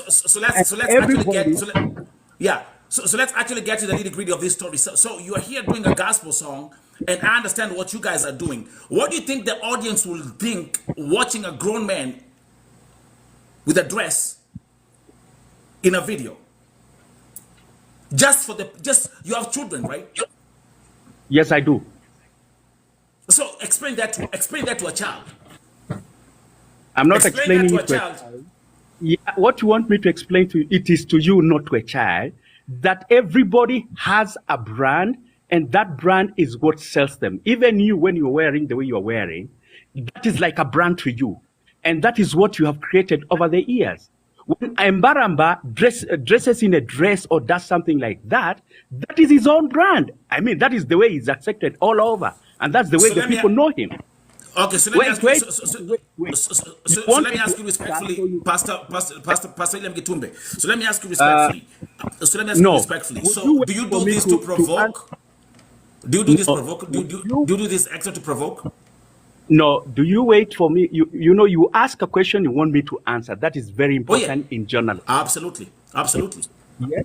Yes. So that anyone who is outside there and he wants to get our story, me and you as the interviewer and me as the interviewed, needs to understand what we are talking about. Absolutely. If you talk and I talk, we don't get anywhere. So can I come up? Can I come up again?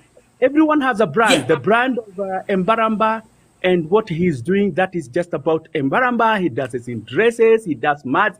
Actually, there are 3 things that Mbaramba does. I cannot speak for him, but let me just elaborate. I know he does it. He does his videos on mud. He does his videos wearing those dresses. He climbs trees. That's the way people know him, Now, let's come to me.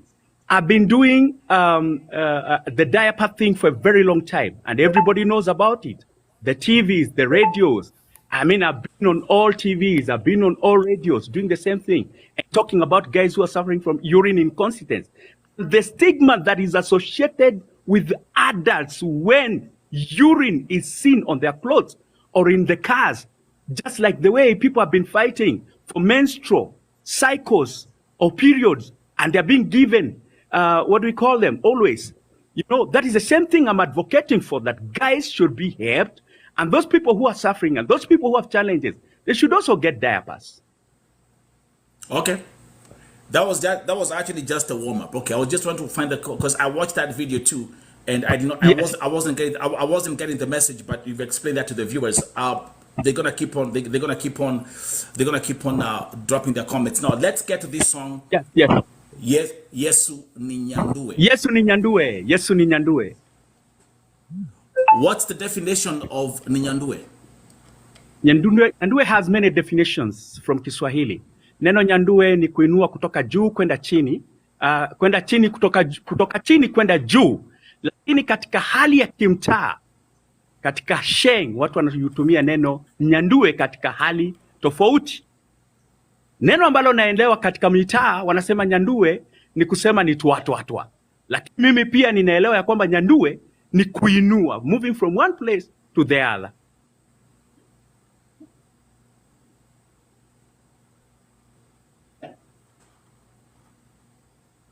Can you sing Hello, are you still? that song? Yeah, I'm here. Can you sing that without me playing the playback? Can you sing that song to us? Yesu ni nyandue, ni nyandue. Yesu ni nyandue, nipate mimba ya imani. Yesu ni nyandue, ni nyandue. Yesu ni nyandue, nipate mimba ya imani. Nakubali kunyanduliwa, ninakubali kunyanduliwa.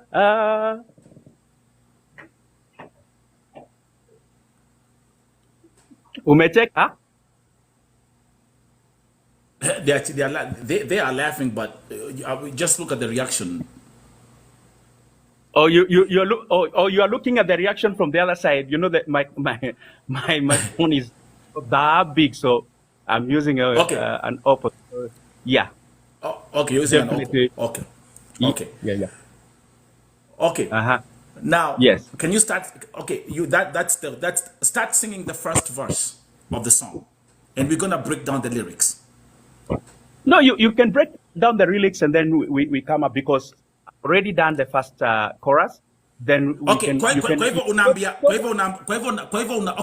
look at the lyrics. Look at the. I mean, Pastor William Getumbe. You see, there's a phrase we say in America, right? We say, hey, we say like, bro, man, like, stop pissing on my leg and telling me that it's raining. Yeah. You know exactly what you're doing. You know that kunyanduliwa, and I'm gonna be very open. Kunyanduliwa inamaanisha unasema toa. That's the censored version. Kunyanduliwa, pastor, ni kudinywa. Point blank period. It doesn't matter how you put it. Kunyanduliwa ni kudinywa. Point blank period. I'm having a very organic conversation. Wait, and you are so smart because listen, in the context of your song, unasema Yesu ninyandue nipate mimba ya nini? Mimba ya imani. So stop playing games with me, man. Come on now. I'm not playing. Hey.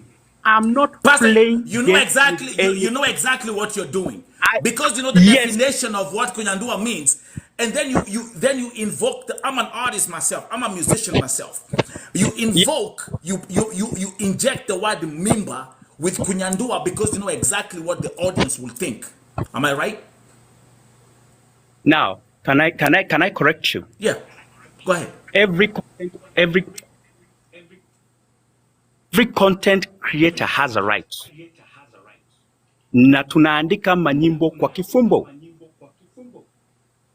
Sasa wakati mimi nimetoka na nimeleta wimbo wenyewe, nimesema ya kwamba Yesu ninyandue, kama mtu mwingine yule anayehubiri kule sasa wenye wanasema ya kwamba niko na mimba ya imani, ninasikia nina ujauzito, I'm pregnant with faith, I'm pregnant with this, I feel the pain, I want to give birth to my miracle, I want to give birth. Why don't you ask them why they're saying wana hiyo mimba, wanasikia wanataka ku give birth, they feel they are in labor pain, they are in labor pain.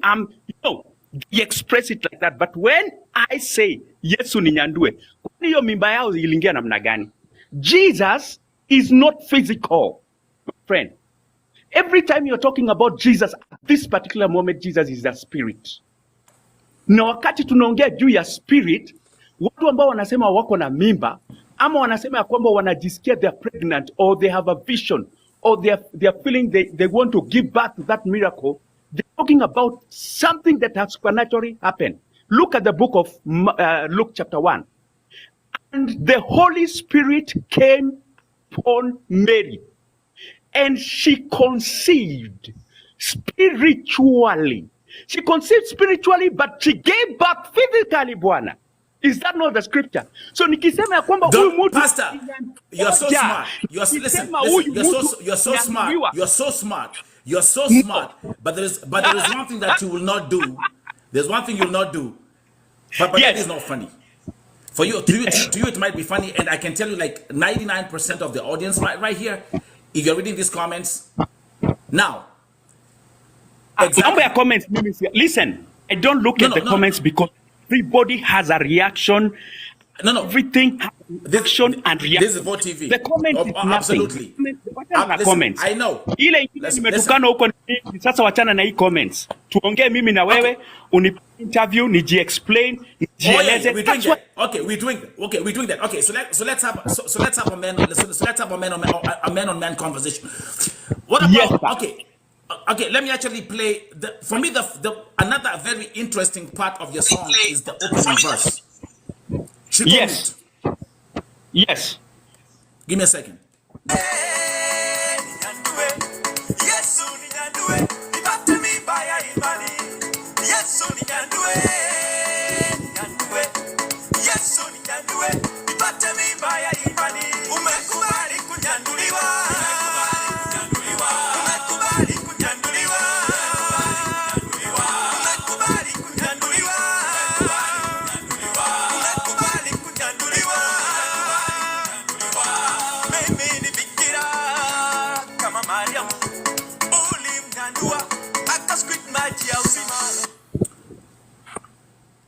Oh, that line right there. Let's pause right there. Can you say that? Nifikira kama Mariamu ulimunyandua kasquit maji ya uzima. Uliza swali. When you're using such terminologies, I mean, what's the next thing? What's William Getumbe? Which other words are you gonna use in Pastor William? I'm gonna keep on saying Pastor William Getumbe. Which other words are you gonna incorporate in your future songs? Are we gonna hear you somewhere saying blowjob? Are we gonna hear you using other sexual terms in songs? Why do you specifically and even talk about creativity using words like squirting and all this? Like, don't you think that you are confusing the masses with your message? The masses is not confused. We live in a hard world, my friend. They are. Tunaishi dunia ngumu. We are living in a hard world. Watu wananyonga na mimi. There is lesbianism in the church. Even the Pope the other day said there's no problem if we can. We're going to bless gay. We're going to bless lesbians. That is the church that we are in right now. That is the Christianity we are in right now. So we ukiniambia kwamba somebody who is of high authority stand there say something like that, that thing goes even to a Staradi one, even to a PP one, even to the toddler knows that there is no problem having gay, there is no problem having lesbians, there is no problem about heterosexuals. Heterosexual is those people wanakula mbele na nyuma. If that has let's stick to the message. Let's stick to your song first. Stop digressing. No, stop digressing. Pastor, you're so smart. You're so smart, but you've met your match. Would you be? You have 4 children. If you found your children, okay. Do you want this song to be played in Sunday school? It is being played in my house. Leave alone the way you say. I tell them clearly. I repeat. Do you want? Listen. Do you want this song to be played in a Sunday school? Wewe unauliza swali, mimi unaniuliza swali, ninakuexplainia, ninakujibu. Lakini ukiuliza swali kidogo kidogo, atunauliza swali unakata, unauliza swali. It is we go progressively so that people can understand what we are saying. You're not answering the question. You try to digress. Told you. So let me ask you. No. Sunday school. I'm not diverting out of anything. I just told you. You asked me about the language that I'm using. And I told you about the asked you, the question is this song being played, is your song being played in Sunday school? It will be played everywhere. Kwani wao ulisikia namna gani kama haiko inachezwa? So kids will be in Sunday school. So kids will be in Sunday school talking about squirting and how and are you serious right now?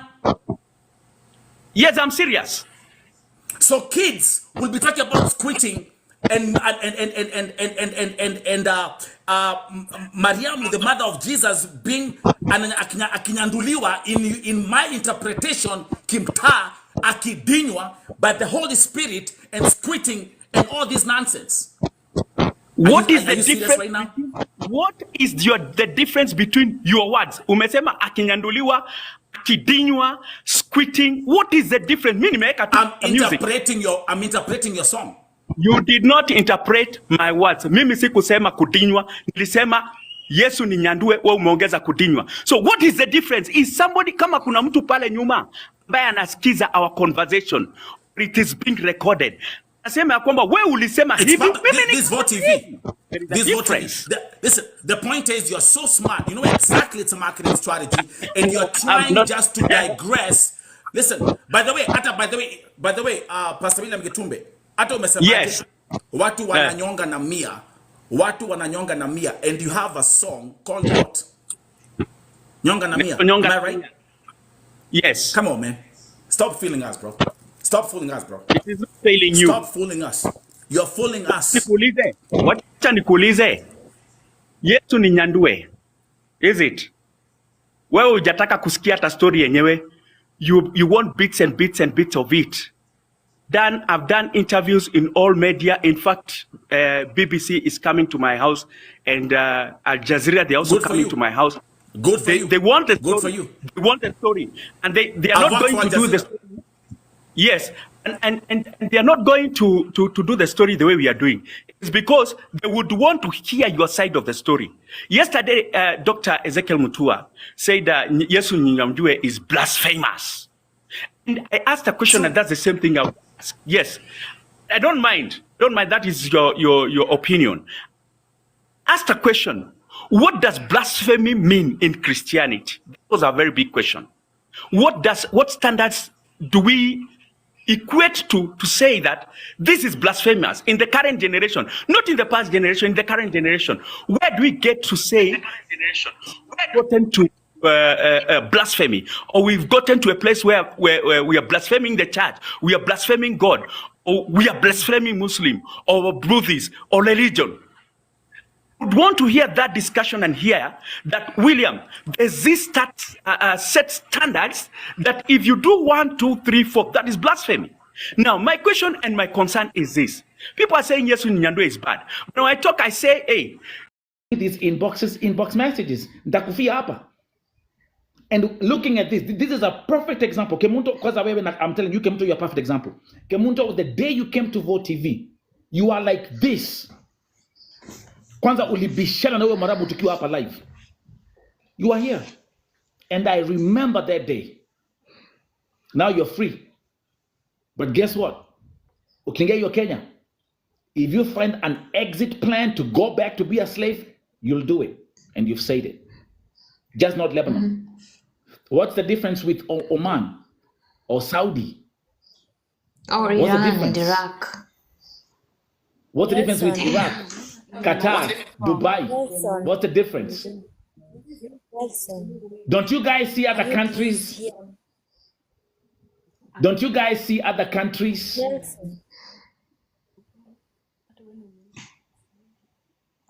Nelson, can I just have right? Can I just talk, maybe? Please?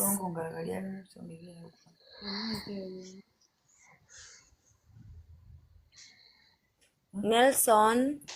Someone is calling me. Sorry. Can I just please talk? At least.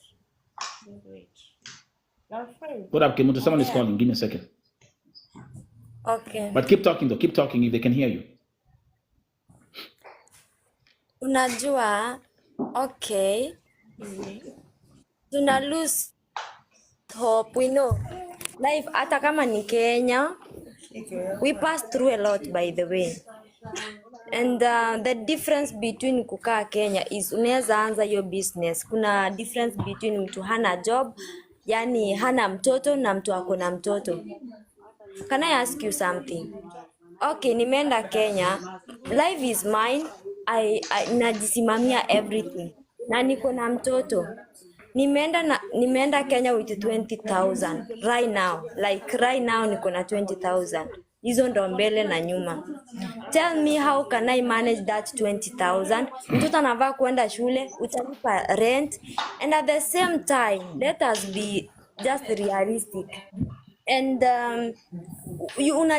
kuna watu wanajisimamia. I think I was talking about my life and then it's because of time nikaikatisha.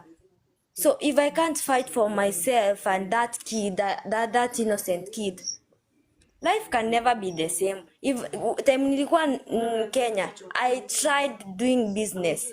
I tried it hard. And that business was working, but guess what? Unalipa nyumba, kesho hauna pesa. Atusemi tunasumbuka, of course. I told you mi ningemaliza contract kama ningevumilia hizo mateso zote. Ni venye kwenye tulikuwa kulibomiwa, and then sasa hizo pesa zikakosa, wakaanza kunimistreat more. I was fighting by then, Nelson. I was fighting for my life. And at the same time unavaa kuangalia how life. Huyu akona mtoto, huyu hana. Kuna very big difference. Huyu akona mzazi ako supportive, huyu akona mzee ako supportive. Na kuna watu tunajisimamia. That is where we differentiate about this thing. And Nelson, remember this. Kenya, of course unaweza anza business. Kila mtu ameenda business. Niambie unasonga na 200 kwa nyumba. Unakuja na mafuta ama nini? Tell me. Tell me. Give me a feedback now. Please. Unasema nikuje nikae na 200. Remember saa hii nitakuja na hiyo 200. The next thing nitaenda, unajua ni nini? Nitaanza sasa kutafuta wavulana wanipatie 200. Yes? You know that what? is what maybe Listen. one. Do you know what? Do you know why I'm silent? Because I have all these people watching the show who are actually talking to you down there. Kwa hivyo nyinyi ambao mko hapa I won't even talk. People down there, they're talking to you the whole time. So I hope unasoma hizo comments. Na kama umekalia hiyo ndege ukienda nyumbani, remember those comments. This is What TV family. Listen, sijasema narudi. I've not made a decision. Right now I have two decisions. I have to stay or to go. It depends how nezaenda huku I work. If it can't work, I must come back.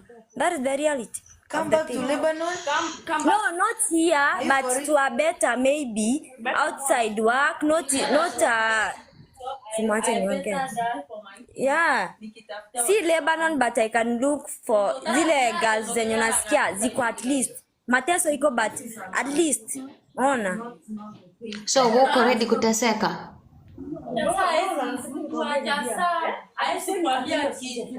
Nikuulize mama, uko na mtoto? Mimi niko na watoto.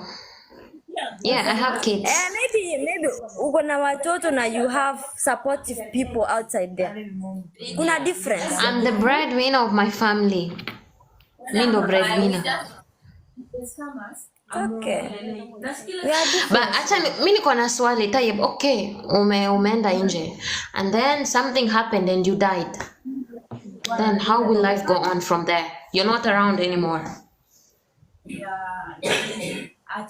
Miss Yongei, sasa, I don't want to talk. Yes, me, Nelson. So, umewasikia wameongea? Kuna difference ya mtu sijaongea. Na mtu akona support. Shamaliza kuongea. Sijaongea. Wameongea. Wamemaliza? Gaki, umemaliza? Niongea sasa. Kimalekie. Wangwaria. Ndimaigaga nie. Tokware. Toto toi haha. Si Mungu wako. Mungu atanitoa pale Lebanon. Anipeleke Kenya, si atanitoa Kenya, anipeleke Saudi, anipeleke tena Saudi. So, life is just right. Halam. Ka life mtu atakufa basi akufe. Si basi wakae Lebanon. Mbona wanataka kutoka Lebanon?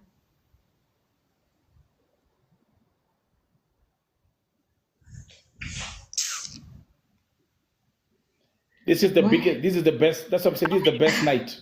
This is the best night. This is the best night at Na Vote kwa TV. nini mimi uniulize kitu? We are listening. No, we are listening. They've given us so much information that is very helpful. This is one of the best nights. You know, kuna kitu huwa nikiuliza hapa kila wakati watu wanacheka. Kwani ni Wakisii peke yake? I always ask that question. When is it only these Wakisii? The people who come here, 95% of our support system has gone to Kisii. 98% of the victims that I've rescued in this Gulf ni Wakisii. But now I understand why. And thanks to you, Tokware, you've opened another chapter at Vote TV. Remember Vote TV family yako hapa? Patakuja mwingine hapa. Nyinyi mnaenda nyumbani, which is fine. Mmelipiwa ndege na serikali, mmetengenezwa makaratasi yenu, kila kitu kiko shwari. Right now you're in heaven. But I'm telling you, there is someone here atakuja kulia. Ako Gulf, ako Lebanon, ako Saudia, ako Oman. We will remind you of this night. The people who are watching, they will say, oh, siya nwale vichwa ngumu. Oh, siya ndio likuwa jipea kifua. Oh, siya ndio wale. You guys, you are the best thing that has ever happened to Vote TV. And me personally, by the way, oh my God, best night of my life. Nimekuwa nikisema the last 2 weeks have been the best weeks of my life for a reason. We will remind you. Vote TV family, thank you, Cyrus. Wasirudi hapa, we promise. People, kama mjakuwa mkisoma comments, zile comments zimeandikwa pale chini, while you are here with all your verbal diarrhea. With all your verbal diarrhea. And you know what they all tell me, wakilia shida? You know one thing I hear all the time? Nitakufia hapa. Nitauliwa hapa. Should I start playing audio messages of what you guys send me mukilia shida? Muskia what I listen to? Should I start playing you all the phone recordings I've done? Right? Mr. Village, you're in the US, thank you very much. So what they have done, wametusaidia sana kweli, tumeelimika, yani mumetupatia knowledge bwana. Vote TV family, we will remember this night. Now, and I can make a parallel example. Hawa ni kama mtu ambaye ameamua kupigia Trump kura. Hata umwambie Trump ameua, hata umwambie Trump ni criminal, hata umwambie Trump amebwaka, hata umwambie amefanya nini, ataenda ampigie kura. And we saw this yesterday. I'm actually using this as a comparison. Ataenda ampigie kura.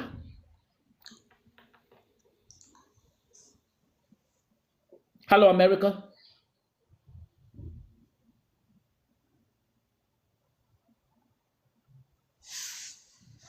What did you make tomorrow? People think last night, I took, yes, felony criminal. By the way, remember, Koi, he's being sentenced on the 27th of November for a criminal case. The most powerful nation in the whole world has elected a convicted felon back to the White House. Now, remember this. Nitakuwa nikitumia. Mimi nimesoma Trump kama kitabu walai. You know what lessons I take? And there is no difference now wasichana wako hapa juu. Kwanza kuna moja ameita Mungu, si ndio? Ndio amesema yule Mungu ambaye amenitoa Lebanon is the same God atanitoa Saudia ama kwingine. Nimesikia umeita Mungu, you have called God. Let me tell you something. The same way ule mtu ambaye amepigiwa kura hii America is being defended by the evangelicals who are saying, praise be to God.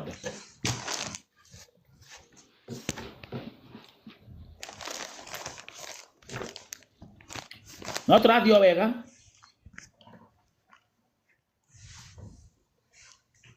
Not radio wega.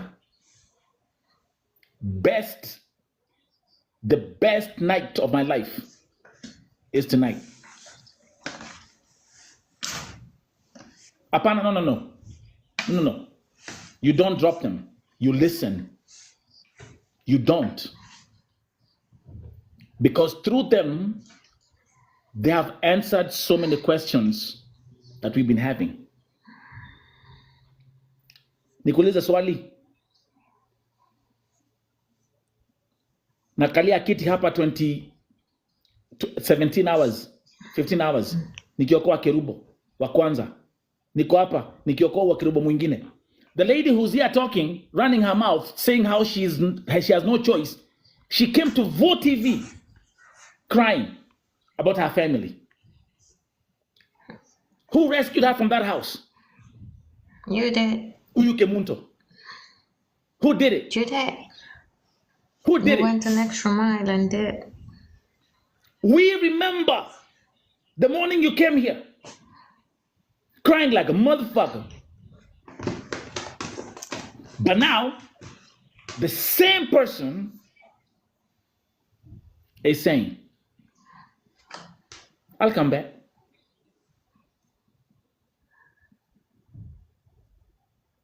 Mumetubariki sana. Of course, I'm happy that you guys are going home. I'm very, very happy. I'm happy for you.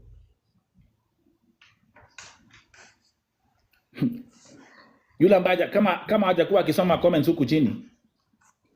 Hizi comments umeandikiwa hapa na watu mkiwa kwa ndege mkielekea nyumbani na mkiwa kwa ndege mkirudi hii Gulf juu mtarudi muzikumbuke. We will remind you.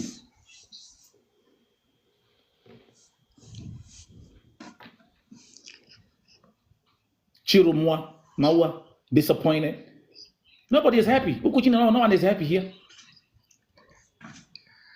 So when you come to Vote TV and you're here running your mouth and crying and there's one word you panda kutumia sana, nitauliwa hapa, nitakufa hapa. Oi niko na watoto. Most of the victims that I rescue, I do this because of your children.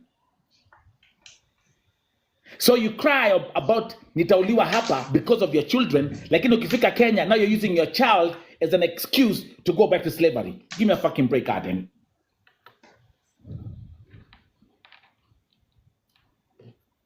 You have taught us so much tonight, and God bless you. Even if Mungu utumia mtu, even if Mungu utumia watu, now let me call upon God because I'm a servant. Nimekuwa hapa nikiwapigania for all these years. Kila kitu ni Vote TV, Nelson. But today you have opened up my eyes.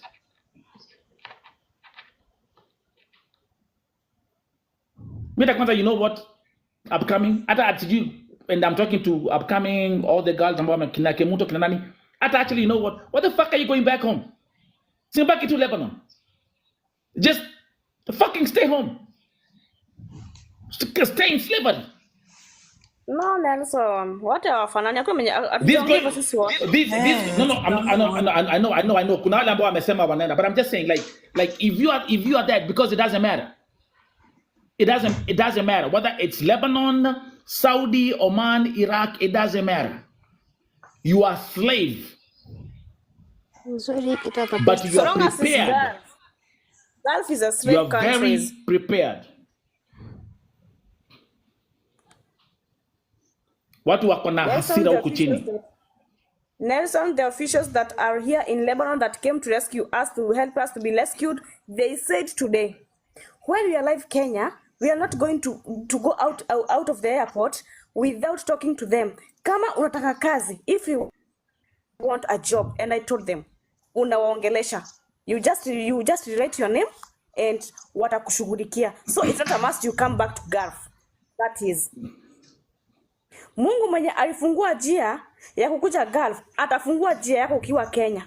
Amen. Nothing can be compared with freedom. I used to say this. Amen. Mimi Nelson sikuficha na sikudanganyi. Unajua mwenye nakusumbuaga. Na nitawasibu mkiwa na Nancy. Munipe 1,000 nikazungushe Melon. Sitachoka. I will not get tired. But what I have experienced. Yeah? Wamusoka ni gwole ya modo. Mimi sitakuja kuweka kidole Dubai niseme Nelson nachomeka na iko pale. Mimi ni kama nimemua Lebanon, nimemua Dubai, nimemua Qatar, nimemua Saudi, nimemua wherever, all of the Gulf countries. Nimemua Gulf. I have never traveled. It was my first time to travel. And it is my last time to travel. Even vacation sitaki. Even vacation sitaki. I don't want. According to me. Kila mtu Nelson tunasemaga na tumleishinge pa kuambia kuna kitu ambayo huwezi fanya. Mkenya akideclare kufanya kitu huwezi change mind yake. But remember this, we are different. I love you, Jennifer. We are different. According to me, Nelson, you know my story. According to by this happen na kuficha, na ficha Nancy kwa hapa. Mimi mwenyewe kama upcoming nili. Hakuna siku nitakosa vote hivi. Na nimekuambia beta nitafute hata niende nifulie watu wa kwetu nguo, watu wawili wanipea 500. Imetosha bucket na watermelon. Imetosha bucket na mananasi. Imetosha mayai na bucket. Mungu atabariki hiyo kazi yangu ya shilingi 2. Atainua mtu hata amini. Nilikuwa natasekea hapa Lebanon, but mtu asijaribu kuniambia ati kuna free ticket, kuna free visa, kuna free whatever. That is nonsense talking to me. That is foolishness. Na nilikwambia hapa nikiingia hapa for the first time, niko mimi na wewe bumper to bumper. Niko hapa every day, every night. Breakfast show na show ya usiku, we will be together. So mimi nimeambia hata wenye tuna home na wao. Okay, hapo mahali tuko hatuko wote wenye tuna home. Wako kwa other shelters. I think so pengine unaweza kuwa una watch. Usiende kusubuka tunaweza kutafuta Saudia kazi nini. No, the officials just use them. Opportunity comes once.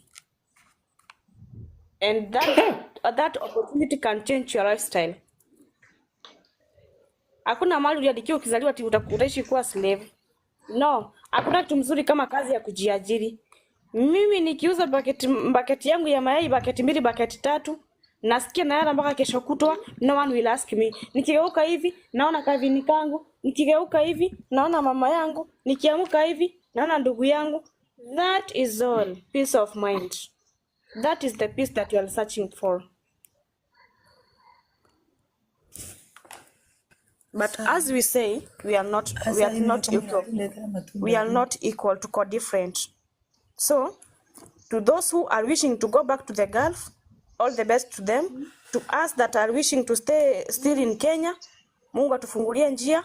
And to those who are still in Lebanon, all the best to them. Wenye wamepanga pia wanatoroka airport kesho, all the best to them. Mkuwe na miguu iko na nguvu. Ndo gima nugene yo Nelson, umaihurire na wawe giciko, umekere kanua. Ira okari uriko. Ira oni uriko.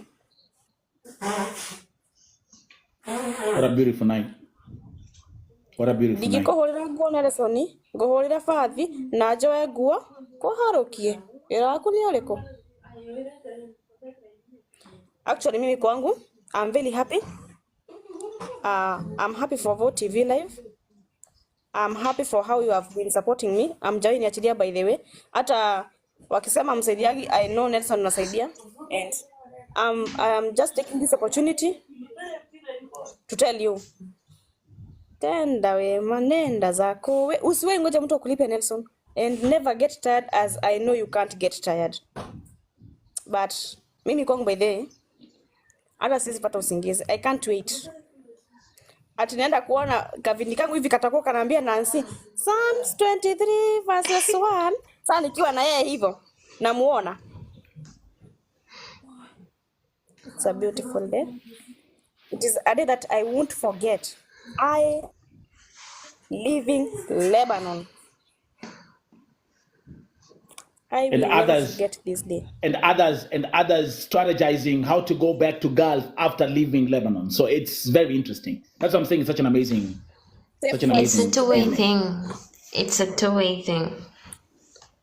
It's a two-way thing.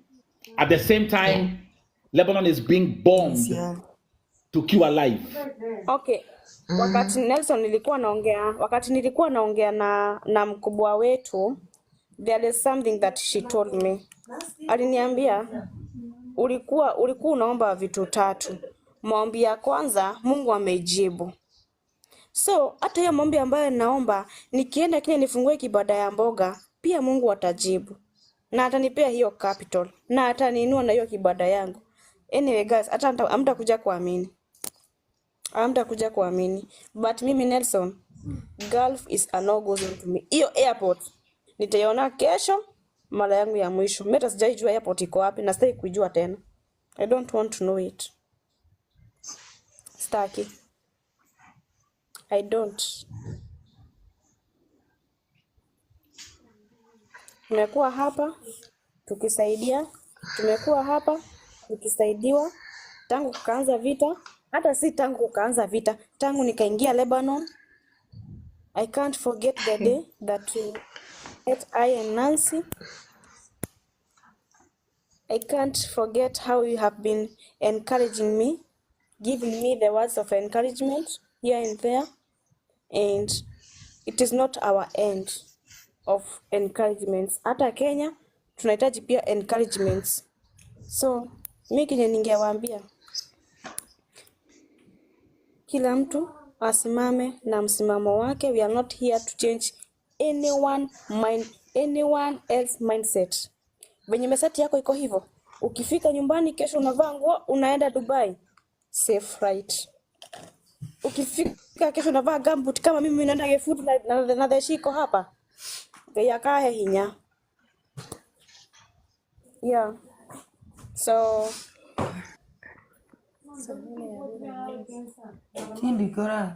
no, it's not the time to be married.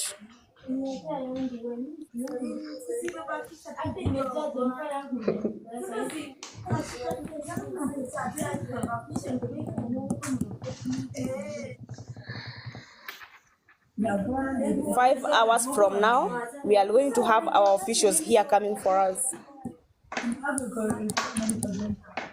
And then the I'm happy for you guys. You can just hear Nelson, you saying you are just going to come back Lebanon. And when they are just going Kenya to fight for us, for the agents that are bringing Kenyans to Lebanon. And yet you are just, unafanya kama wewe ni wajinga, unakibisha tumikutoko pale, unataka kurudi kukuja Gulf. How foolish are you? Wakuenda ende.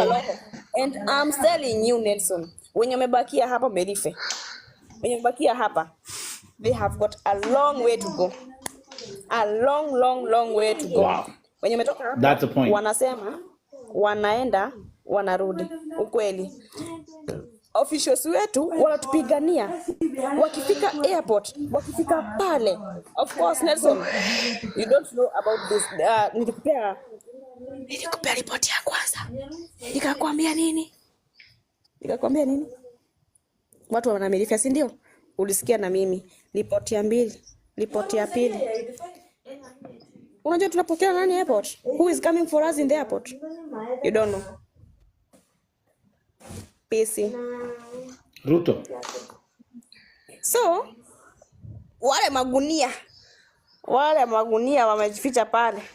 Wanaweka akina kwenye kale kamsikio kwa kale nani? Kwenye kalikuwa kuna na 21 days. Alikuwa nani? Anapitisha Mombasa, akina Kemunto, akina nani. Hao mashagala wote, hao sasa. Wakitanguliwa na wangu. No, I like giving examples with me. Akitanguliwa na wangu mahali atakuwa.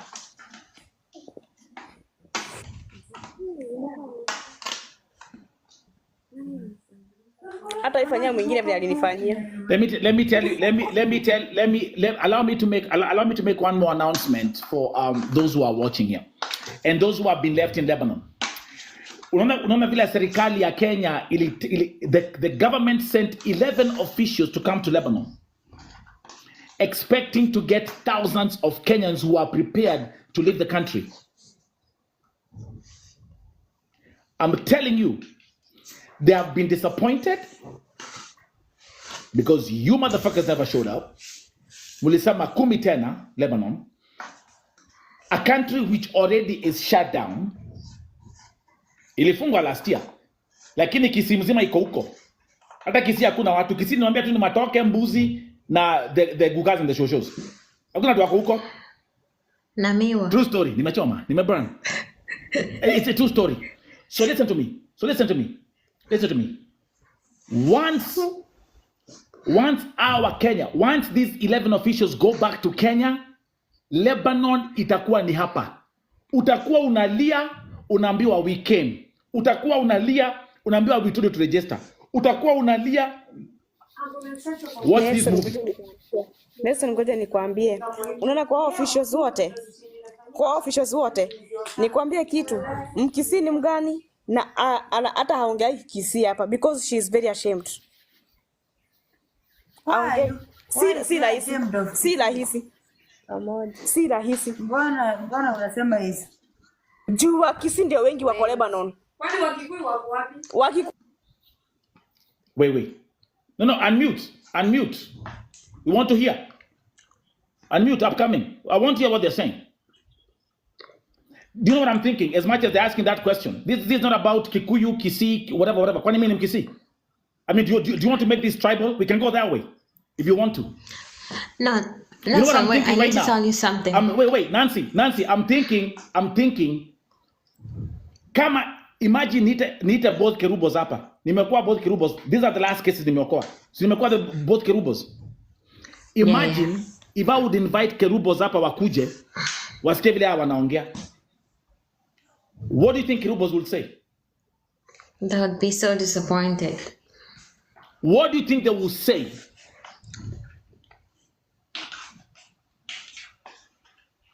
I repeat. Na kama nataka kusikia hata kama vile nimesikia mkizo kwa nyuma. I'm speaking now. And come on the camera if you want to fucking come on the camera. I've been here for 9 years. 95% of the victims and our support systems of Kenyans in Lebanon go to the Kisii community. Colors.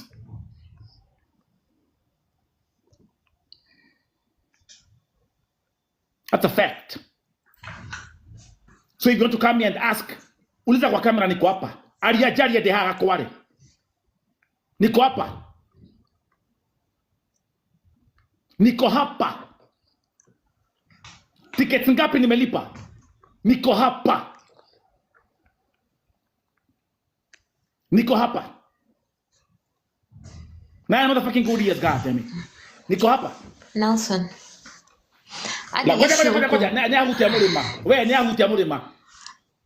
Huyo ameuliza wakikuwa anakuanga hapa ya kuja hapa kwa kamera ongee. It's a fact. It's a fact. Na kama inakuuma ikuume. Kanyaga lami. Enda angalia page yangu. Anza kuhesabu since 2015, my friend.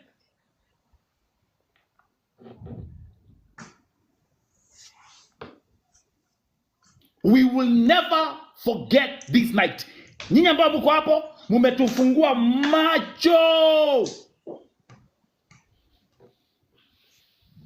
Na kama ningekuwa nikibagua nikichagua, nyinyi singi waguza. Ningesema Wakisii kwendeni huko. Wajaluo tokeni huko mwende kwa kubafu guok. But I don't.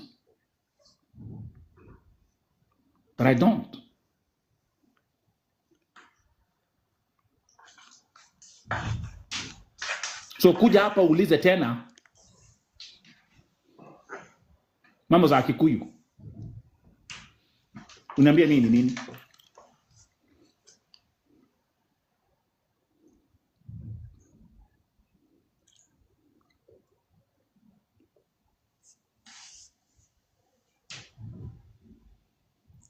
You cannot face me in a conversation like this. But the problem is the good thing is I can say tonight, the whole world is watching. Now our live VOTV family, we will never forget. We will never forget this night. Utakuwa unakuja kulia hapa, unaambiwa mlituambia. Utakuwa unakuja kwa inbox, I'll be typing November 6th, 2024. That will be my answer to you. It's a sad moment. Tiberius Mugendi. Gaki.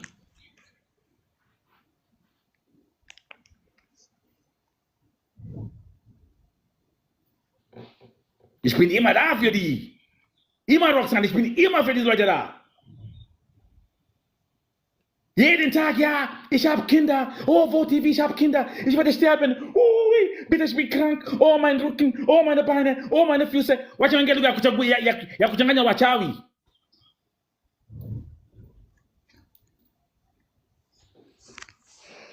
Jeden Tag seid ihr hier.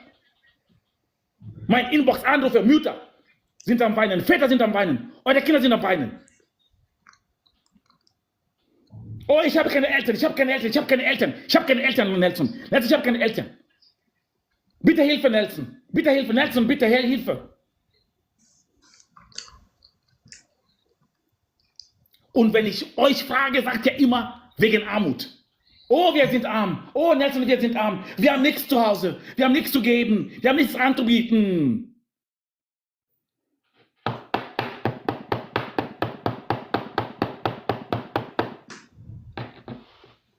Warudi hapa. I'm telling you, thank you, Kalisi. I've always been saying the biggest problem that we have in this Gulf is illiteracy. I'm going to tell you one thing. Wallahi, you'll be coming to my inbox. I'll be typing 6th November 2024.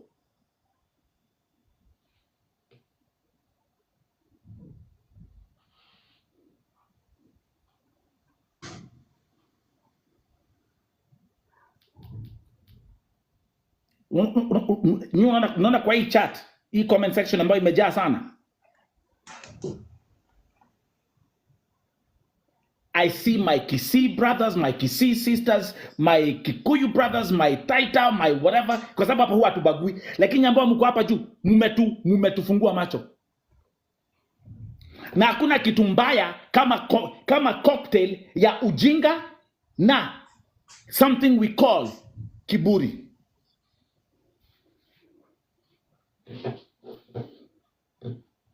Never waste your time with someone who got those two. Oh, but you know what? Oh, yeah. I know. Because I've been asking all the time, why this community? Why these people? Why this community? Mtu ambaye yuko hapa ni ambassador, niko na kesi ya huyu msichana ako huku ako kule kwa milima nini. Okay, ambassador yeye VoTV ako hapa saying, okay, now I'll go back. The fact that this camera, the upcoming, is on mute means there are things that they are talking behind the camera that are fucked up. But we ain't afraid of you, motherfuckers. Bring it on. A time comes in life when we say enough. Tosha enough. So VoTV family, once they come here, we will be reminding, we will be typing 06 November 2024. Don't forget this day. We will remind you.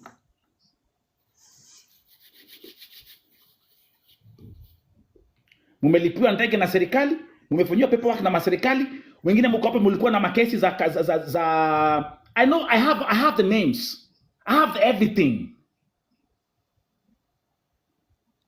Now go home and then in the name of the living God, chukua hiyo ndege urudi Gulf and be a slave again. And use your children as an excuse. That's no excuse.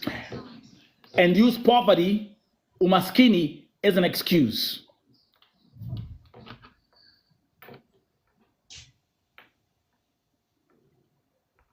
Mumetufungua macho sana. Mungu awabariki. That's why we were just listening to you guys. That's why we took time to listen.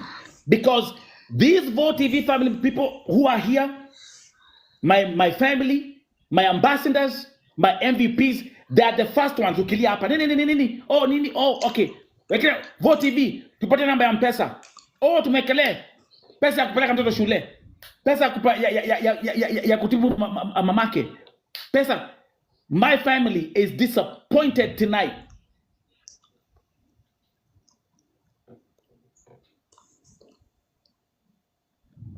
But you know what you're good at? It makes sense. You know why? Do you know why you always watch TUKO TV? Because mkienda kwa hizi platforms zenyu, people laugh at you, ama mnafukuzwa, ama unapata ni tu. This is all you know. That's why you are so making noise.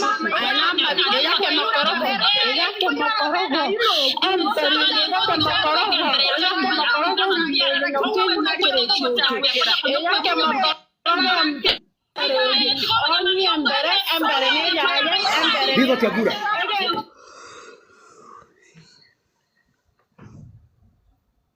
Mumetubariki sana leo. Mumetubariki sana.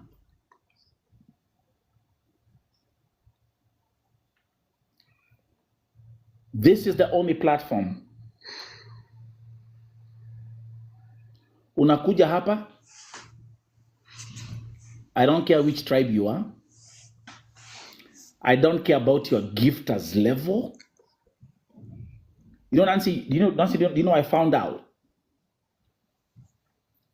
You know what I found out? What? That there are platforms where they will only pick you up to help you only if you have a certain gifters level.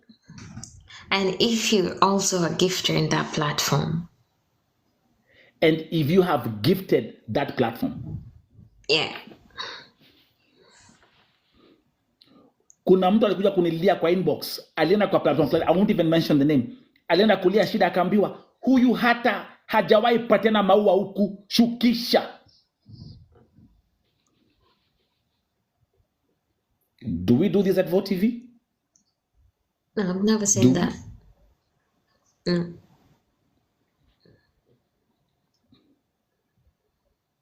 Never.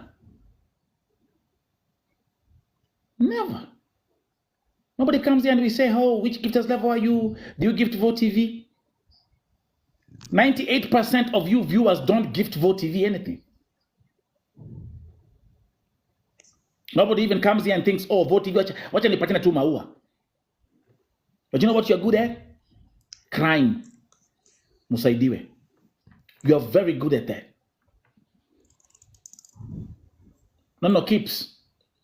You don't drop them. You let them stay there. Because what happens is, if it was not for them coming here tonight, we won't be having this conversation. Najua mko na hasira. Mko na hasira mingi. Mko na hasira mingi. And let them stay on mute.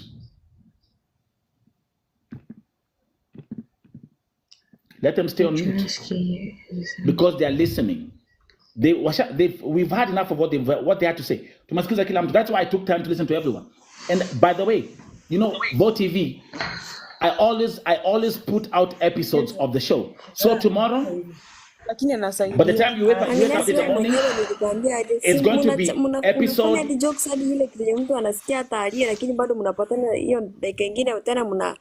You sit on the same table. Namjua, lakini sasa mimi ile kitu alinigusa ni wakisi, lakini imeisha. Wacha nikule hivi. Wacha nikwambie ukweli ni hivi Agnes. Unaona mimi hakuna sitetei Nelson. He is not here. But unajua ukweli ni gani? Wakisi mimi nimesema tu ukweli. Mwenye anikula mwenye alimeza wakisi ndio wako wengi. Sisi nakwambia mimi ni mkisi lakini wakisi ndio wengi lakini ukweli ni hivyo. Wakikuwa wameulifa lakini wakikuwa si wengi kama wakisi. Mimi ni mlifa, wacha nikwambie ukweli. Wakikuwa wamejaa hapa hivi. Lakini atuongee hapa peke yake. Atusi hapa peke yake. Acha kusikia. Na ndio uko na wekelea sura yake. Wait. Mpatie kale sura yake kwa kamera. I like doing things in the light. I don't do things behind the camera. Mpatie simu ashike niambie hivyo. Nikimsikiza. Give her the camera. Give her the fucking phone. Tusikwana. Yako ongea kama mpoko gani? Meta utaje kidogo. Ngori wachi. Doctor, you don't have the courage to do that. Munekere thimu yo arie. Kira, munekere arie. Chukua simu mami. Demo gekoyo. Oya thimu. Oya thimu gaki. Oya thimu. Oya. Munekere. Usongee nyuma ya kamera. Mpatie simu. Tuongee hivi mano. Kuna nini? Shika. Kwani mnagombana? Mnagombana na mimi sijui. Okay, atimesema nini mambo za Kisii na Kikuyu? Genius. Umesema nini about Kikuyu na Kisii? Genius. Tulikuwa tunabishana hapa juu ya Wakikuyu na Wakisii. Nikasema Wakikuyu pia wako huku na ni wengi. Huko nje. Wacha kunambia we Buddha. Wacha kunambia ambao wale ambao wako nje. Mimi nimekuambia aje 95%. Sikiza kwa masikio. 95% of our support system on Vote TV goes to the fucking Kisii community. Hapa Vote TV. 95%. So sinaambia ambao wale ambao wako hapo nje. Umesikia mami? Sawa, Kimeeleweka? Nawaijua. All the best. Sasa tuishi all the best tukienda nyumbani. Hapana, me I wish you all the best as you go back to Gulf. Kumi tena. Na asante sana kwa sababu yale ambao umeongea hapa leo mmetufungua macho sana. Mungu akubariki. Masikia mami? Upatiwe baraka, ubarikiwe mpaka 10th generation. But because of people like you, see me peke yangu, I'm talking about the Vote TV family. Your arrogance is on another level, your illiteracy is on another level, but hakuna kitu mbaya hii dunia kama combination ya illiteracy na kiburi. It's so tough. Mungu abariki sana. God bless you all. We will remember this night, the 6th of November, 2024. Not radio Vega. So if you come to my inbox,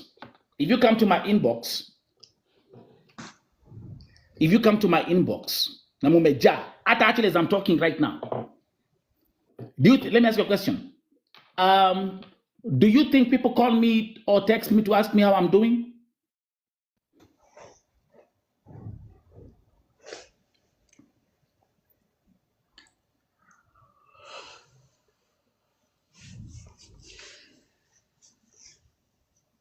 Do you think people call me to ask me, hey, Vote TV, how you doing? How was your day? How did you sleep? Or did you have breakfast? Or did you have lunch? Or whatever. 99.99% of all the calls and the messages is, can you help me? Oh, nisaidie. Oh, nifanyie. Oh, nisaidie. Oh, nifanyie.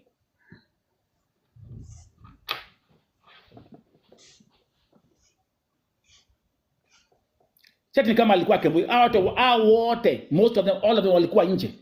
Because the first group ambayo imesaidiwa ni Makemboi wa Lebanon. That was the first, you guys remember. It was supposed to be watu wa contract, then, first, wait. It was supposed to be everyone, then ikabadilishwa akasema, wale ambao wamekemboi. Wale ambao, for example, mtu kama huyo hata maybe alikuwa amekelewa kesi ya kuiba. Maybe akona kesi sijui ya nini. Umekelewa kesi. All these were cleared. But you know what? You can talk like this because you didn't pay for the ticket. There was no hassle. You got free shelter. You ain't paying for shit and you're going back home. That's why. No. Ataki, there's no need of asking for forgiveness. These are the blessings that we have reaped tonight. Tumebarikiwa sana.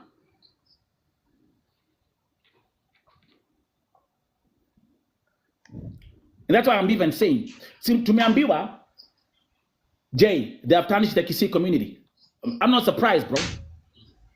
Yeah. Ndio hawa, maopera wa Kisii. And the first one. What I'm saying is this. I mean, they have been reading these comments down here. Watu wako na anger issues because of their stupidity. But remember, and listen to me very, very carefully, this was such a blessing. This was such a blessing. You see, my ambassadors are down here. This was such a blessing.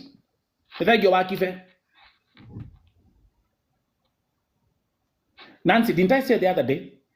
Didn't I say 90% of all Kenyans ambao wanatoka Lebanon, they'll go back to Gulf? Didn't I say that? Yeah, that's exactly what you said. Hebu angalia mambo. Nimefanya usingizi yangu ishi na ni saa 9. Itaisha. Itakosaje kuisha? Itaisha. Wajua niwekera gwatea. Mtu mmoja Sharon, ngoja kidogo mami. Mtu mmoja anaweza haribia kila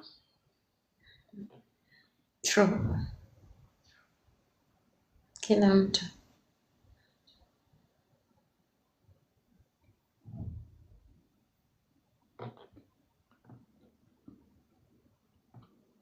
And do you know what's going to be happening? Because I see this movie. Because I see this movie happening. Watch this. Kring guest. Unapanda. Hi, go TV, hi. Okay, mama. Hey, nataka unisaidie. Then I ask. Okay, umetoka hapa? Oh, mimi nimetoka Nyamira County. Nataka unisaidie, niko hapa Gulf. Okay. Me, being the person that I am, ongea mami.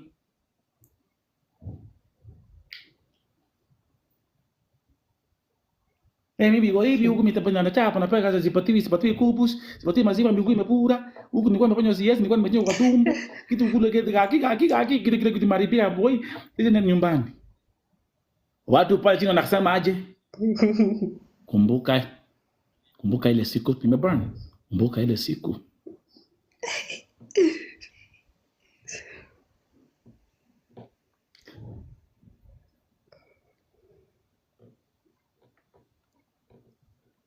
Mtakuwa mnataipiwa 6th of November kule chini. Mtu anajijazia 6th of November 2024. One day after Trump kuvotiwa. And again, Nancy, because I'm using the same analogy. Kwa hivyo, kwa wale ambao wanauliza Trump amechaguliwa aje na hii ujinga yake yote amekuwa nayo huko Amerika, it's the same thing. Once people are brainwashed, Guy, Buddha, yesterday I wrote like hii kitabu nimeandika karibu ijae.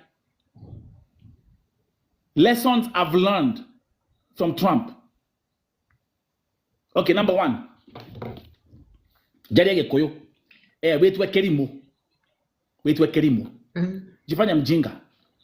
Number 1. Jifanya mjinga. Jifanya you don't know shit. Yeah, wetu Kerimu. Ororagi adogo. Tono wage kaka. Haya. Number 2. Kanitha.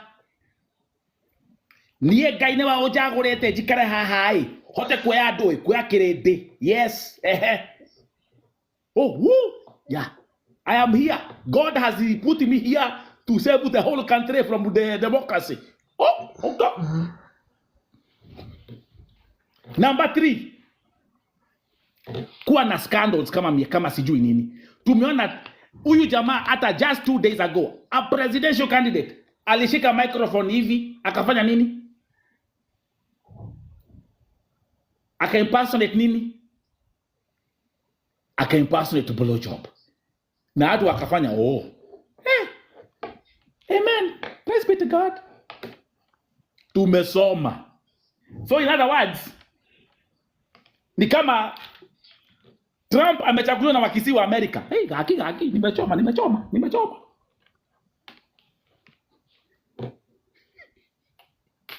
Nimeburn. Wakisi wa Amerika gaki. Wamesha kuna Trump kwa White House ile unokotira komeka.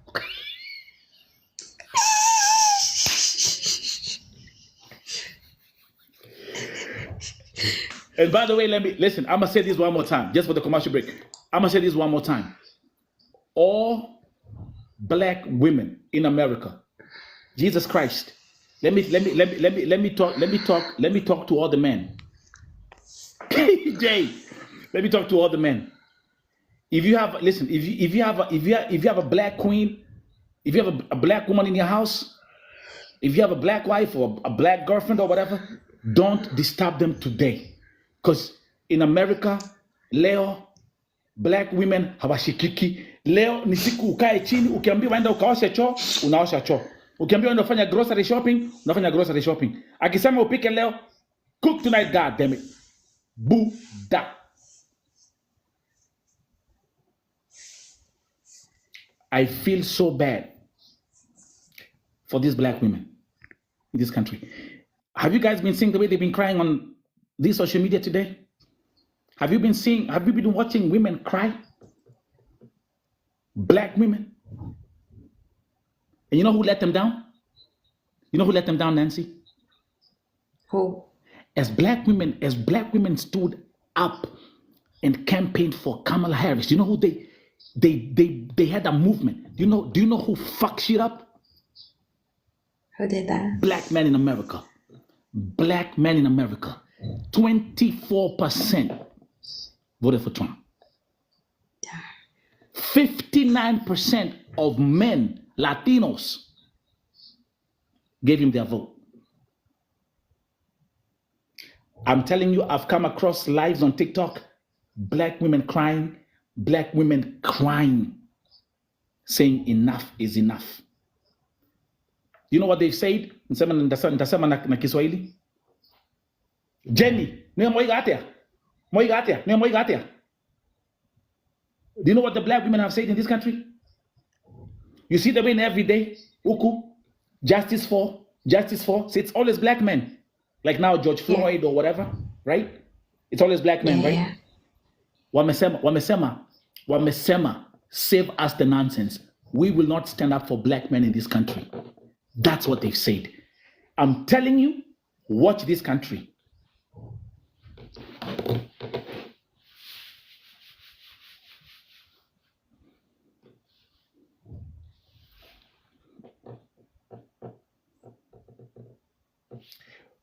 The same person they voted for is the same person who's saying,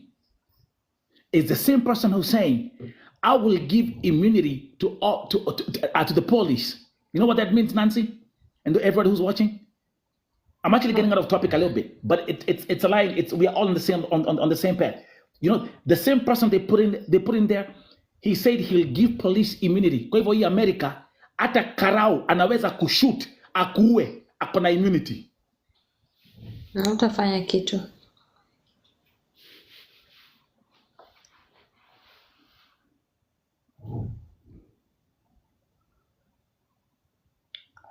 There is one live on TikTok I came across.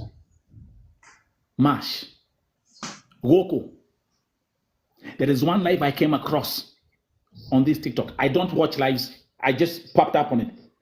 I stayed there. I was there for 15, 20 minutes. These women, what they were saying, what they said,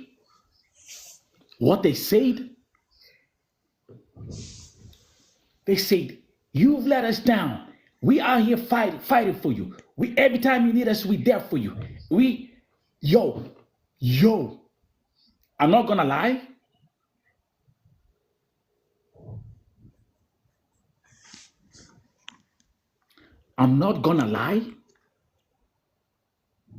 I'm sure I'm sure the divorce rate within black families will go up the next couple of years. Mark my words. There is someone right now who's fighting with her husband, her boyfriend, because they gave the vote kwa Ujama, who is a convicted felon. Yani, Ujama amechaguliwa jana, si ameingia? On the 27th, akona koti kesi, on the 27th of November, he's going to be in court to be sentenced in New York. I mean, you can make this shit up.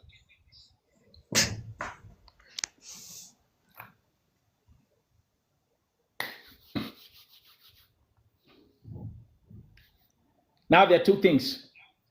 Personally, I'm not affected. Personally, I literally don't give a fuck. Because, listen to me. Breathe in, breathe out. Get a cheesecake if you want to get a cheesecake. Brew some coffee. and be still and have peace. Those who are married, look at your wife, look at your kids.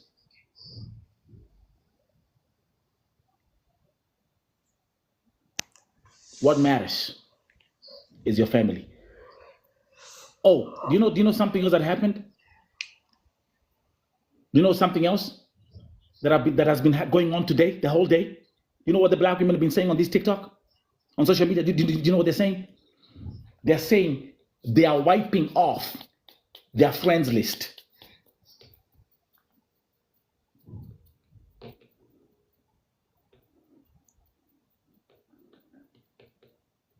They're saying, I don't need no friends. Get the fuck out of here. I've witnessed the anger firsthand. I feel so bad for black women in America today. 90% of black women in this country voted for Kamala Harris. Didn't get the same favor from black men, didn't get the same favor from from male Latinos. Didn't.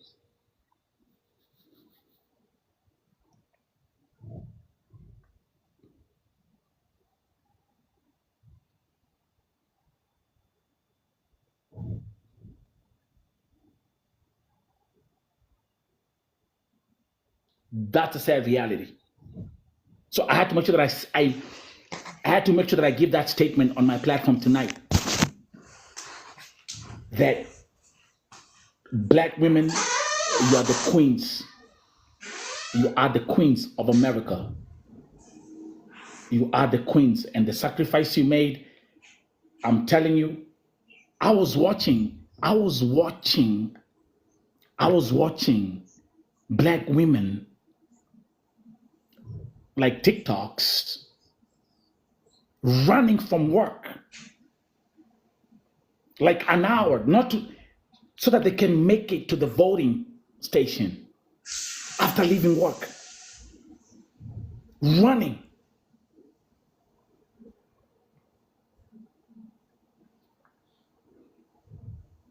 So it's the same thing.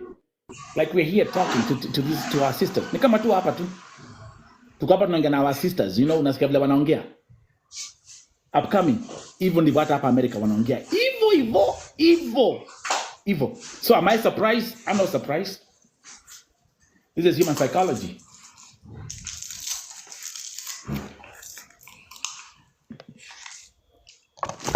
Nitaambia hivi. At the end of the day, there's going to be a seismic shift in global politics.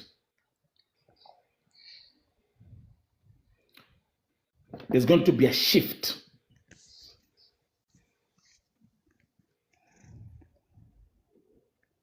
Yani jamaa anasimama kwa hall anasema Haitians wanakula mbwa na paka.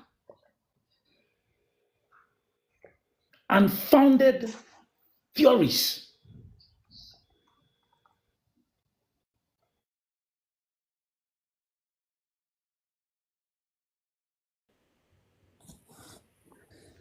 Doreen, please, my sister Paula Sana, do me a favor. Can you ukona maji? No. Okay. Get maji, mami. Get maji, mami. Wote wakuja, they will come, all of them. Wote watakuja hapa natongea. They will come, all of them, and they will speak. Wajua, the problem ni kwamba walitaka kuficha. You see, this is what I was saying. Stories zao zinaenda hivi. They are not straightforward. They are not saying what happened exactly. Wako hivi, mara kulikuwa hivi, mara kulikuwa hivi. Sasa hivi wanasema mara waliambiwa wasifanye. Mtu amekufa kwa nani roommate wenu. Mbona msiende msiongee mpaka 3 days zikaisha? Ndio mtu wa nje hata si wa hiyo nyumba ndio alileta hiyo story kukuja kutuambia kwamba huyu msichana amefariki.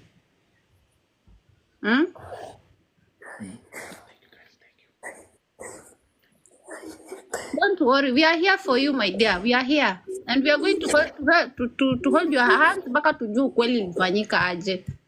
Juu bado wako na sisi hapa. Wako na sisi, tutafuatilizia. Vu atatusaidia pia, and God bless you so much Vu. God bless your good work. Tutakushika mkono na sisi tutasaidia na venye tutaweza. We will make sure that the justice, Gladys get her justice. Chichi muliambiwa jana na Swale. I mean, I understand, bro. Listen. That she is crying is normal. Even you in her shoes, you'll do the same thing.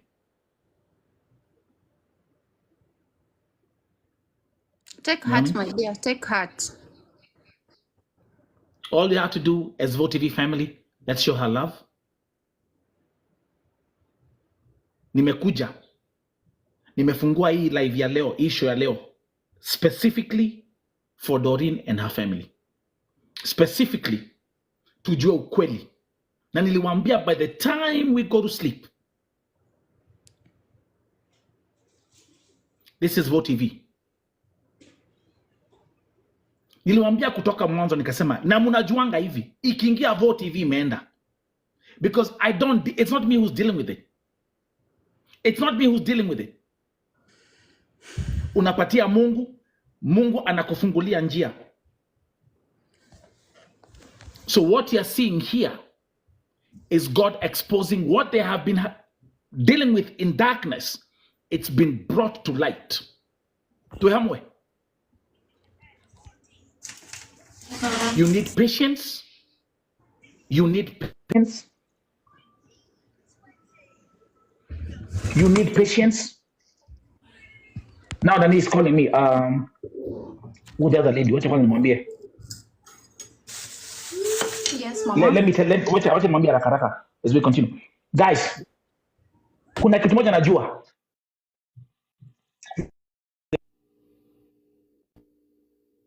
Hii kitu inaitwa damu. Damu ya binadamu ikimwagika hivi huwa haimwagiki. Hata ujifiche kwa milima, the blood will haunt you. I'm telling you the truth. Fredina, Precious amekuja Vote TV, amekuja hapa ameongea. Nina swali moja. From Thursday, Gladys alienda missing na walikuwa the same house. Na Gladys ametafutwa almost 60 groups in Saudi Arabia. Kwa nini hawakujitokeza waeleze ni nini kiliotokea mpaka Gladys akajirusha? Na kwa nini walibaki kwa hiyo nyumba Gladys alijirusha peke yake na wao hawakushikwa kama ilikuwa ni polisi? Good question. Then they are lesbian. Waache kusema ati ni biashara. They are lesbians.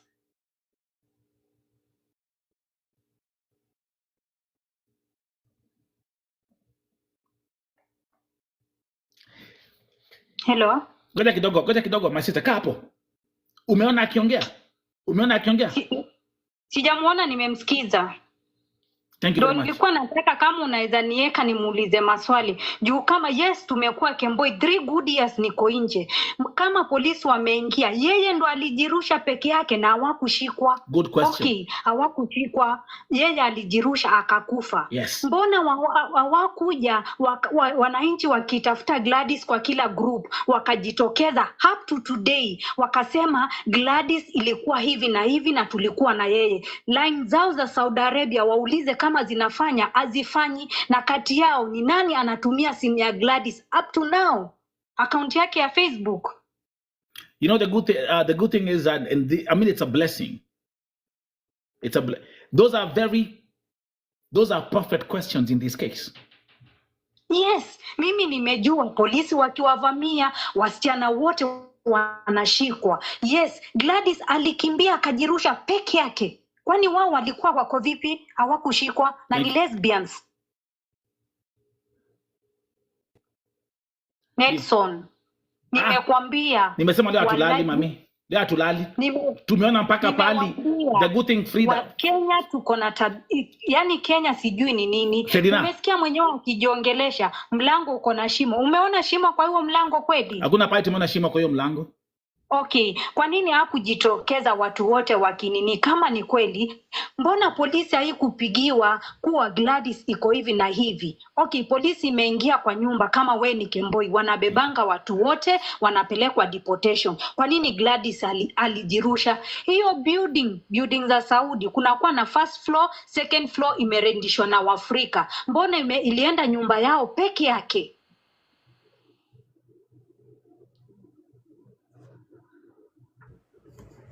Second thing, nimesikia akisema hakuwa kwa hiyo siku. Alipokuja, alitaka kujua Gladys ako wapi na wako kwa hiyo nyumba bado wanaenjoy.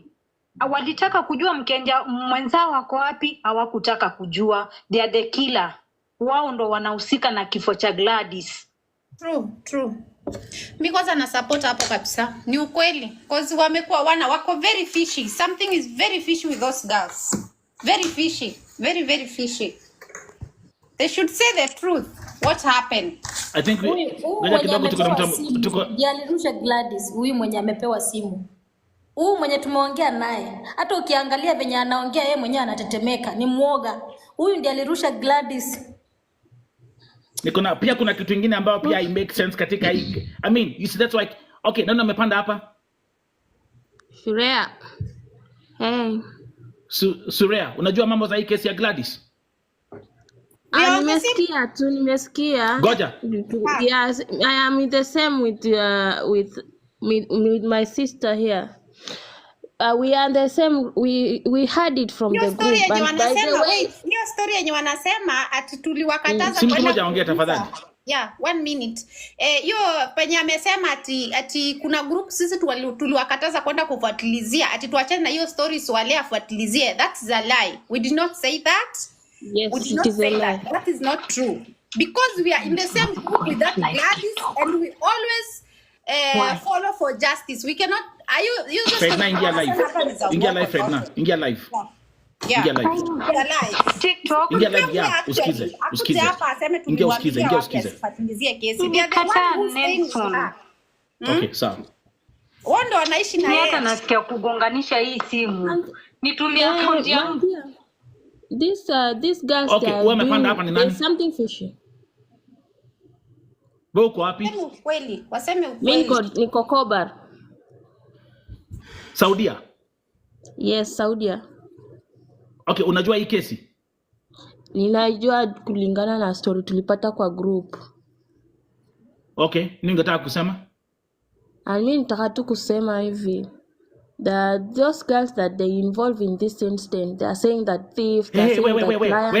Wait, Buddha, usijisumbue na kizungu mingi. Don't stress yourself makakware. Just ongea tu ndoto yake. Ongea tu Kiswahili mami. Wanaongea history mob sana, wanaiweka ikue mob, and actually see hivyo, yani they are making things look like they are the one involved in this one. First, this is our sister. We are tuko kwa same room and police wamekuja ama thieves wamekuja ama kuna something ime happen. Then why is it like only mtu mmoja ndo ajitokeze ajirushe? Why do you kama hawezi kuwa kama hukukuwa hapo ushuhudia amejirusha? Mbona amejirusha yeye peke yake? Na mbona walikubali huyo kama waliona anajirusha, mbona walikubali ajirushe? Ndo wanafanya kuwek things was kuwa ni hao ndo walihusika na ni hao ndo wamemuua sister yetu. Juu huwezi sema mtu alijirusha na mko hapo na mko Kenya, si ati anaongea different language yenye wanaweza kosa kuelewa. Tunaelewana Kiswahili. Mbona waache sister yetu ajiumize? Na mbona hawaku report kwa group? Tuko kwa group every time. Anytime mtu aposte, jameni tukuje hapa, tukujeni hapa kume happen hivi. Mbona hawaku report immediately? Hiyo ni question ya kwanza. Na mbona hawakufuatilia kujua huyu mbona anajirusha? Wakamwacha akajirusha peke yake.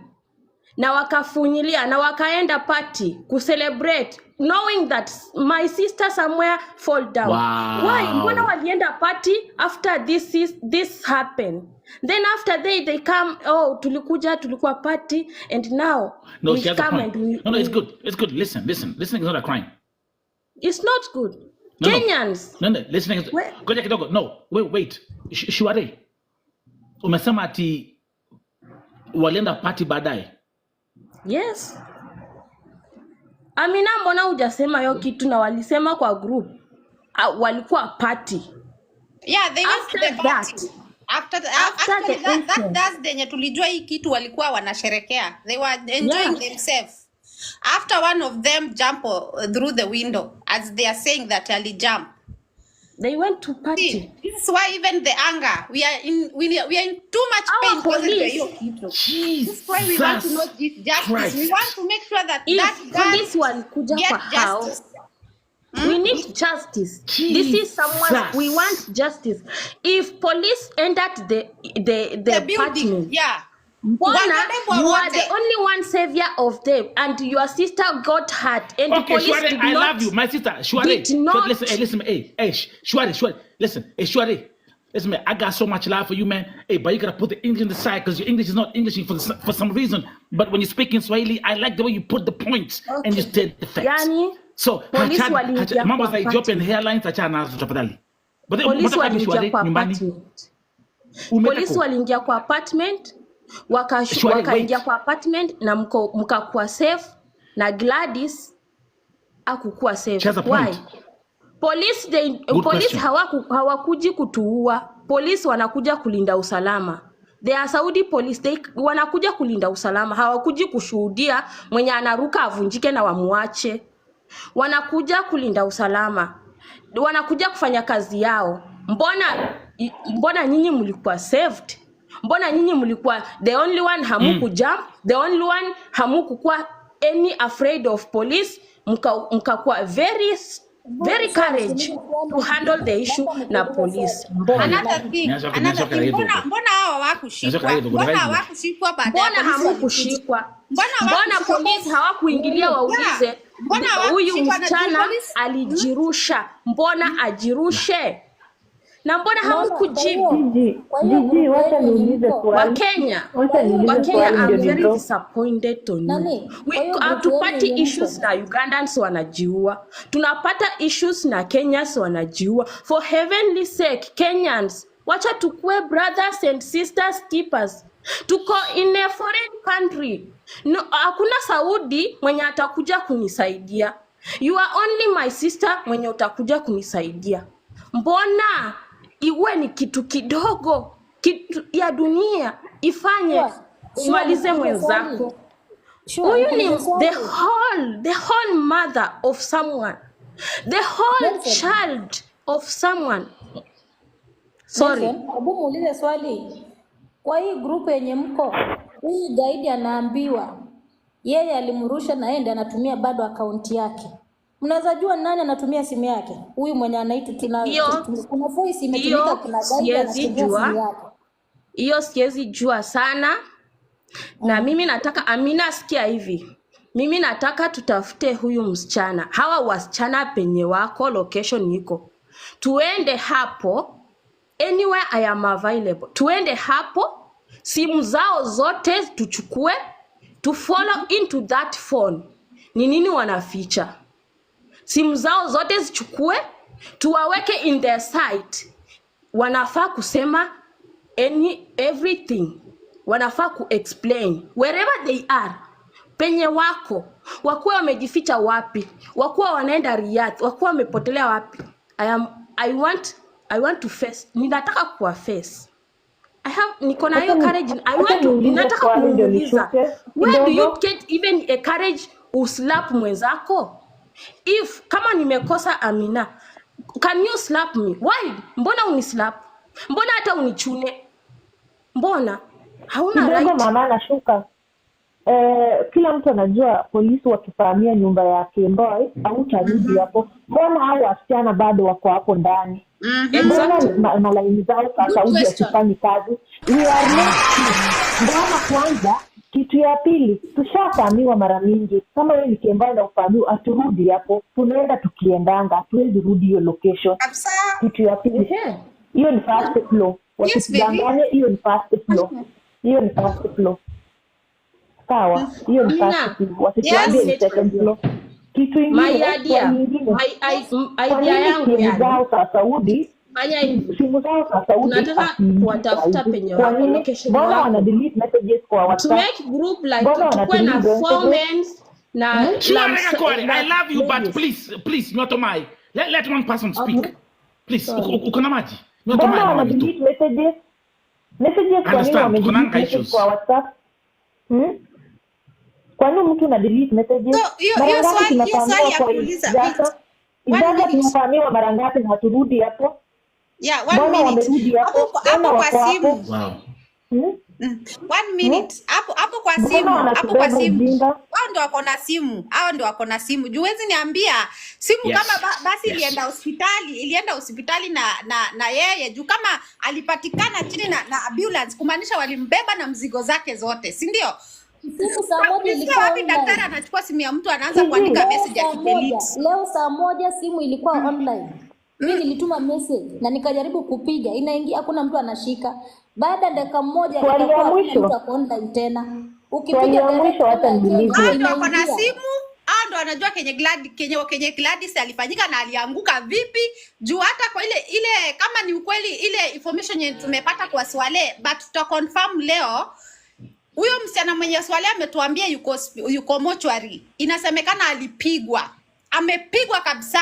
So kama ni ukweli ni yeye. Kama kweli ni yeye, lazima tutaenda kuconfirm. Tutatuma mwanaume huko hospitali aenda tukonfirmia kama ni yeye. It means those girls walipiga huyo msichana mpaka kifo, wakaona maneno itakuwa mbaya, wamtupie kwa dirisha isemekane ni accident. Aya, kitu ingine, nimeambia ya Makemba iko wapi? Safety ya Makemba iko wapi hata mimi niende huko? Kuna safety house iko wapi post mimi sijui. Iko wapi mimi niende huko? Mbona wanatudanganya? Sisi ni Makemba tumeishi kuite 10 years na tujaisikia kitu kama hiyo. That's a lie. It's a lie. It's a lie. They should stop lying to us like we are kids or we are new here. Ati mapolisi wakuje kwa location na bado mrudi hapo. How is that even making sense? It's not. It's not making sense at all. It's not. Tukitafuta nyumba ingine na huko mbele. Tunaendanga tukienda kutafuta nyumba ingine na huko mbele. Okay. Edna, and let me Edna, and as much as guys, thank you very much. Oye pia namyanga watu. What I do here, you need patience, and let me thank Chichi.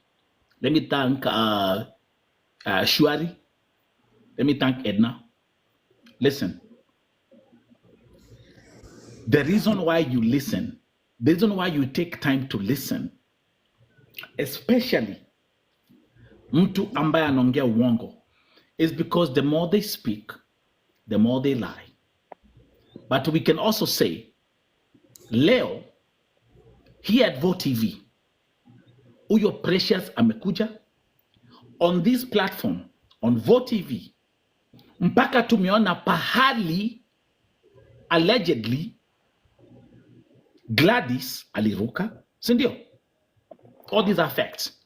And by the way, this live stream will be live streaming on YouTube tomorrow, the whole day, on Vo TV, Facebook, on Twitter, and on my website. So make sure you also subscribe on Vo TV, YouTube, to itakuwa live the whole day. Tomorrow, it will only be about the story of Gladys K. Otieno. Kuna swali moja. Huyo msichana amesema ya kwamba baada ya police, clients, thieves came in the house, amesema walienda safe house. What the fuck is a safe house? Saudi sio Lebanon. Saudi hakuna shelter. Saudi hakuna safe house. It's either you're gonna go to a fucking police station, to a prison, or a deportation center. Hakuna safe house. What the fuck is a safe house? Now, the other point, and we all agree, how can you be so comfortable in a room that is a crime scene? Kuna swali nimemuuliza, najua wako wengi, and because you are here still watching, nimekuuliza aje, muliongea na polisi about hii kesi? What did she say? What did she say? What did she say? She said no. Nakama, the people who came to this house, it was police, client, thieves. If this was a burst, they could have all been arrested. So how comes they are so comfortable in that house? Surely, thank you very much. Umetuambia hata baada ya hiyo Thursday, baada ya that incident, they went walienda party. And how comes that they had to wait mpaka hii kesi kuja Vo TV and they've been silent the whole time, running away? Sindio? Leo ni lini? Si leo ni Wednesday. Leo ni Thursday, by the way. Sindio? Leo ni Thursday. Hata shafika Friday. So it took them 1 week to come out and speak after they saw the case has reached Vo TV. It's going down. Precious. Nyambo mko hapo wasichana wengine. Too many request. Yeah, wataweka account private, watakuja na account pseudo, wako hapa, they are watching. The worst mistake you've made.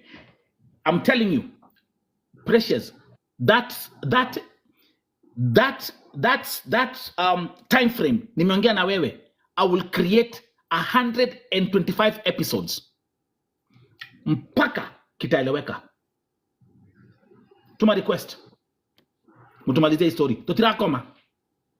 Shout out to you, my sister. Wakife. Dina imeingia. Mungu alali. Yani niwaulize swali.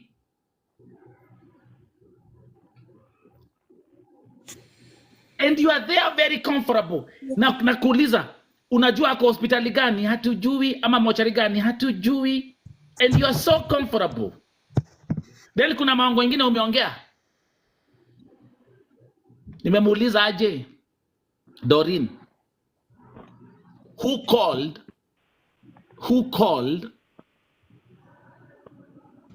the clients?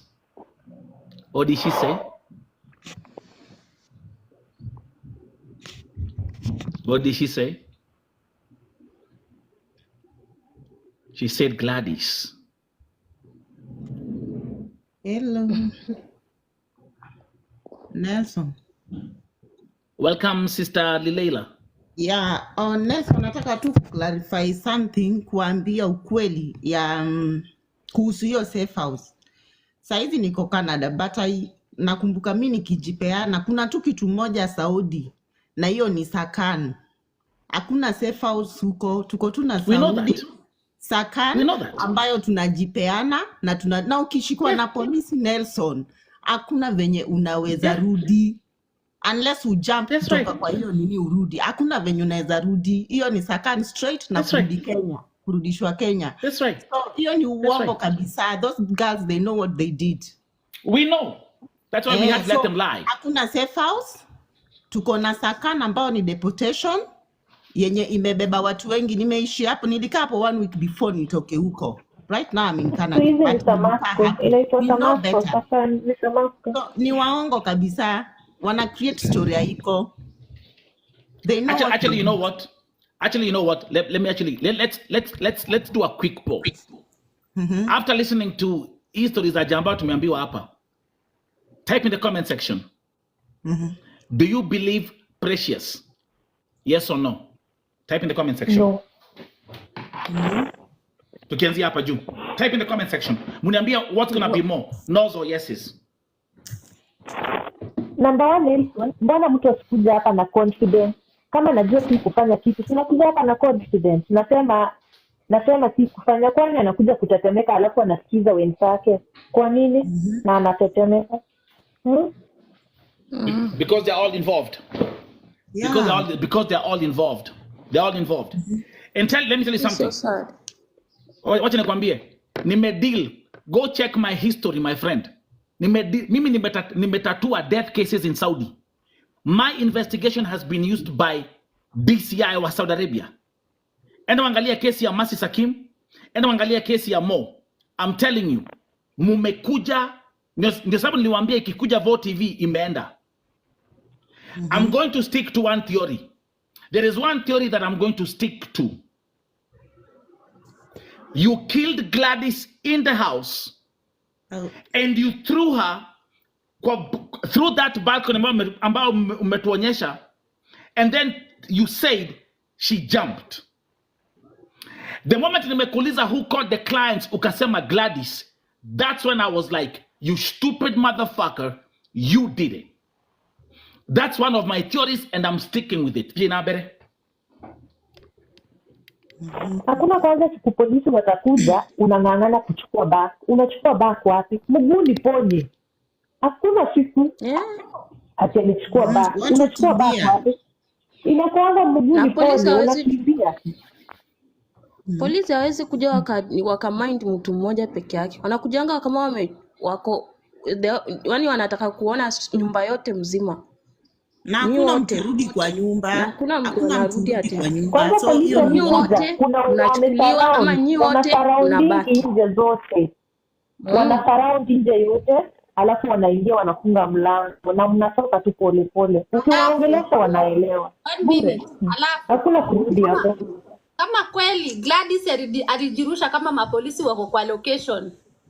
Hapo ndio hao wote wako hiyo siku. Hiyo siku wote wangekotwa. Wangekotwa wote na wangepewa direct exit. Yes. Kabisa. Hiyo nyumba kwanza ingefungwa na polisi. Fred wangefunga hiyo nyumba. Mazao una vitu mingi sana. Una miss vitu mingi huku kumewaka. Show imejaa. Kuna polisi wanakuja kwa location na wajirushe na waache. Ama polisi wako na akili gani? Nasikia zingine zinapita. Okay, endelea basi kusikiza basi. Tuko na over 700 people here. Lakini endelea kusikiza kwanza. Mtanisaidia aje niingie live. Sikiza kwanza mami. Huyu driver wao huku umewaka. Alipigia ambulance ikakuja ikachukua msichana. Huyo ndio driver wao huyu Pakistan. Uwezi niambia polisi ako kwa location na mtu amekufa kwa location na nyinyi mkaachiliwa. How come? Kwani nyinyi ni Saudi Arabia? Is that even making sense? Yani hao polisi wanakuwa au ni polisi kweli ama ni polisi wenyewe wamejiletea wenyewe? Ndio moja ndio. Hao ni maboyfriend wao walikuwa wamepanga wakuje wa nini? Wa nini? Unless you kama uelewi utakuwa wewe uelewi kabisa. Nenda kwa uvutu. Wezi location yangu sasa polisi mtu akufe kwa location yangu. Polisi already ako kwa building. Alafu nyinyi bado mmerudi tu kwa hiyo location. Na hamkushika hiyo. Unafanya nini kwa location? In fact na polisi wakishatoka kwa location wana making sure hakuna mtu anarudi hapo. Mimi kwa akili yangu venye nafikiria. Hiyo ni crime scene already. Kuna mtu amekufa kwa hiyo location. It means hata mwenye nyumba ajui kiateka ajui kama building yake kuna mtu amekufa. Hakuna mtu anajua. Hawangekuwa kwa hiyo building. Hawangekuwa na hiyo building. Na wakafunika. Hawangekuwa kufunikia hii story iende hivyo. But who mbona anachanganya mambo? Yes, waache kutuchanganya. Wanafaa hao ndo watatoa pesa yote ya kushughulikia kila kitu. Pesa yote familia ya Gladys wanataka watoe pesa yote wa shughuli iende kwa familia. Anything wanataka kwa hospitali watoe pesa au watoe pesa. Gladys alikuwa ameenda vacation. Na Gladys alikuwa aendi nyumbani sana. Alikuwa anakaa kama 3 months ndio anaenda tena kwa nyumba. Na alikuwa akai kwa hiyo nyumba sana. Na alikuwa ameenda kujipanga aende nyumbani next month. So hakuwa anaenda arudi kazini tena. Alikuwa ameenda kujipanga aende nyumbani. Mimi naweza ona ni kama hao watu wamekosania. Maybe Gladys sababu mambo ya kulipa nyumba ama nini hapo ni I think maanake kuna wakati Gladys alinieleza wanazozana na huyu mwenye amempa nyumba. Wanazozania kwamba zile siku ameenda kazini 3 months afanye shopping ya chakula na yeye hakuangi kwa ile nyumba. Nani anakula hiyo shopping ya chakula? Kuna wakati walikuwa wanakosana na mwenye amempea nyumba dalala wake. Sasa sijui wamekuja kukosania hiyo mambo ama ni nini. Yaani sielewi chanzo kimetoka wapi.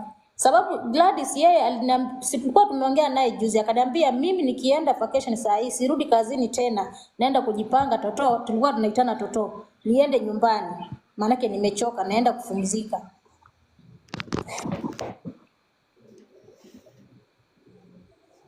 I think wamekosania hiyo nini? Wamekosania mambo na hiyo shopping. Juu siwezi elewa wamekosania nini. Na Gladys alikuwa aendi starehe zao. Alikuwa aendi. Maanake alikuwa kwa kazi. Nyumba yenye alipata akienda kwenda kubadilisha nyumba. Alisema atafanya kwa hiyo kazi atatumia kwa hiyo nyumba. Siku zake zifike zenye ametime aende nyumbani. Na huyu msichana huyu mwenye amekuja hapa, mimi niko 100% yeye ndiye alisukuma Gladys kwa balcony. Kwa maana wenzake wakozozana, wakamwambia we shika simu. Si umesikia hapo wakizozana Nelson? Shika simu, fungua kamera, shika simu. Walikuwa wanabishana hapo. Nani atachukua simu? Wakati unamuuliza maswali, anajibu nyingine ananyamaza, anaambiwa hapo kando, we jibu hivi. Alikuwa anaambiwa aseme nini? Kama hawajui venye Gladys alifanya. Unawezaje jua mtu ati alianguka mahali fulani na alipitia hapa ili akaenda kuanguka na we hukuwa hata kama na mbona hakukataza asianguke? Si lazima ukuje. Yaani mtu anaanguka na anamwachilia anaanguka. Mbona simkataze asianguke? Mbona amuulize wewe mbona unajianguka usianguke hapa? Huwezi anguka nikiona. Mara polisi walikuja kuangalia mtu akijiua. Walikuwa wanajua Gladys atajirusha kwa balcony ndio wakuja wabebe Gladys. Ama polisi walikuja kila mtu akatawanyika. Ati alijirusha na vitu zake zote. Kwani Gladys alijua kama anaenda kukufa ndio abebe vitu zake zote, ajirushe nazo chini. Swali kwa hapo. Huyu msichana mbona walidanganya kwanza? Mbona walidanganya? Na mbona walificha? Na mbona saa zile mwenzenyu amekufa, mnajua mwenzenyu amepata ajali, mmeenda kupati, hata mkuti kuongea na wenzenyu, kuambia tumepatwa na hii shida kama wa Kenya vile tunafanyanga huku Damam. Tuna hizo magrupu. Tukipatwa na shida, we share. If kama tunaweza saidiana, tunasaidiananga. You see? There was another time case kama hiyo hapa Damam ilifanyika. Msichana mdogo sana alipoteanga hivyo na tukwa impata. And this time we promise we are not going to let anyone go just like that. We are going to deal with them.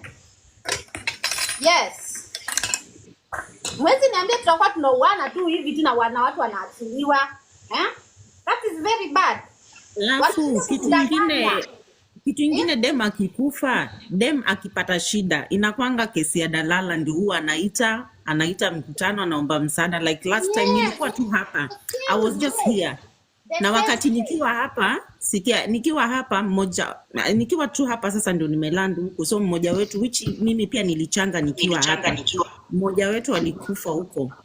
Na alipokufa kwa nyumba, yeye naye alikufa kwa nyumba, aliamka tu akapata amekufa kwa nyumba, ni mama amekufa kwa nyumba ya boss wake. So boss akapiga simu akasema, "Ai mwenzenu aamki." Dalala mbio wakatafutana. Ni dalala yes afai kukuwa na maaskari kila sabata, walitafuta mbinu mpaka tukachanga mpaka mwili kaenda home. So huyo dalala mwenye hiyo nyumba penye mwenye watu wanalipa hiyo pesa, I mean mwenye amewa host, ako suppose kuwa ende alikuja akajua way forward ama huyu msichana ako wapi and everything. Inakuanga follow up na dalala before walete sasa nje watu wasaidie. So I wonder huyo dalala wao ako wapi na because ndio sisi venye unasikia mama anasema sisi ndio wote ndio kazi yenye tunafanyanga. Mtu wote akifanyikwa na accident, hata mtu wa contract si mwenyewe in case akipatikana kuna mwingine amepostiwa hapa juu. Na wewe ni wa contract. Mbona hawakushana walikuwa nyumba moja? Because hiyo ndio kazi ya dalala. Hiyo ndio kazi ya dalala. Unakuwa responsible. Whether ni mgonjwa, una explain everything. So I wonder dalala. Weka hiyo kisu kando bwana, hili TikTok bwana. Bibi ya chief. Wacha nikuambie Nelson, siku hizi kupata unaenda kazi unasema wewe ni Mkenya. Mwarabu anakuangalia kutoka kichwa mpaka chini. Duniani tumeharibiana makazi. Yaani mpaka yaani hao watu wa huku Saudi wanatuokopa sisi wenyewe. Wakenya mnataka tufanye aje?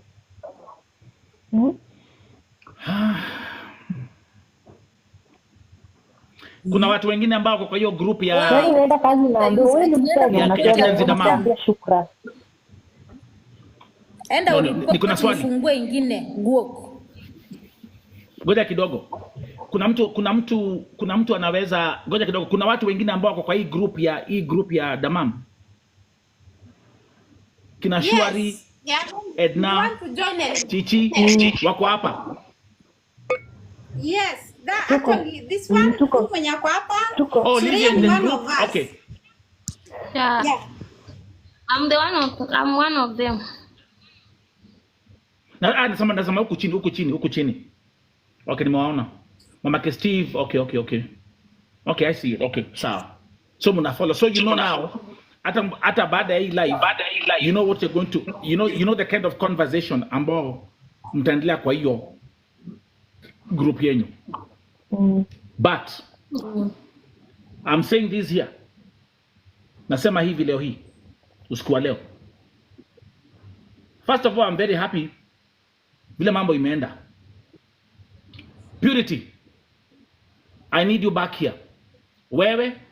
Precious. Na hiyo group hata mlikuwa hapo. I need you back here.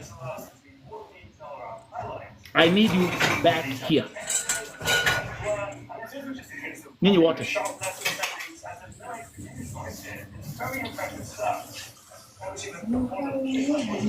Weka unapanda so wewe unakuja hapa nini Shamia Weso kuna makelele? Mom Prince welcome. Huyu Shamia.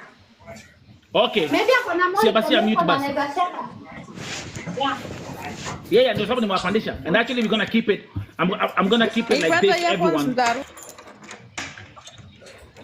Okay. Lizzie welcome. Okay.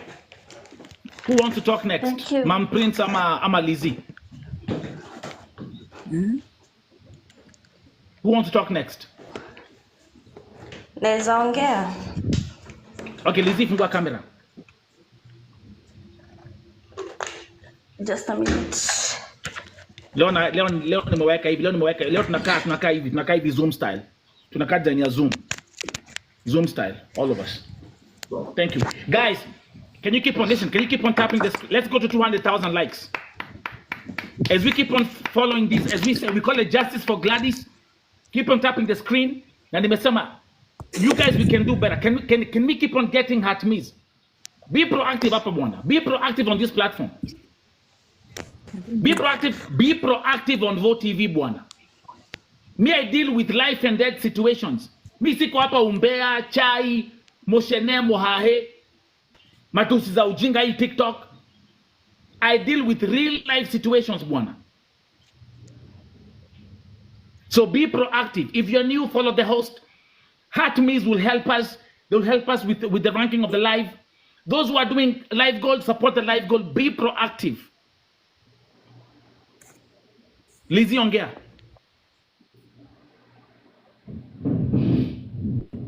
Nilikuwa naweza kukuuliza hiyo voice ya mwisho nimekutumia, si tunaweza tafuta huyo msichana atuambie hospitali ni gani? Hii ya nini? Hebu wacha nisikize. Imagine. Huyo msichana amekuwa kitafutwa. Like alianguka leo ni lini? Alirushwa kwa gorofa last Thursday. Hiyo ni 1 week imeisha. Hata ni 2 weeks. 1 minute. 1 week. Leo ndo amefikisha 1. Wewe ni nani? Ni mimi hapa. Nilikuwa naongea huko kwa group wakati walileta hiyo information. Oh, bibi ya chief. Okay. Sawa. Yes, it's Ngoja me. kidogo. Yes. Okay, nikafikiria kware. Week.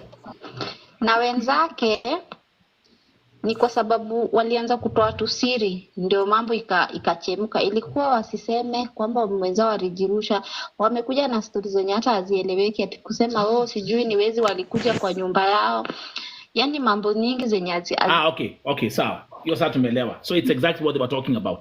Shamia West, welcome. Natigal, I see you. Shout out to Natigal. Shout out to Queen. I love you, Queen. So who wants to talk next? Shamia West ama Lizzy? Who wants to talk? Leo tunakaa hivi design ya nini ya Zoom. Hakuna kupanua watu kwa nini kwa big screen. Lizzy, you said you want to talk. Yeah. Inakataa kuconnect kwa camera. I don't know why. Okay, sawa. Okay, ongea, it's fine.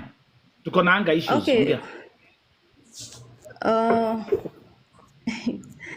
Venye mimi nataka kusema ni ati for the first time huyo darara wao aliongea kwa group, alisema time mlango ilikuwa inavunjwa ni kwa jirani kulikuwa kunavunjwa. Kusema ni nyumba yao ilikuwa inavunjwa. Hapo alituchanganya kwanza, akasema okay, the thing is hata before that makosa wenye walifanya ni ati information ilipeanwa na mtu tofauti na walinyamazia for 3 days after that incident ilifanyika. Sasa venye waliulizwa, walikuja kwa group, yeye alisema aje ati demo alikuwa ako kwa balcony amengojea. So we were asking, kwani alikuwa anajua ile shida yenye ilikuwa inampata, ilikuwa ikuja impate? Juu alikuwa anasema ati alikuwa amekaa kwa balcony anangojea mlango ivunjwe. Do you get my statement? Anangojea mlango ivunjwe, alikuwa kwa balcony. Yeah. So the thing is, mwanzo alisema ni kwa jirani kulikuwa kunavunjwa, hata si kwa hiyo nyumba yao. So huyo demo alikuwa alijuaje ile shida inawapata, akachukua baya na whatever they were saying, alichukua akaenda kujirusha kama hajaona hata nani anavunja mlango. Unaona? That's the thing. Okay, ikafanyika, akajirusha. Hawakuongea, wakanyamazia siku tatu zikaisha, hawakuwa wanaongea. Hiyo story ililetwa na madam fulani mwingine mwenye alipigiwa simu na driver. Driver akamwambia, unajua fulani na fulani amefanyika hivi na hivi. Hawakuwa wamesema. Sasa huyo dem ndiye alikuja kwa group akasema venye driver alimwambia. So tukauliza kwa group, wamenyamaza tu. Akaadiwa mpaka kwa hiyo group, hiyo darara wao aseme ukweli. Sasa ndio hapo alianza kupeana story ati huyo madam Gladys alikuwa kwa balcony. So hiyo story yao ni ati I add up kwa sababu unawezaje nyamazia for 3 days kitu imeshafanyika? Surely mnakaa na mtu, mmekula naye sahani moja, mna share conversation na kila kitu imhapenie na ukose kujulisha mtu mwenzake, kusema tu kweli.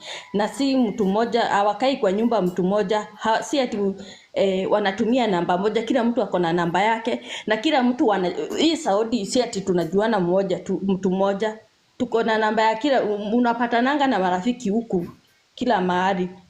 So ukiona mtu mwenzako amepata shida, you have yani kama we ni binadamu lazima ujulishe mwenzako kitu fulani imetufanyikia na hivi imefanyika. So wao walinyamazia chini ya maji.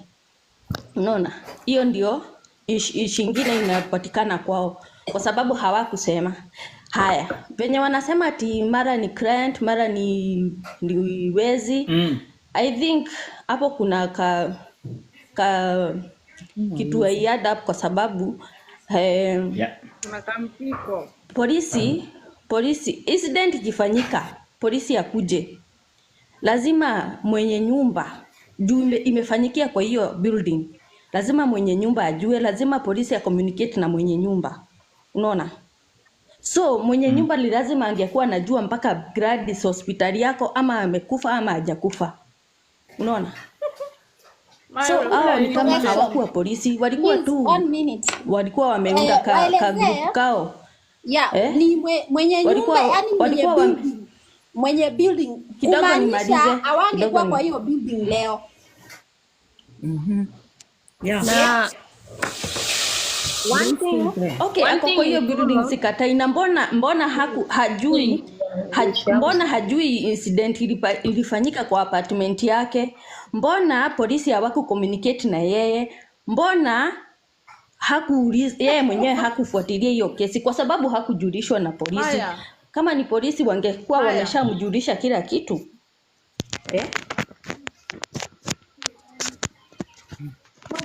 Angekuwa wanasema ni polisi walikuja na ambulance haiwezi kuja bila polisi. Na ni kitu serious kama hiyo ya mtu amejirusha. Unaona? Ni lazima whatever, bora mnani understand venye nasema. Yes. Ambulance ikikuja kupiga mtu ama kukue na incident, lazima polisi akue hapo. That's right. Nezongea. Polisi lazima waanze investigation hapo. Kuliendaje? Mtu aliruka aje? Hii building ni ya nani? Nani amerentisha hii nyumba? Hivyo. Hawangekuwa hapo sahi. Thank you, Lily. Thank you. That's a point. The point is, and we all agree, hawangekuwa hapo. They are so comfortable. Wako hapo. Wanaendelea kuita, but you know, but you know, they are so comfortable, like the way they are just, you know, like they are so comfortable, like nothing fucking happened. Let me tell you something. As we speak, wangekuwa saizi wanaandaliwa, wangekuwa ndani ama wangekuwa Sakan ama wangekuwa wanatayarishwa kurudi Kenya. So hawangekuwa hapo. Na mwenye nyumba angekubalia wakae kwa hiyo na polisi kwa nyumba. Wacha nikwambie, tushafahamiwa kwa nyumba. Kuna hiyo ngazi ya kushuka chini. Tukashuka nayo. Tulikuwa wote ndani, walienda deportation immediately. Yeah. Another thing, mwenye nyumba hawezi kubali kubeba okay. Just okay, wait. Sorry. Shamia West wants to speak. Ongea mami. Yeah. Mwasema you want to talk. Yeah, nianze. Unajua hii kesi? Yeah, nataka kuadapt on kitu yenye imeongelelewa.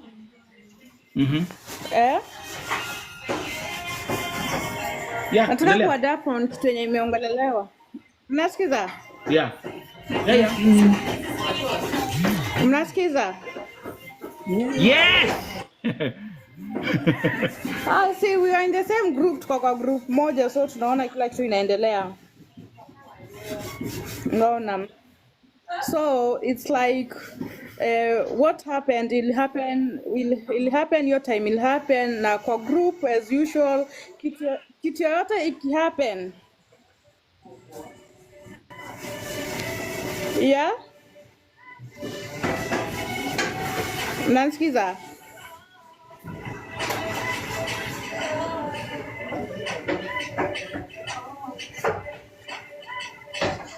Nani angomea kama vitu? Masikiza? Nakusikia.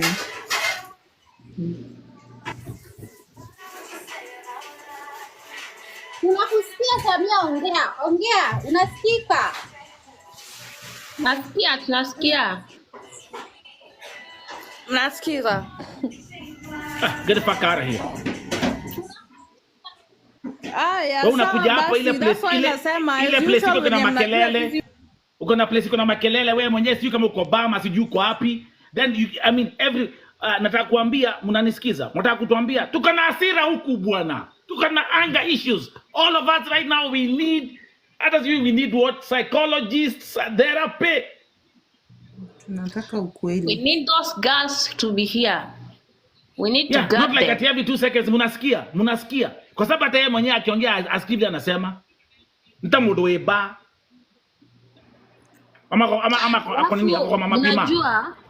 Mnajua polisi wakikuja building, polisi wakikujanga kwa building ni wametumwa na mwenye nyumba.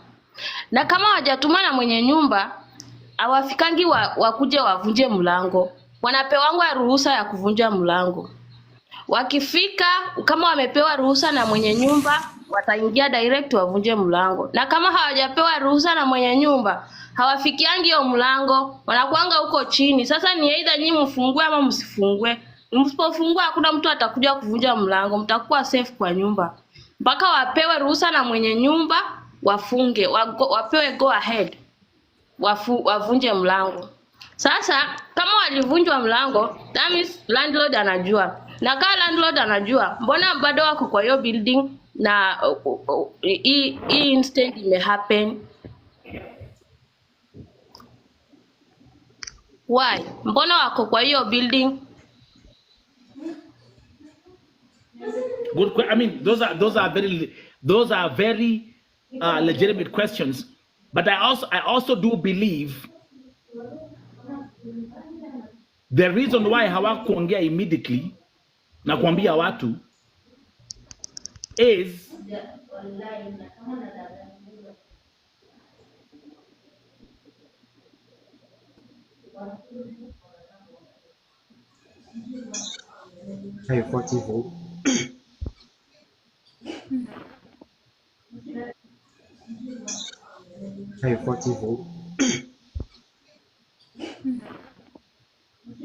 tunarudia the same thing because tunataka kujua ukweli.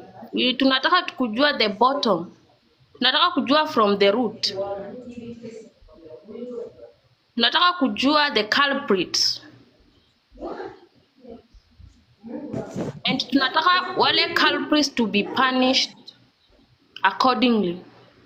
Dr. Bonge, kuna mtu anasema anataka kuongea daktari. Okay. That's why tunarudia kitu moja. Huyo mwenye anaulizia tunarudia kitu moja. Tunataka kujua the culprits.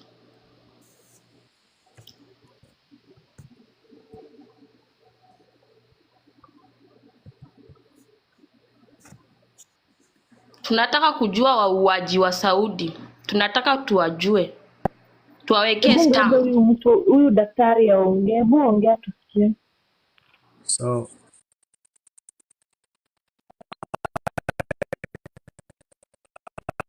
I heard some questions. I actually don't live in Saudi, neither do I live I live in the US anyway.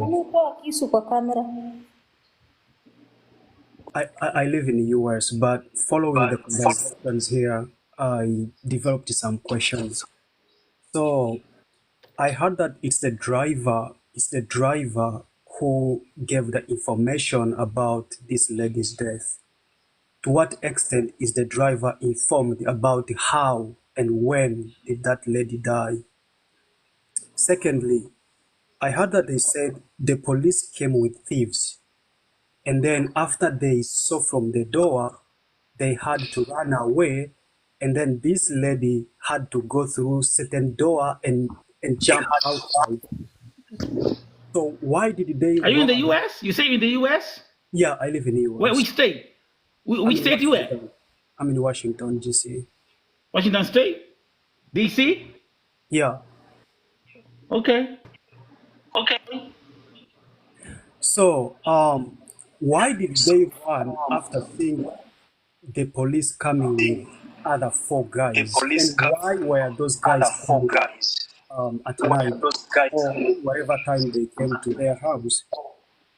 The fourth question, why is the house not under crime scene? Why are they still staying in that house? Why that lady died from that real place? And also, why did they keep quiet for 3 days if they knew that their roommate is nowhere, is actually dead, and the police ambulances probably came and picked her body from the ground. They even went as far as going for a party. You got echo, bro. Right, bro, you got echo. Fix your phone, bro. You got echo. You got echo, bro. Hiya. not radio wega mudo andoa na kwa mirago reto ndoa menga demi badana vibari kama ke Nelson, unaona nini? Watu wako Damam watafutie hiyo location. Watu wa Damam watupee hiyo location. Yeah. Watupee hiyo location. We need that location. That's actually what okay. That location. Saizi tumechoka kuongea, tunataka sasa kujua what next. Now it's action. Drivers ujuanga location. Next thing, kuangalia action. Solution. Tunataka hospitali na hiyo location sahi. Uko na echo now. Uko na echo. Hiyo ndo tunataka. Hawafai kukaa in ya countries.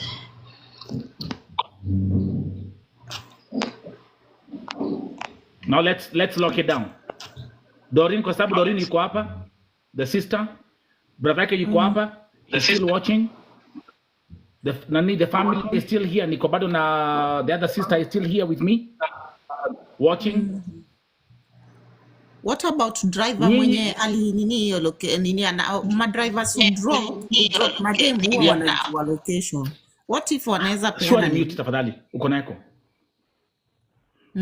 What if huyo driver, I mean mention driver mwenye alileta sijui ni kwa group alileta hiyo alisema mmoja wao amekufa ama dem amekufa. Mostly hao madriver wenye walikuwa na to drop wanajua location kwa sababu ndio wanatupick penye tu kwa nyumba na wanatupeleka mpaka penye tunaenda job.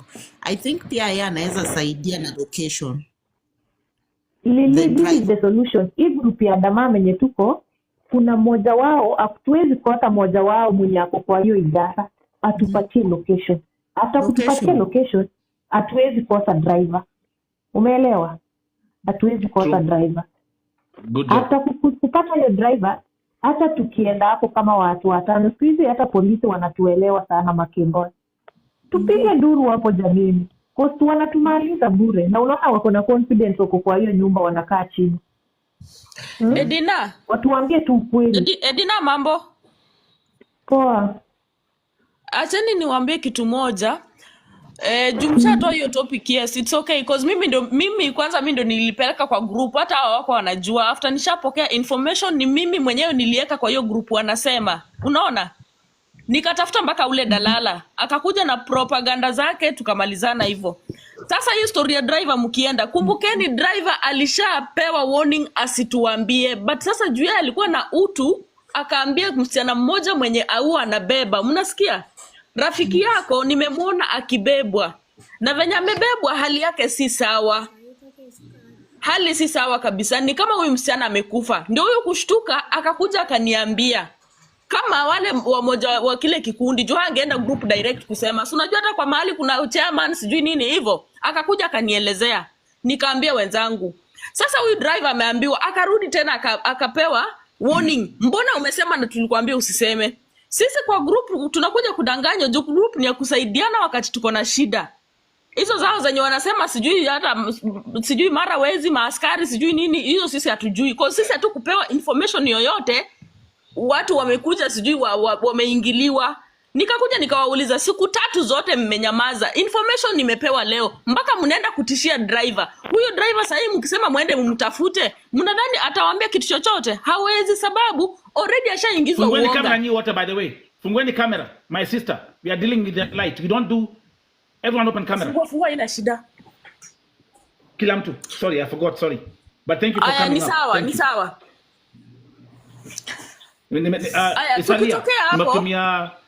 Nimekutumia request. Because we want to make sure, unanisikiza? We do things in the light so that all of us, we know what's going on, what's happening. Yeah, endelea. Sasa driver ashapewa warning. Unaona? Asipatikane, yani mbona ameongea? Sasa si unaona? Yeye akishapewa ile uoga, mpaka anaingiza uoga, anasema mimi nilikuibia siri sababu mimi niliitwa niende huko nifanye nini, wanichukue sijui tuende tuzunguke mahospitali. Na kumbe hiyo mimi kivyangu kulingana na venye wanaongea, juu nimeongea na wao one by one kwa simu. Ukiangalia hizo recording zao ni kama walikuwa shachapa huyu msichana, either wakamrusha ama venye alianguka kwa lijua kwa hali mbaya, na hawangeita